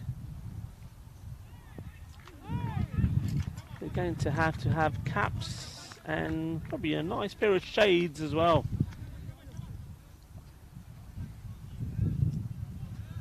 It's fair to say that this week, where the positioning of the pitch has been at a different angle to week 1, we haven't really had a real sunny day. The days, don't get us wrong, they've not been cold or chilly. We had a bit of rain yesterday, as you know. It's not been cold, but it's been very murky and a lot of cloud cover. We were commenting yesterday how with the murkiness it was difficult to see the white ball. So this is the first day that the sun is really going to play an impact on this side of the field. So we'll just see just how much of an impact it makes to the fielders. And it's Cameron Raja, the captain, coming on to bowl the second over. 7 scored on the first. It's gone over the top straight away. Balle, balle, balle, all the way over on top of the nets on the other side of the boundary. Well, he struck that very, very well, didn't he? Took a taste for that as soon as it came to him. He thought, yeah, this is the ball. This is in my slot. And away it went. Yes, so straight away, putting the pressure on the bowler. Cameron Raja, the captain of Falco. Oh. Wasn't in control of that at all, and if he'd got hold of that, it could have top-edged anywhere. Yeah, I think that was a premeditated shot. I think he knew that this one was not going to be pitched up. He's making a change in the field. Indeed, yet the man on the drive on the offside's been brought into the ring so he can push the man back to deep mid-wicket.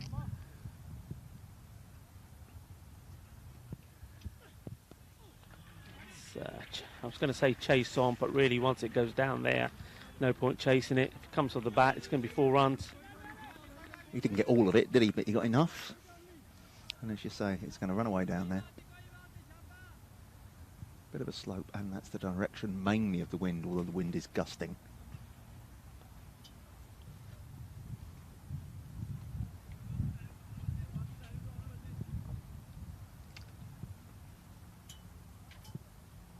Cameron Raja needs a reply. Doesn't get one. It's the batsman that smashes that hard and straight. I think it's gone all the way over, surely, for 6 runs, I think. Well, Kaiser Ali, what a shot. That was big, wasn't it? Yeah, just switches again how he picked this up, Tim. Oh. Highlights cut short there.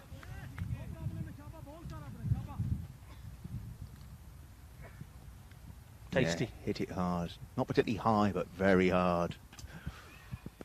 just gets everything into line behind that one. Didn't fancy that one at all.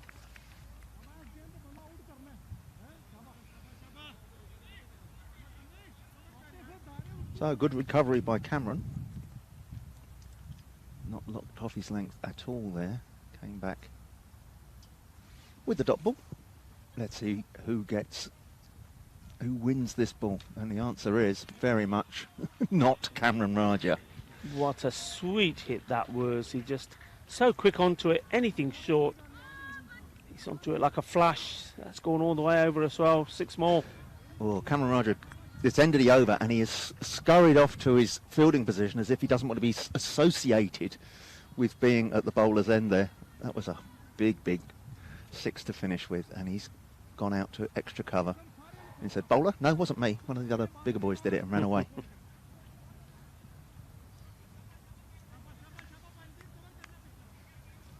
So Nadeem Shahzad to bowl himself out.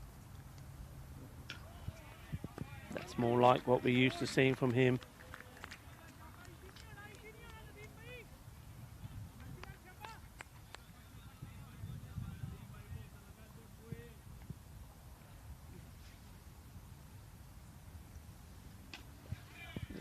Well, it's gone up and it's sailed away. Hits the top of the frame for the nets on the other side of the boundary.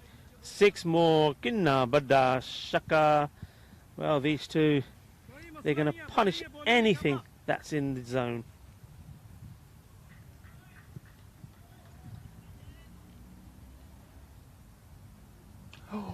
Well kept down. That kept a little bit low, I think, Rico, yeah? Yeah, it did. Was looking to get on his back foot, then realised it wasn't going to get up and adjusted very well. The net result's a dot ball. Nadeem Shahzad. He comes again this time. That's well bowled. Good areas from him. As we say, a good comeback. Well, so far, in the last over and this over, everything has been either boundaries or dots. Finally, the batsmen actually have to run for something.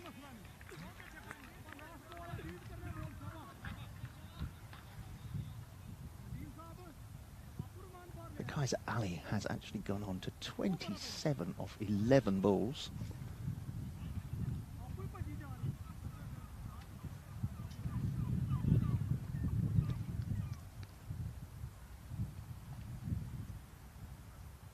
Let's see what he can add to it.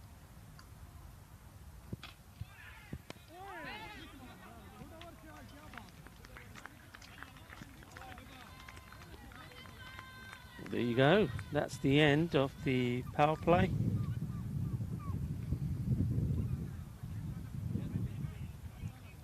Well, that's a good second over by Cameron. Just went for the 7 runs in it. Sorry, by Nadeem. Thank you, Rico. Yep, Nadeem. Just the 7 runs. They were a little bit different, the 2 of those. It wasn't so much a case of mixing up the fellas, but just mixing up the names.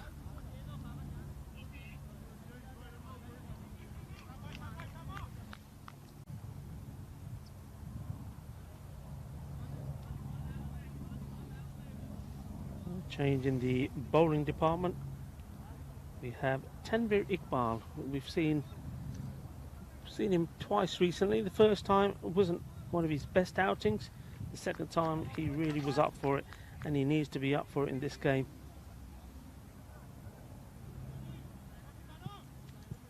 In he comes. Oh, he's going to fluke a wicket. No, he's not. Well, it wasn't a good ball, but it equally wasn't a good shot. Oy. Not a happy man. He just stood there staring at the fielder. This was one of those where the fielder, he sort of stood his ground, didn't he? Rather than come and try and come a few steps forward, he stood his ground expecting the ball to fall into his hands. Didn't move as quick as he needed to. Chance goes down. Big chance. don't think the keeper liked that at all. And why should he?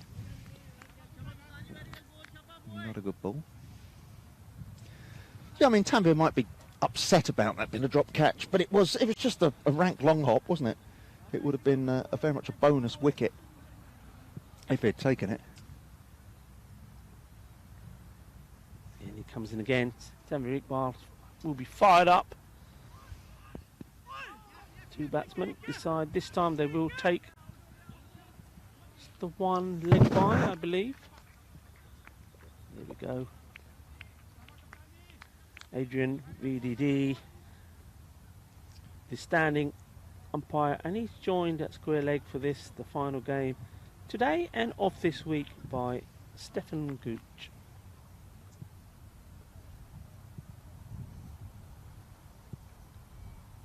Here comes Tanvir. He needs to try and get the ball a bit outside that off stump. Yeah, he's straying quite a bit, isn't he?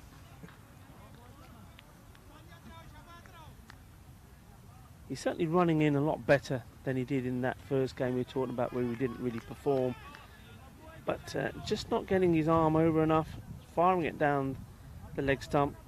And the wicketkeeper, Awais Ahmed, is probably thinking, come on guys, you're not making this very easy for me. You want me to stand up, but you find the ball down the leg. That was better.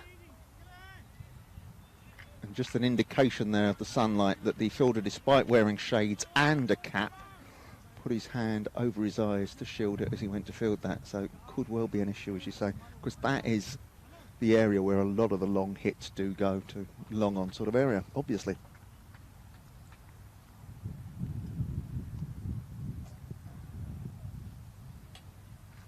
Bit more purpose about Tanvir Iqbal as he gets ready to come in for this one.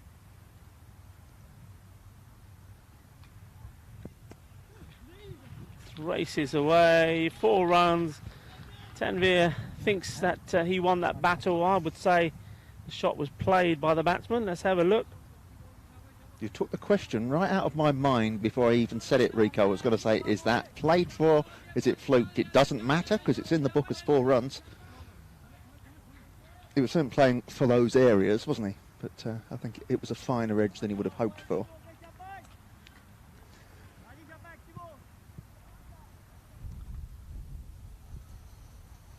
Prince Niman. That was neatly played. Again, wasn't a good ball. He's straying onto the pads, but just flicked away. Yeah, that's wonderful to watch again. Just look at the footwork here. Absolutely beautiful.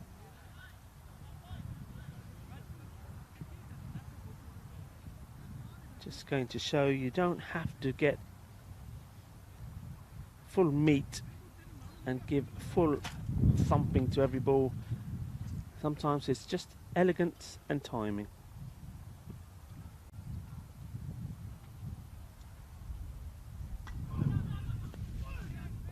Yeah, another one that seemed to keep a little bit low. Again, Prince Niman up to the task, kept it out. Tanvir has gone for 14 runs off the over, so very much a bit of a score draw that over, because the target is, I suspect, going to be something around about the 130 between two good teams. Who knows? So many things can happen between now and then, but 130, 140 is the sort of target that good teams get against good opposition. Yeah, that's what certainly Pak Moncada will set up for, and anything, I think, with their bowling attack, and bear in mind that 4 of those overs are going to be bowled by some awesome wicket-to-wicket bowling and at serious pace. I think they'd be happy with anything over 120. Well, Mohamed Zahid has just marked out his run-up. He wants the man who is at backward square leg on the boundary to go right round to long leg. So we've got... Oh, he's still tweaking that man. No, he doesn't know where he's going. He's coming and going. But we've got 3 men in the deep on the leg side, equally spaced. Wow, high indeed. Balle, even better. What a big un. Wasn't it a big un? That didn't interest any of the three men spaced on the leg side because it went way out of the ground. A new supply of Kookaburra balls has arrived this afternoon with Meda. She's arrived with new supplies for next week. That's going to be a catch. Oh, no, it's not. Inches above the despairing hands.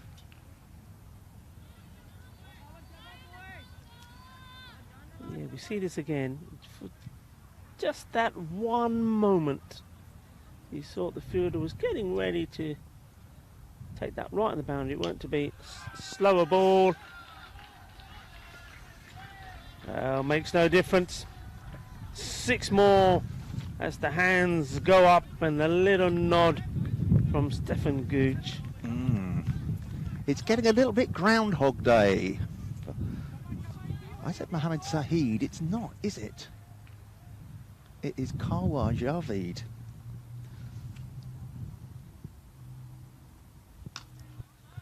Wow. Kinna Sona. Badhiya shot. Fielder the gabbe gai ball.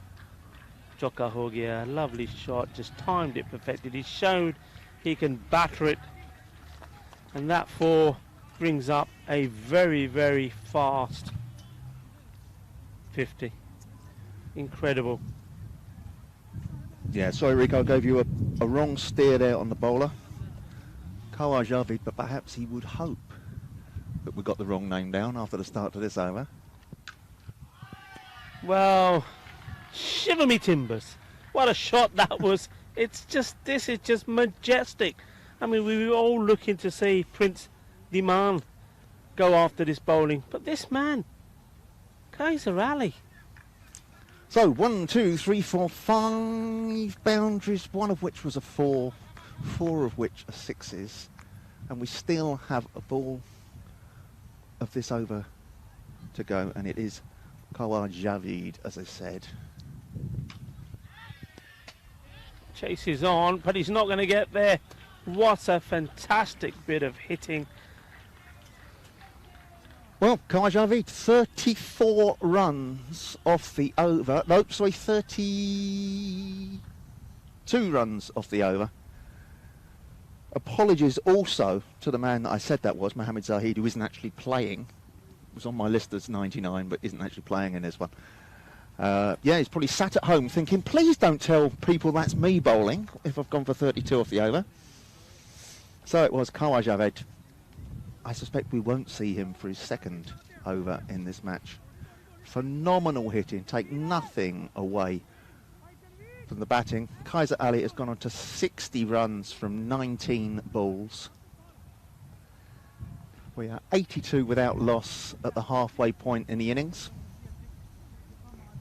The man at the far end, Prince Dhiman, who we thought would be one of the major threats, hasn't had a lot of the strike, but he's still scored 17 runs off 12 balls.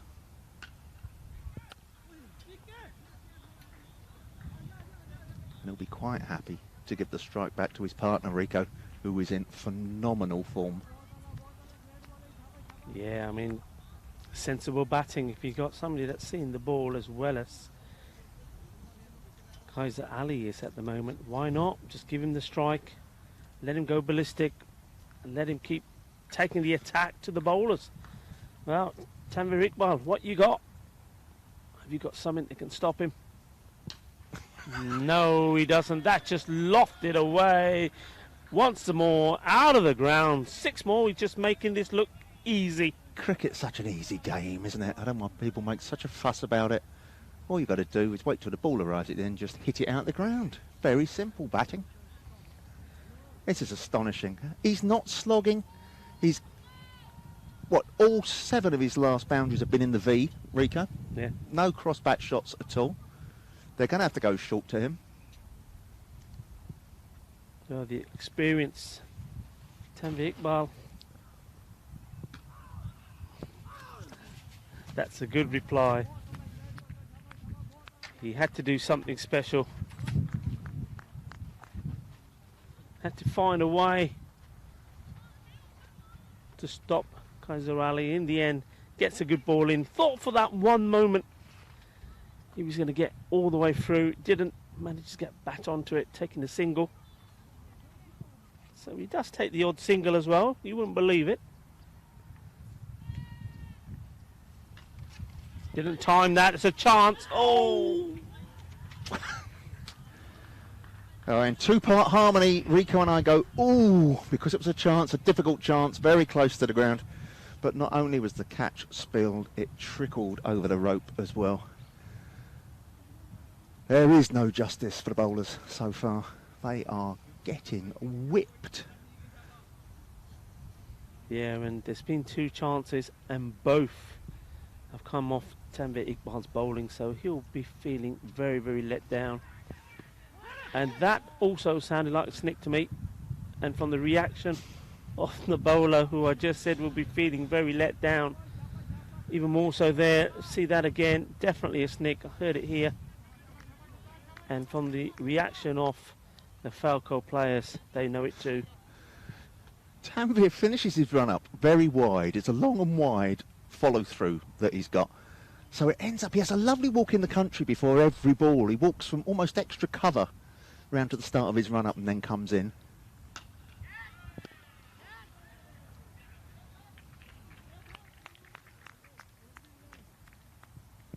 That's well fielded by the gentleman who had just put the catch down, Naeem Hussain Shah, but it probably won't do anything to soothe Tanveer's troubled mind at the moment.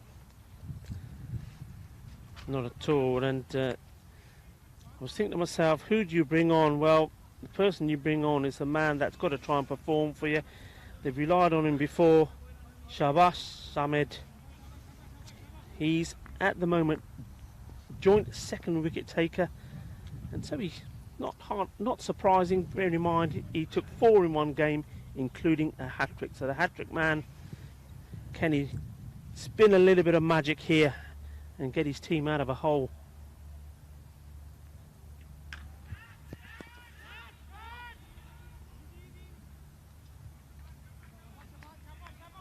Well, the thing with because there have been so many sixes, they are so defensive in the field now, Rico, aren't they, that any mishits like that on the infield, and it's likely to go safe. So they're almost being allowed to have a free, not slog because they're not slogging, but a free hit at everything that comes near them.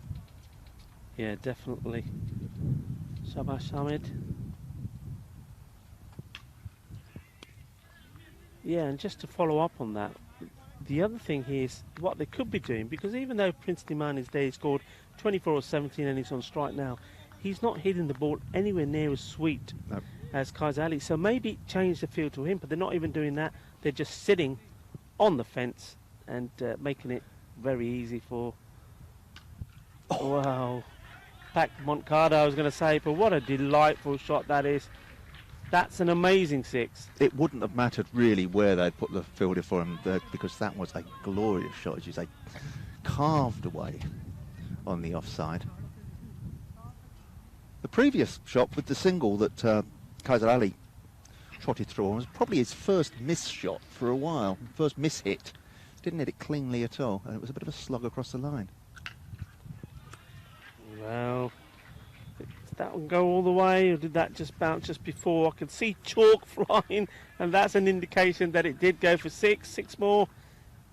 He does like this area. Look at this, he's so quick onto it, and it's all quick hands, beautiful timing. So, Shahbaz Ahmed, can he find something to break this partnership? Man goes across the wicket.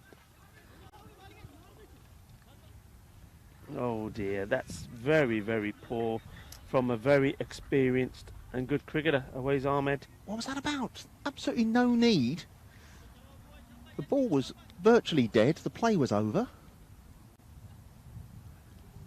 Sheer frustration, I think, if you ask me.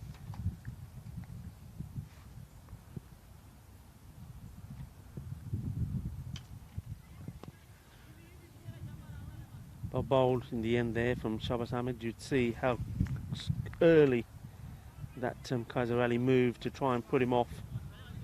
Yeah, had a little dance, didn't he? But Well done, Shabazz. A couple of big shots in the middle of that, but by and large a fairly tight over when compared with some of the others we've seen. 16 runs off it though. And Fritz Steinman isn't too far off his 50. 37 now off 20 balls. Yeah, but at the moment it's all about Kaiser Ali, and if he can keep continuing at this rate, and I'm going to say, I said it once before in this series, and I believe it was Awaz. You're shaking your head, but I'm going to say, when Awaz Ahmed was motoring away and got to 79, but he's got the time, he's batting well. Are we going to see the first European Cricket Series 100 being scored on the last day? Wouldn't that be a fantastic way to end the day? Well, it will be if you're a Pak Moncada fan or player. Not so much if you're Falco. Yeah, well, Atif Mohammed has got other ideas, and a very rare top ball.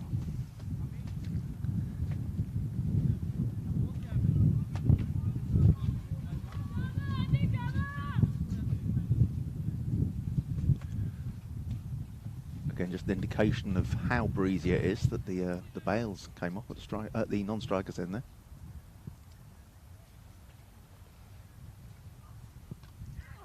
Well, it's gone miscued.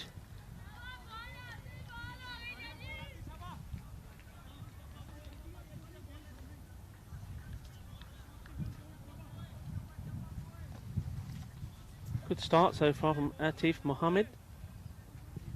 Yeah, it looks as if he's got an answer to these two that the other bowlers haven't had. Very high man, very tall man, very high arm. Yeah, he's the young player that the Falco captain Cameron Raja was very complimentary about, and was telling me, watch this young boy, the left armour. He's got a good action, gets in the right places, and every time we've seen him, he demonstrates it. I love the way he runs in, high arm, and so far getting the ball in exactly the right place. Exactly the right place, Rico. Exactly the right place, and go on then, you can tell me off. Well, I don't believe you have the power to influence innings out there, but you just cursed and jinxed Kaiser Ali by saying he had time to get to 100. We had a few dot balls, and he needed to get a move on if he was going to get to that 100. And he's played round one. But what a terrific innings. Take nothing away from it. 70 runs off 25 balls. Has completely put his partner in the shade. Bearing in mind his partner is on 38 off just 21 as well. It's an astonishing knock. The equally big hitter. Oh, his name. I'm so excited his name's gone from me now. Spoke to him just after the last match as well. Is Hafiz Usman Anwar coming in. The excitement's got the better of me, Rico. Yeah, we've had a couple of low-scoring games, haven't we, today? First one was, low scoring, but close to the wire. Then we had a game where around about the 116 was posted and 103. That again close. Third one not close at all, low scoring. So we were in for a high-scoring game, and this looks like it's definitely going that way. The question is, what are Falco? Now we know they can score stat loads of runs, but when do Falco think that it's even perhaps beyond them? I think they'll probably come out confident whatever they're chasing because they are a top unit. But after the power play, after the first 3 overs of the reply, I think we'll have a very good idea which way the match is heading. Let's not get ahead of ourselves though. Here we are. Well, Atif Mohammed tipped for great things by the captain. If he was that tipped for great things, it's a pity he didn't bring him on 3 overs ago. Before an over went for 32 runs, if you remember, Rico. Would be perhaps a different game if he had come on. That's an absolute gem. We talk, or I certainly do talk a lot about, the wastage of the opportunity to bowl a good first ball to a new batsman. Well, Atif Mohammed made no mistake there. Right on the pegs, knocking him over. He's on a hat-trick. Wouldn't that be something special? We've already seen one. Now, wouldn't it be great if this young left-hander can get 3 in 3? Well, Ibra Hussain is the man in. We saw him batting with Prince Daman in the last match before the break. And He likes to hit it hard. Sorry, Rico. Well, just over-pitched.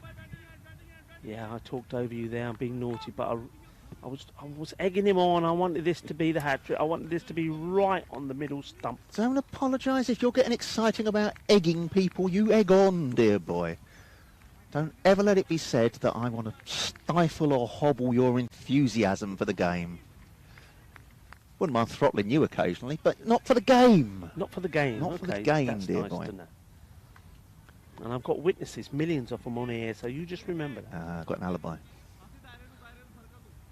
Cameron Raja decides that with a few wickets down, he can come on and have a go.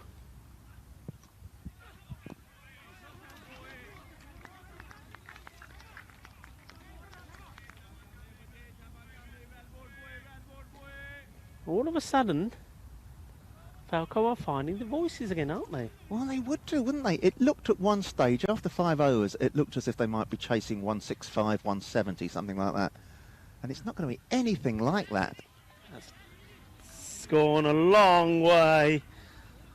We've seen Nadeem Shahzad catch some beauties, haven't we? He took one in front of us the other day, which helped Shabash Ahmed get his hat-trick, but he'd have to grow some to get that one. That was a big hit. So Cameron Raja is getting the same sort of treatments he's had earlier. This time he has his man, the finger goes up, caught behind. Yep, Ibra Hussain, it was short and sweet. And he's on his way. Yeah, it's not surprising Falco are finding the voices again. It's been an innings of 2 halves, to use a cliche, and they are certainly winning the second half of this innings.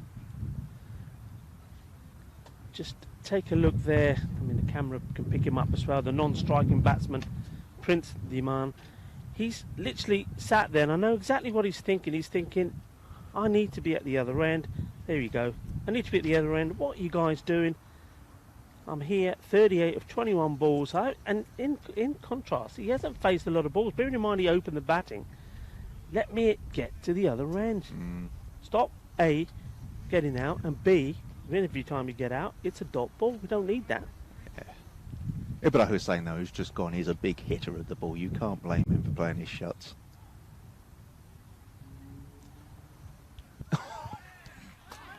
But, Rico, you're right. The man who can score quickly is stranded at the non-striker's end, and he's frustrated. He started pacing like a caged tiger there, didn't he? Yeah, if the batsman there now, if he concentrated more on the ball than trying to put off Cameron Raja, he may have done a little bit better.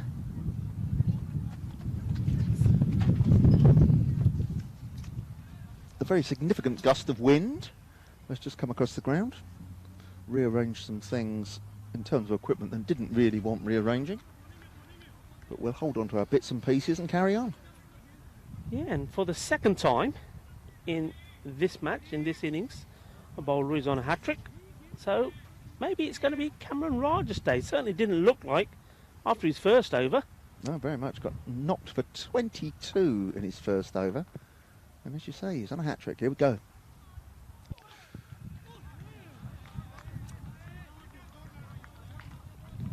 Well, he's taken 2 for 6 so far in this over. Everything's a game of 2 halves. It's a game of 2 overs for Cameron Raja, an innings of 2 halves. Maybe this will be an over of 2 halves, and he'll get clobbered for a couple of 6s now. But Prince Daman is not going to run. I tell you that. He is not going to run. He's going to stand put and say, I'm going to face the next 6 balls. Yep, Absolutely right. He was almost leaning on his back like a construction worker on a tea break leaning on his shovel.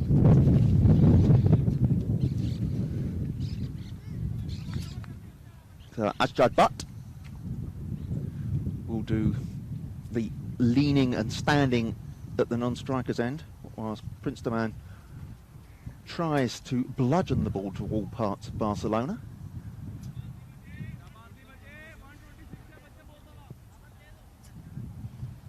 So Atif Mohammed bowling this, the last over. Doesn't quite get hold of it, but it goes in the gap. 4 runs. Yeah, just looking back, Rico, after that fast start, the last 2 overs, over 8 and 9 combined, went for 9 runs combined, 4 wickets. Yeah, so what a comeback by Falco. Yeah, and yeah, you just, like you say, just look at as the wind picks up again and lifts our marquee. Slower ball. Wow. That told a story there. Prince Daman hit that ball, saw it going to the fielder and said, I'm not running because it's going to be a single. Then it goes past the fielder and all of a sudden he smiles and, yeah, I knew it was going for 4. That's why I didn't run. Yeah, you little liar. And this is why he wants to be on strike.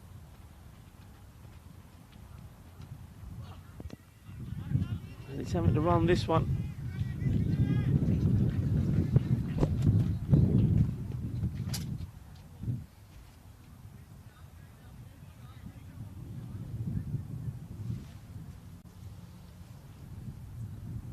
But well, he's probably been told, you either hit it for a boundary or you get me back on strike.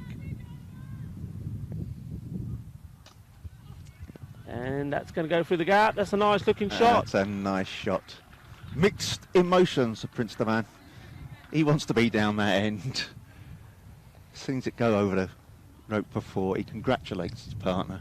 Can understand why, can't he? He probably thinks, I just need 1 ball. You give me 1 ball, I can try and get my 50. Yep, he's 1 big hit away from 50, but he's at the wrong end to hit it, and there's only 2 balls of the innings left. So he's hoping for an odd number here. He walks determinedly for a single. He's going no further.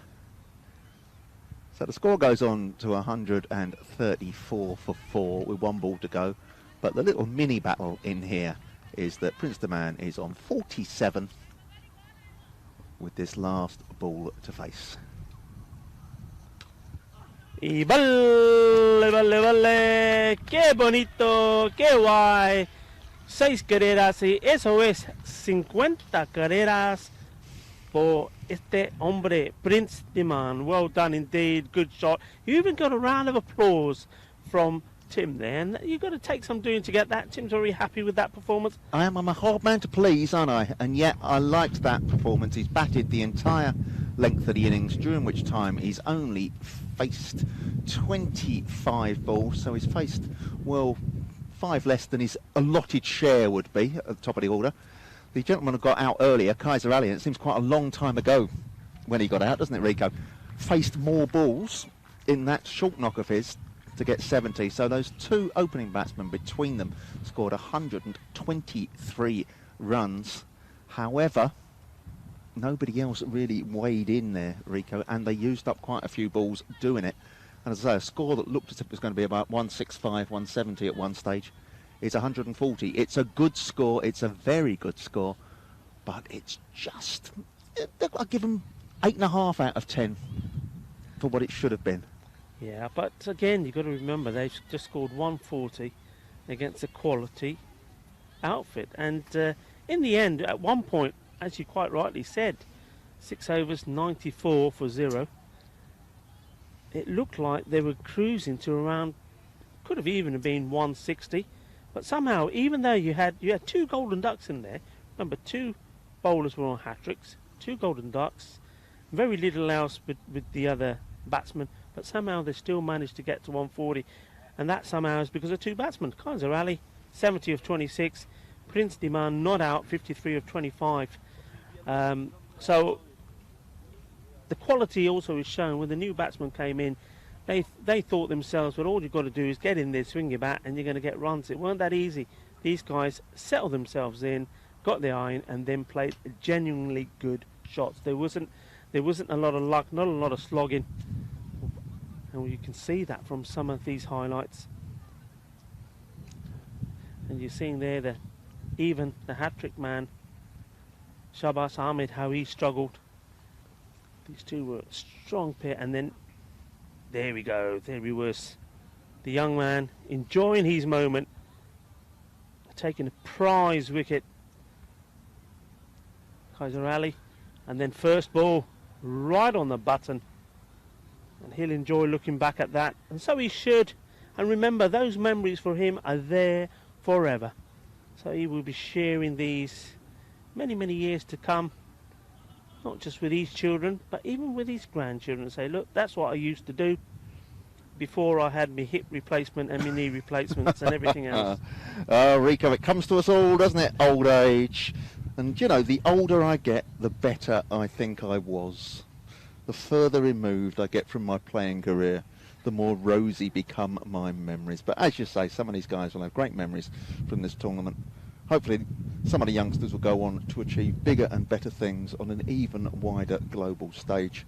But for now, the stage is here. We are here in the Olympic Baseball Stadium in Barcelona. It's just one stage that matters, and just one thing that matters for the next 45 minutes or so.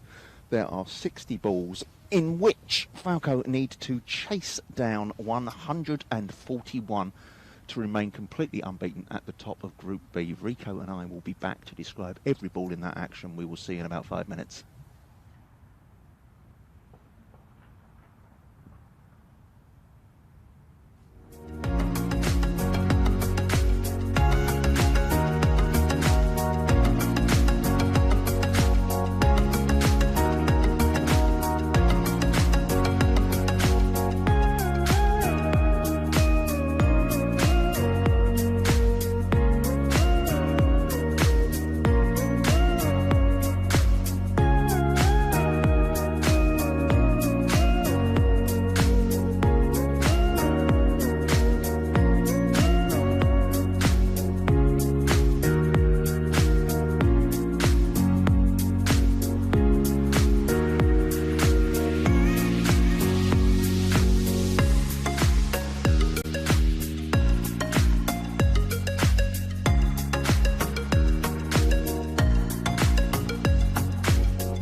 Well, I hope you're ready.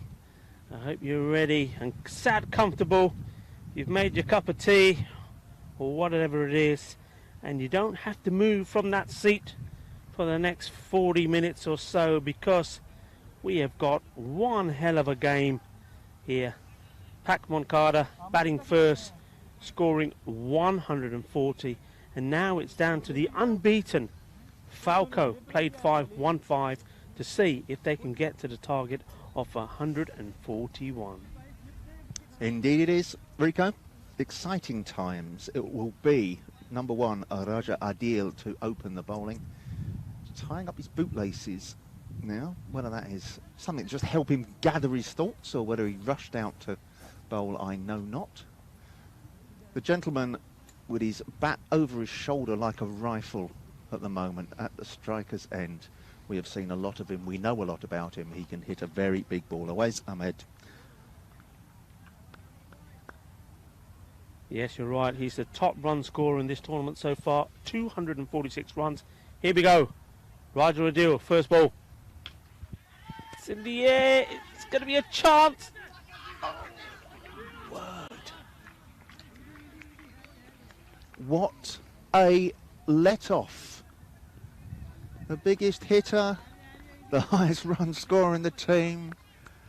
He plays an awful shot, and a very simple catch is put down. The sun was behind the fielder, no excuses there. It's pure nerves. Yeah, Nawish Ali, the guilty person there. That could be very costly.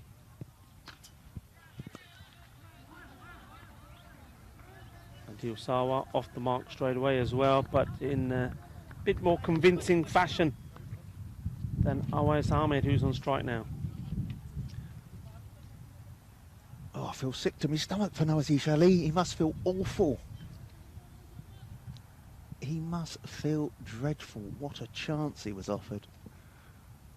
And what a let-off. Here we go then, Roger, back in again.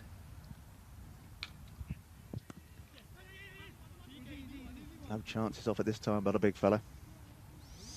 Awais Ahmed scampers a single. Must be thanking his lucky stars that he's still there. Yeah, at this level, you wouldn't expect a catch to be dropped, but again, it's all about pressure. He knew how vital it was and it got spilt, but anyway, Raja Adil comes in again. That's quick, fires it in, it's up in the air. Where's it ending up?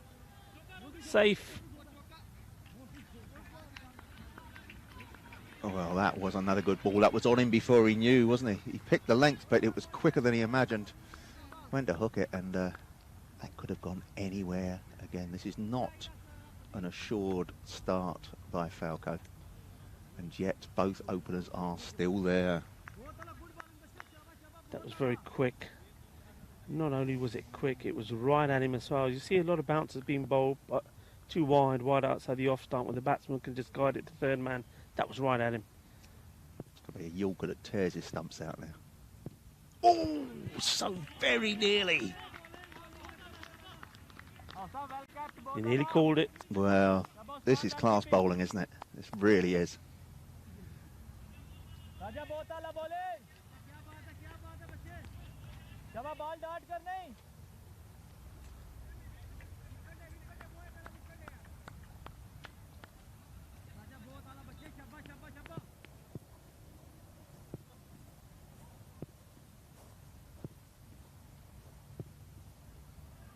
Raja Adil, wouldn't he love to...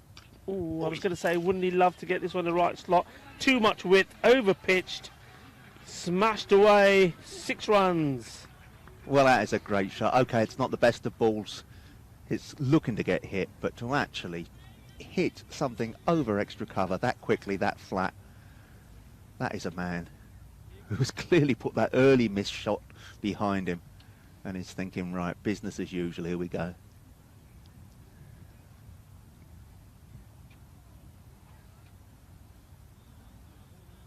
So it's the gentleman who put down the catch on the very first ball. Nawazish Ali has been brought on. His confidence if he has got high confidence, he must be a remarkable character, let's put it that way after that one. He will be looking to make amends.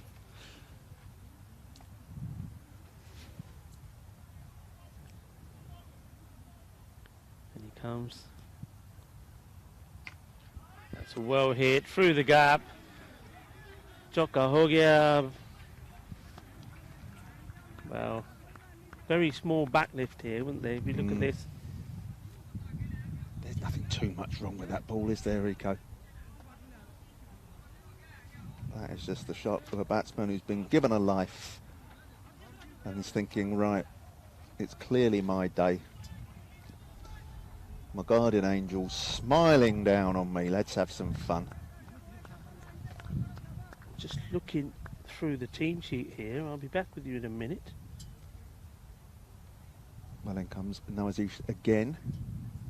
If he gets hit again, his confidence is going to be in movements. These are much, much better ball. It's a great recovery. And just nudged for a single by Ahmed. Playing a sensible shot. Obviously, he can play far more shots if he's still in than if he's out. So he is picking the balls that he wants to go at. And Adil Sawar, who is on 11 off 4 balls. He's had a very good start. Yeah, sorry, Tim. I was just looking to see if Hasif Usman Anwar was in the team sheet, because if you remember the last match, just see this ball. It's a chance. That is very well taken. That is a ball coming straight out of the sun. If you look where the shadows were, immediately behind the fielder there, he's still shading his eyes to speak to his teammates. Yeah.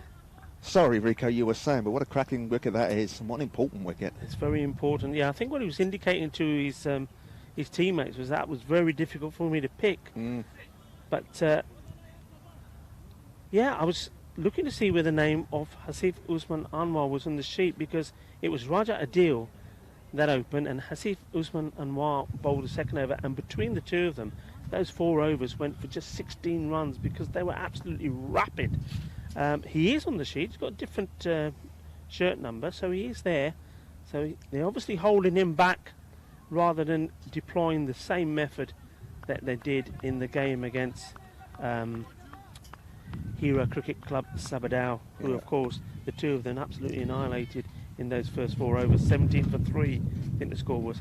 But anyway, it's paid off. Nawish Ali has made amends for the catch he dropped, even though the batsman he dropped, Awais Ahmed, is actually still there. He's the one at the non-striker's end.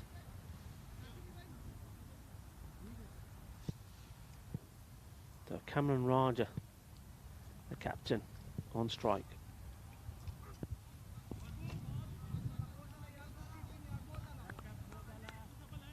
Yeah, you say they are shuffling their bowling resources. They've got 4 bowlers in this side. Pak Moncada, any 2 of which they could shuffle around as an opening pair. They are blessed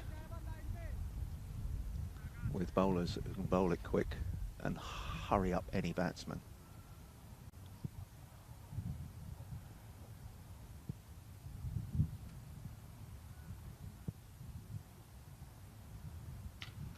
Far too short. Far too short. It was far too short, but what a lovely pick-up. He picked that up beautifully. That's a very nice looking shot. Too short, you're right, but to pick it up that well. And again, it was just timing. But it's... anyway, what do I know, Rico, but pitch it up. We've seen miss-hits off pitched up shots. But that was just asking to be put away. And it didn't need to ask twice. No. Just looking at the fielders here, this end. Including Usman Ali, who took that catch earlier. It's in the air. It should be taken. Oh, that's a brilliant catch. And it's the guy I was just talking about. I just said, look at Usman Ali. He's really was like trying to see where the ball was. He's got the sun in his eyes, and yet he's sprinted all the way across, and he's took that catch in front of the man, Prince Diman, who himself, well, he did something similar in the first game, didn't he? What are you doing taking that catch? That's not your catch. You're running into the sun. You're travelling at 1,000,000 miles. It's definitely not yours. You've got a perfectly capable catcher standing there ready to take it. It's the oddest bit of fielding. It's paid off, but if it hadn't done, he should have been kicked from here to the car park. Well, not that I'm advocating violence, obviously, but he should have been kicked from here to the car park. Captain comes and goes, plays one good shot.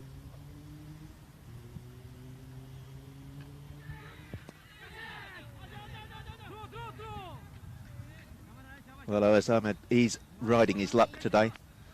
Leading edge there, spoons up into the offside, but not near a fielder. He'll scamper a single and he'll keep the strike.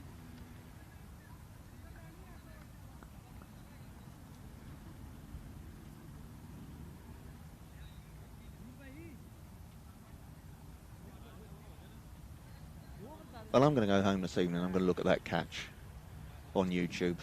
And I'm just going to scream at the screen a few times. That's not yours. That's not yours. And I'm just going to look at it and try and find out any reason why he thought it was his catch to take rather than Prince Diman, who was standing there waiting to take it.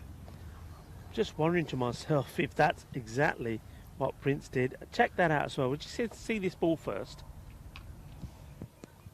So there's a lot of 2-2-2. It should be an easy 2. There is nobody in that area, which just surprised me a little because that's where Awais Ahmed likes to play a lot of his shots, but I wonder if that's the tactic here. These two know each other very well. Awais Ahmed, part of the national team setup, so is Raja Adil. So there's a little battle going on here, and I think Raja Adil, the captain, is saying, I know this man, I know where he likes to play it, I'm not going to give him that shot, and he's going to have to try and play it off a ball outside off stump.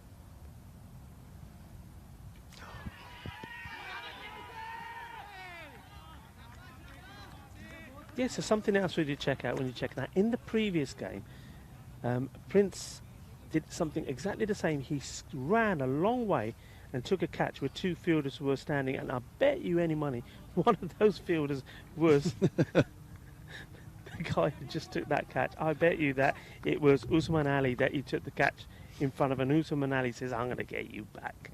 It would have looked terrible if he dropped it, but he never looked like he was going to. Yeah, Usman Ali has taken both catches in this inning so far. That looked as if it needed to be hit as well. It was a bit short, but it just gave the hurry up to Awais Ahmed, and it's just a scampered single. In terms of private little mini battles within this, Raja Adil is winning the mini battle against Awais Ahmed. Yes, Awais Ahmed has not been given the ball where he likes it at the moment. We know he's strong in his legs, and they're just not feeding him. A very brave move. Look at the field. Like I said earlier, nothing there. No fielder being wasted. In he comes again. Sorry, Rico, just clarify what you meant there. No fielder where? Right down on the boundary too, when Awais is coming into bat. So Awais likes to play that shot across his legs. He likes to shuffle across and whip it or lift it over on the cow corner area.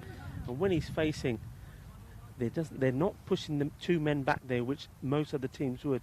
They're actually inviting him to play the shot, but try to negotiate it off a ball that is not there for it. In other words, trying to get him to hoik it in the air and get him out. Oh, they decide not to take the second on a misfield, which is wise. They need a little bit of a partnership here. Yeah, you're absolutely right. Are they putting a man back? They're putting one man back for him on that shot. And the man who was at third man has come up. And the other deep man they've got for him is on the offside. At long off. That's exactly what you said. Yeah. They're asking him to play that shot. They're daring him to play that shot. He played that shot and he actually won that little battle. Yeah, right on cue. So, yep. So, not only did I describe it, it was also demonstrated. So it's all about you, isn't it, Rico? All about you, love. I sit here never mentioning myself, and it's all about you.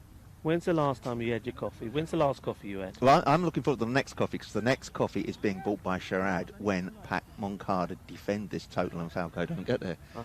Because we had that little wager during the lunch break. Yeah, but I think you're getting ratty now. You need that caffeine sooner than later. Coffee, please. Okay, what we at? What's happening here? So, right, the man who's taken 2 catches.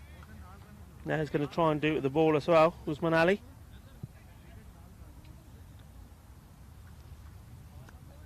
In he comes.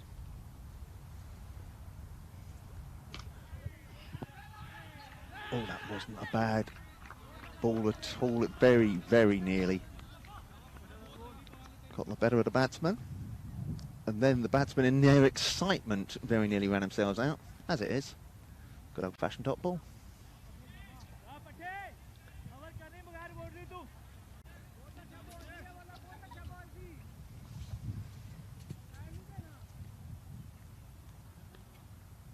So Adnan Guzanfar on strike.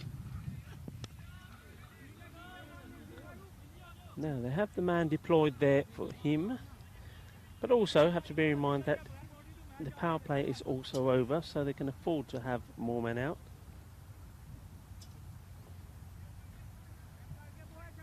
Still feel he's not quite in the right place, but we shall see. Usman Ali to Awais Ahmed.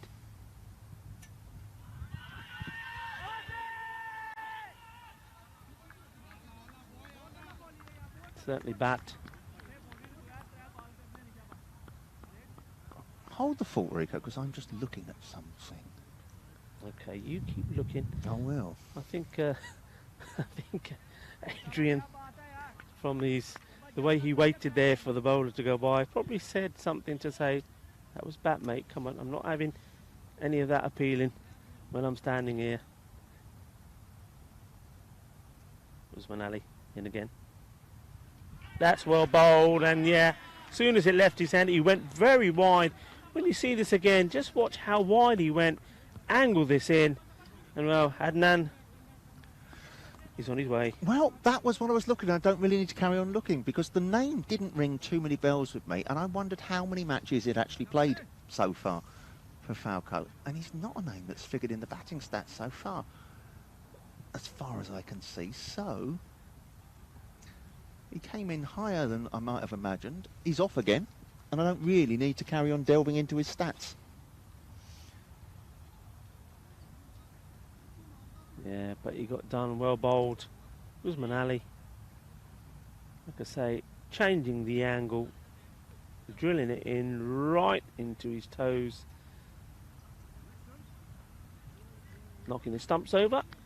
Gets another wicket. So really, this is becoming all about if Awais Ahmed can find his best form and take this battle.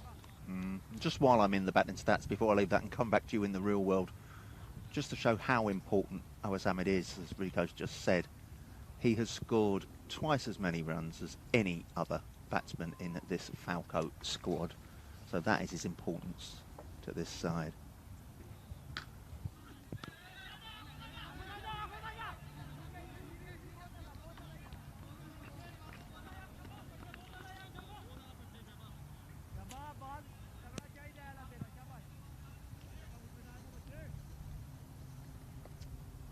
Good work there from Nawaz Ali. Certainly got on top of his game.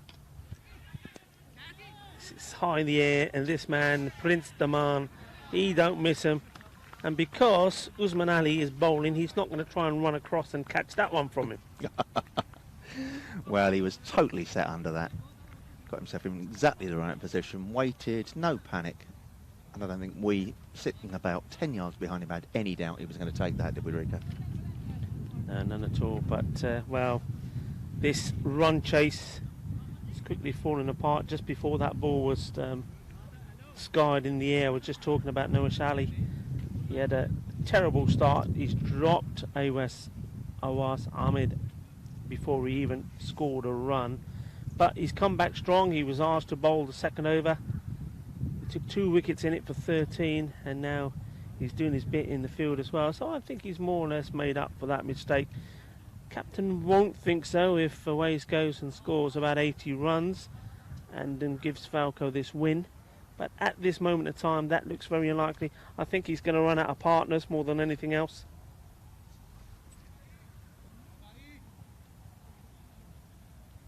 And Usman Ali, of the 4 wickets that have fallen, has been involved in all 4 of them.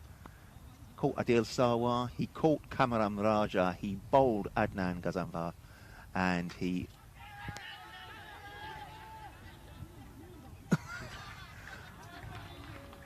Well, as I said, of the 5 wickets... No, actually, we've got to change a bowler, haven't we?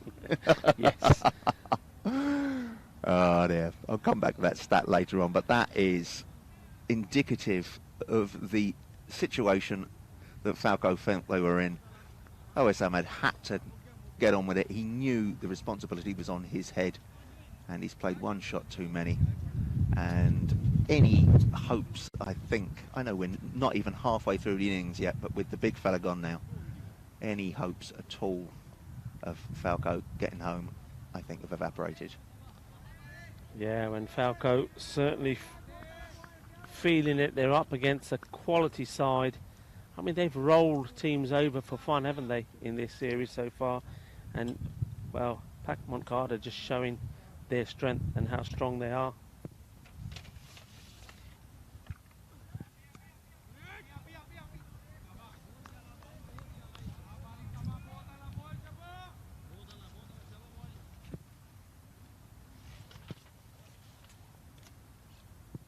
So Imran Hussain, ooh, so close to getting another.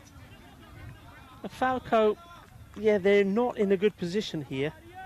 The overs are clicking away. They're not getting many runs. I think it maybe, I've said this before about other teams, they just need to now start thinking about, look, let's not make this look like a real battering. Let's try and get to a respectable score. So people will say, Pak Moncada beat us rather than Pak Moncada absolutely thrashed us. Let's see if any of these batsmen can do that. Naheem Shah and Tanveer Iqbal.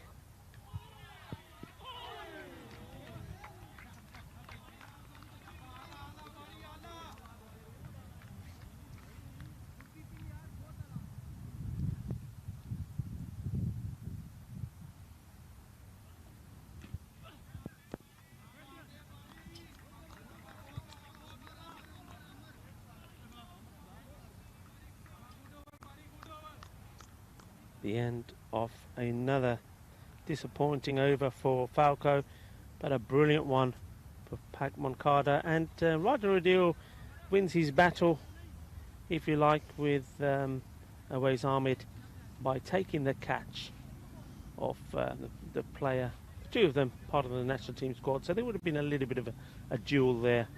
So Raja Adil will feel, also as captain, that he won the battle.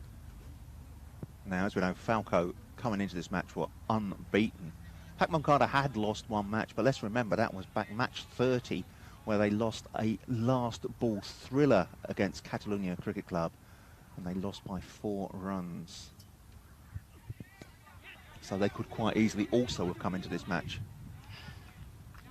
Well, and while you're talking there, we see another batsman just give his wicket away, well, it was a nothing shot, just skies the ball in the air, and the bowler takes a very nice and neat caught and bowled, and this is Amar Shahzad. Yeah, so just back to that, the only match that they lost was a last ball thriller. I don't think this will be a last ball thriller, Rika. That was where Pak Moncada just failed to get home by 4 runs against Catalunya Cricket Club in match 30. Yeah, just what were the scores there? What was, Let's have a little look. Let's dive in. I'll be diving into website, man, while you're describing the action, Rika. Well, what I'm describing is just players getting themselves out. So, you know, you've got some interesting facts there. Well backed up. Shy at the stumps. So, Amir Shahzad bowling this, the 6th over.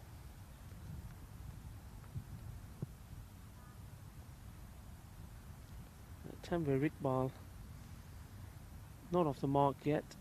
His last outing with the bat wasn't a good one. Was out first ball. And that wasn't a very convincing shot either from Shahbaz Ahmed.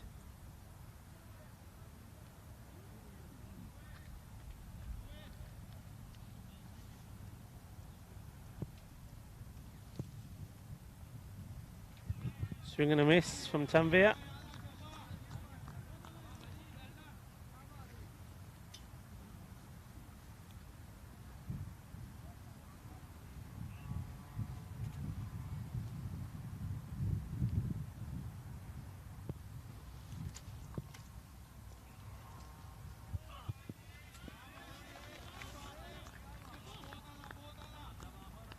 Yeah, so this game's going very flat here now.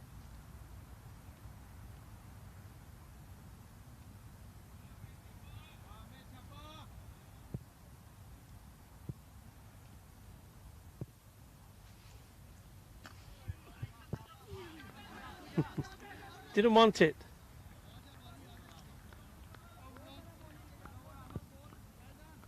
Shahbaz Ahmed refused to move out of his crease. Wants to take the strike. Good for him.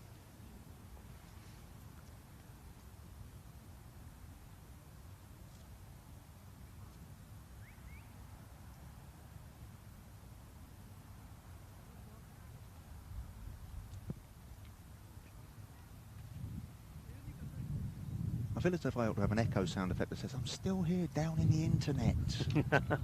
Well, that's well hit. It's gone all the way over. I mean, I don't know how he picked that up. We're squinting here now as well. We'll see that on the screen. It looked like quite wide outside the off stump. And he just helped that along the way. A big old swing.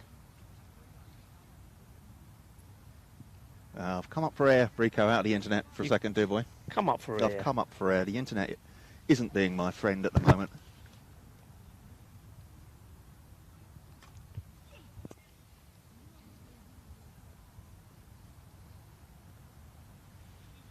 We're just going for the motions here more than anything else.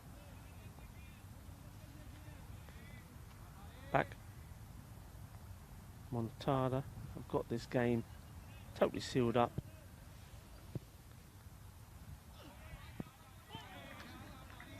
And even when there is a boundary, that's then followed by a few dot balls.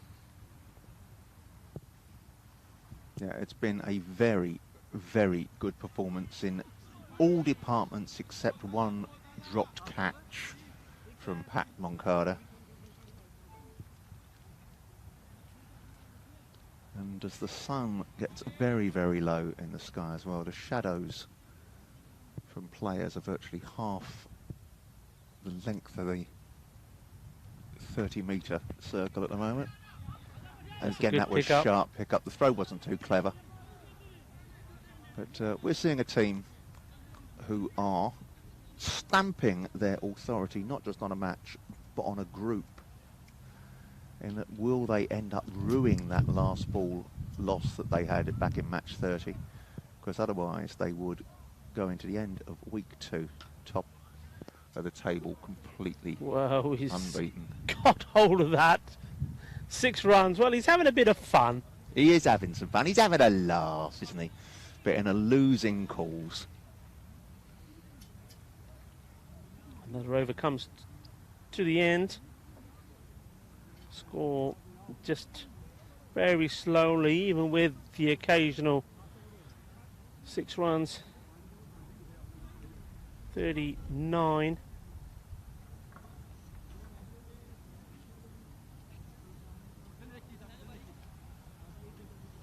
Just get an update.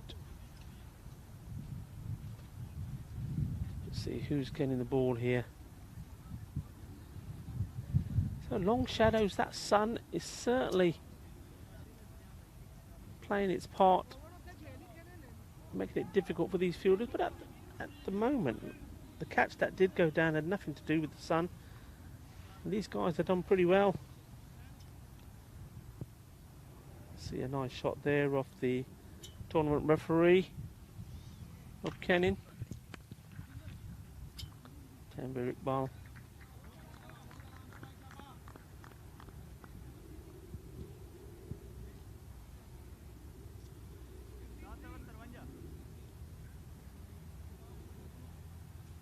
Gets to the other end. Played and missed at a few, but I think he's thinking it's probably very similar to mine. Well, look, guys, let's just make it respectable. Let's not throw all our wickets away.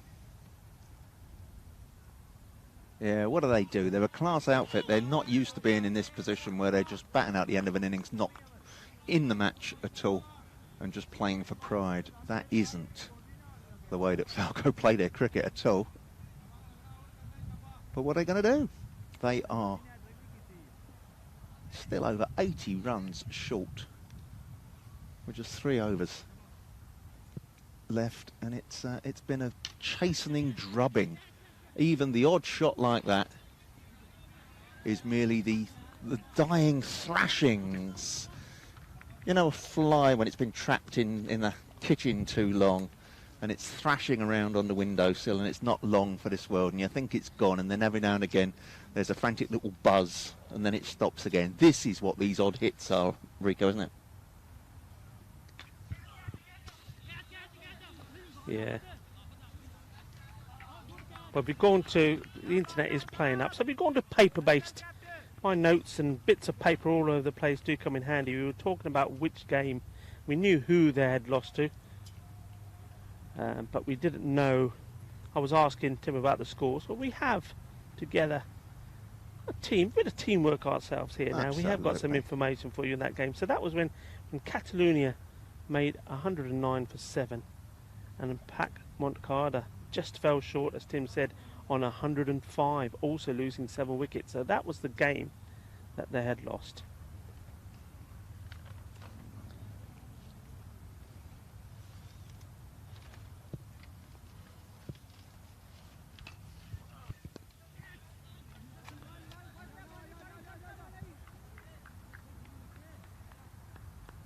It has a very sort of late summer evening, sitting on the terrace, Sunday cricket, batting out for a draw feel to it. And that's the furthest format of cricket from T10 cricket, which is Bish Bash Bosh. But Bish Bash Bosh with style and class. These were 2 top teams. We promised you a real battle royal. Pac Moncada have proved to be the kings, so to speak, of this particular battle. Yeah, they have indeed.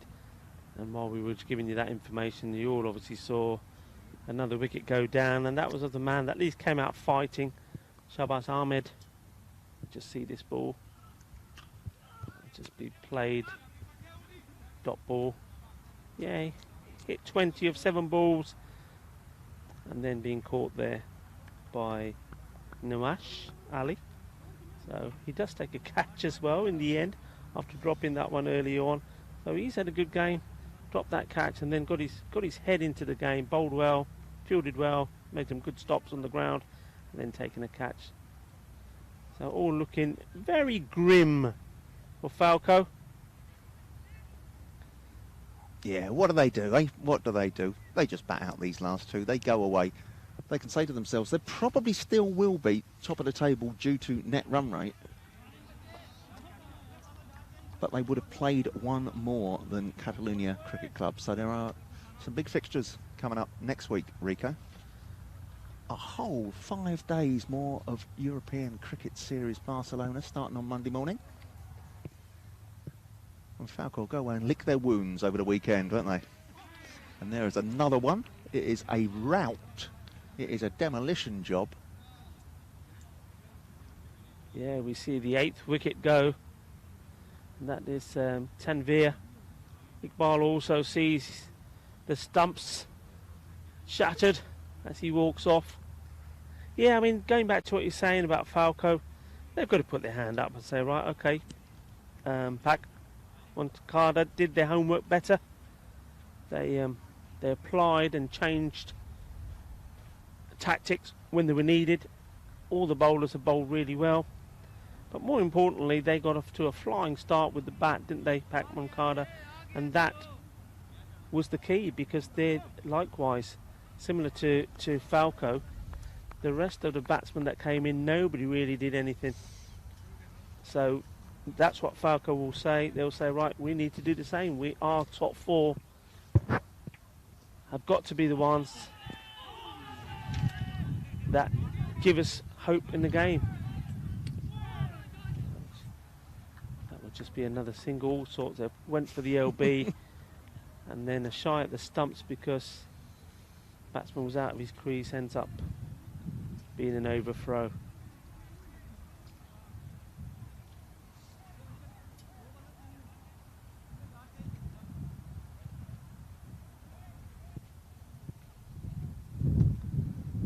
Usman Ali.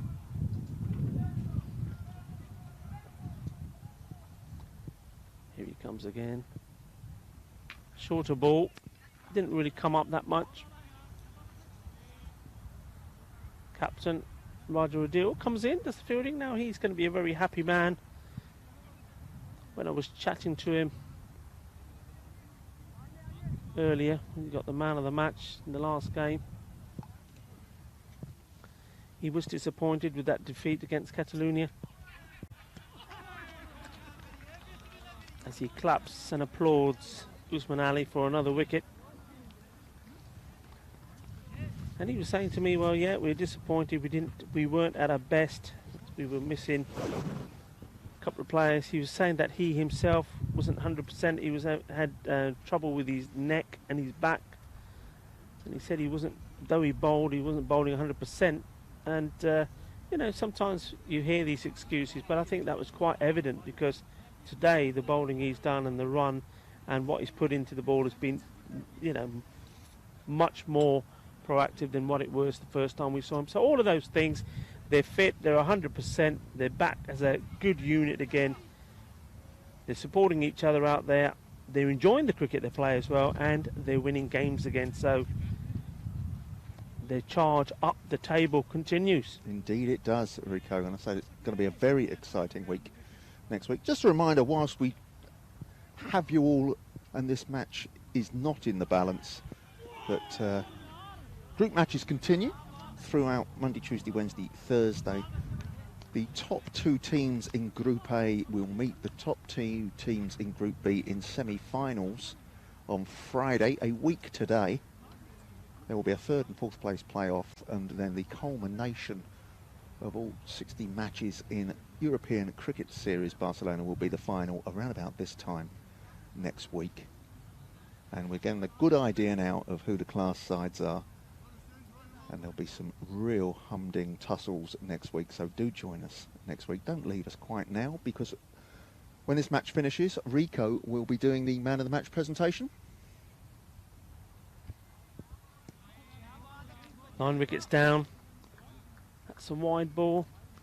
Yeah, and while we're seeing this game come to a conclusion, and before I sign off, a shout out to our sponsors, so Spring Productions, Bizaway Travel, Kookaburra Balls. That's well hit. It's a good way to not finish the innings, but good way to be seeing the ball well. And just when I mentioned Kookaburra Balls, that's a good plug. That Kookaburra ball went over the boundary for 6 runs. Locker Lifestyles, we'll hear a lot more from them next week. Next week, as Tim said, when we come to the finals. So, to do.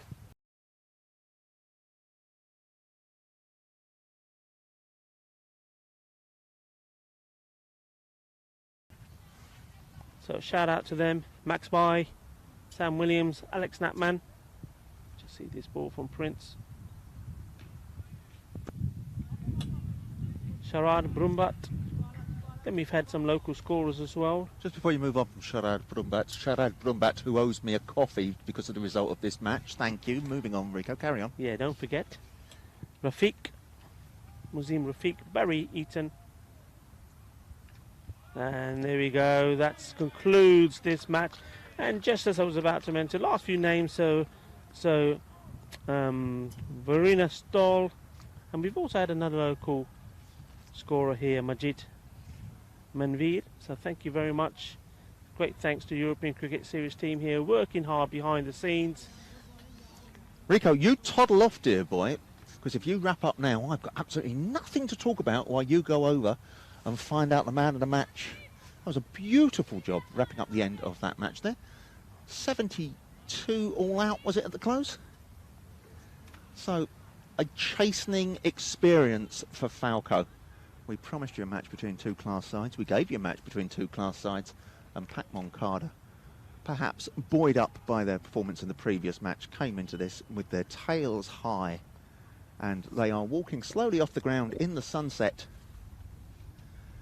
high-fiving and back-slapping as well they might, because they have produced some very, very good cricket to win that last match.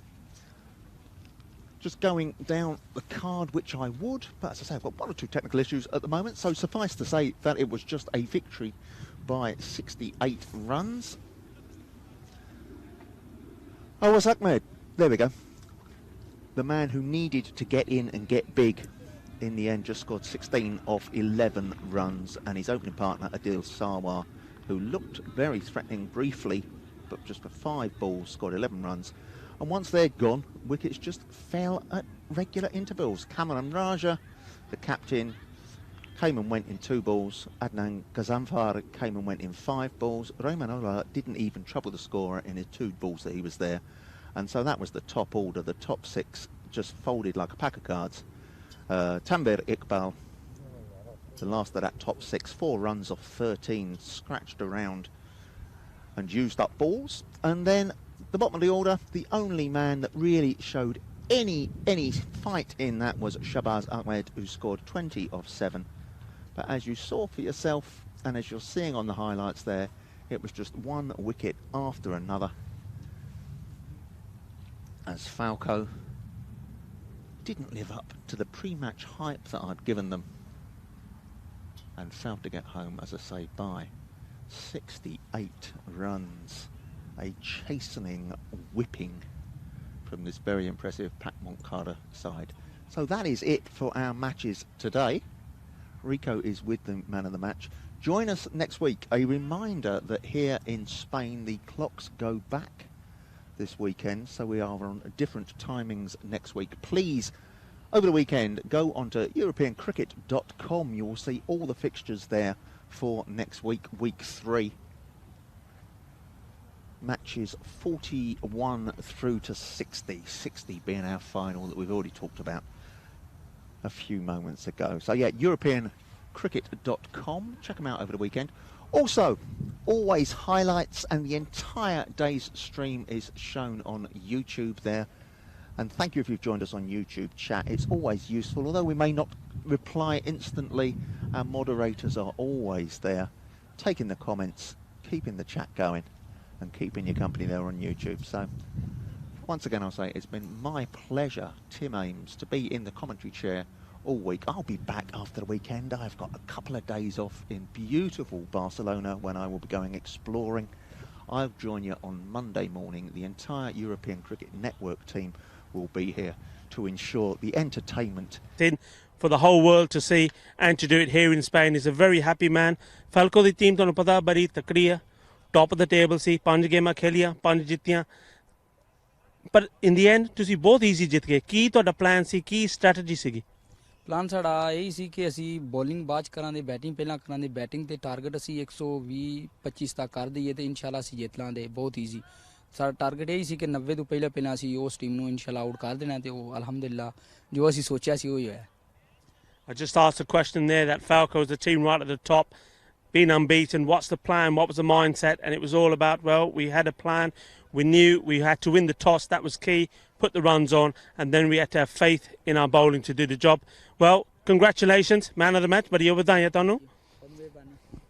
And don't forget that this concludes week 2, as I said. But 40 matches completed. We are back on Monday, 26th of this month, starting at the earlier time of 8:30 in the morning with the first game, Barcelona Cricket Club versus Kings Cricket Club. Adios, hasta pronto, and have a lovely weekend.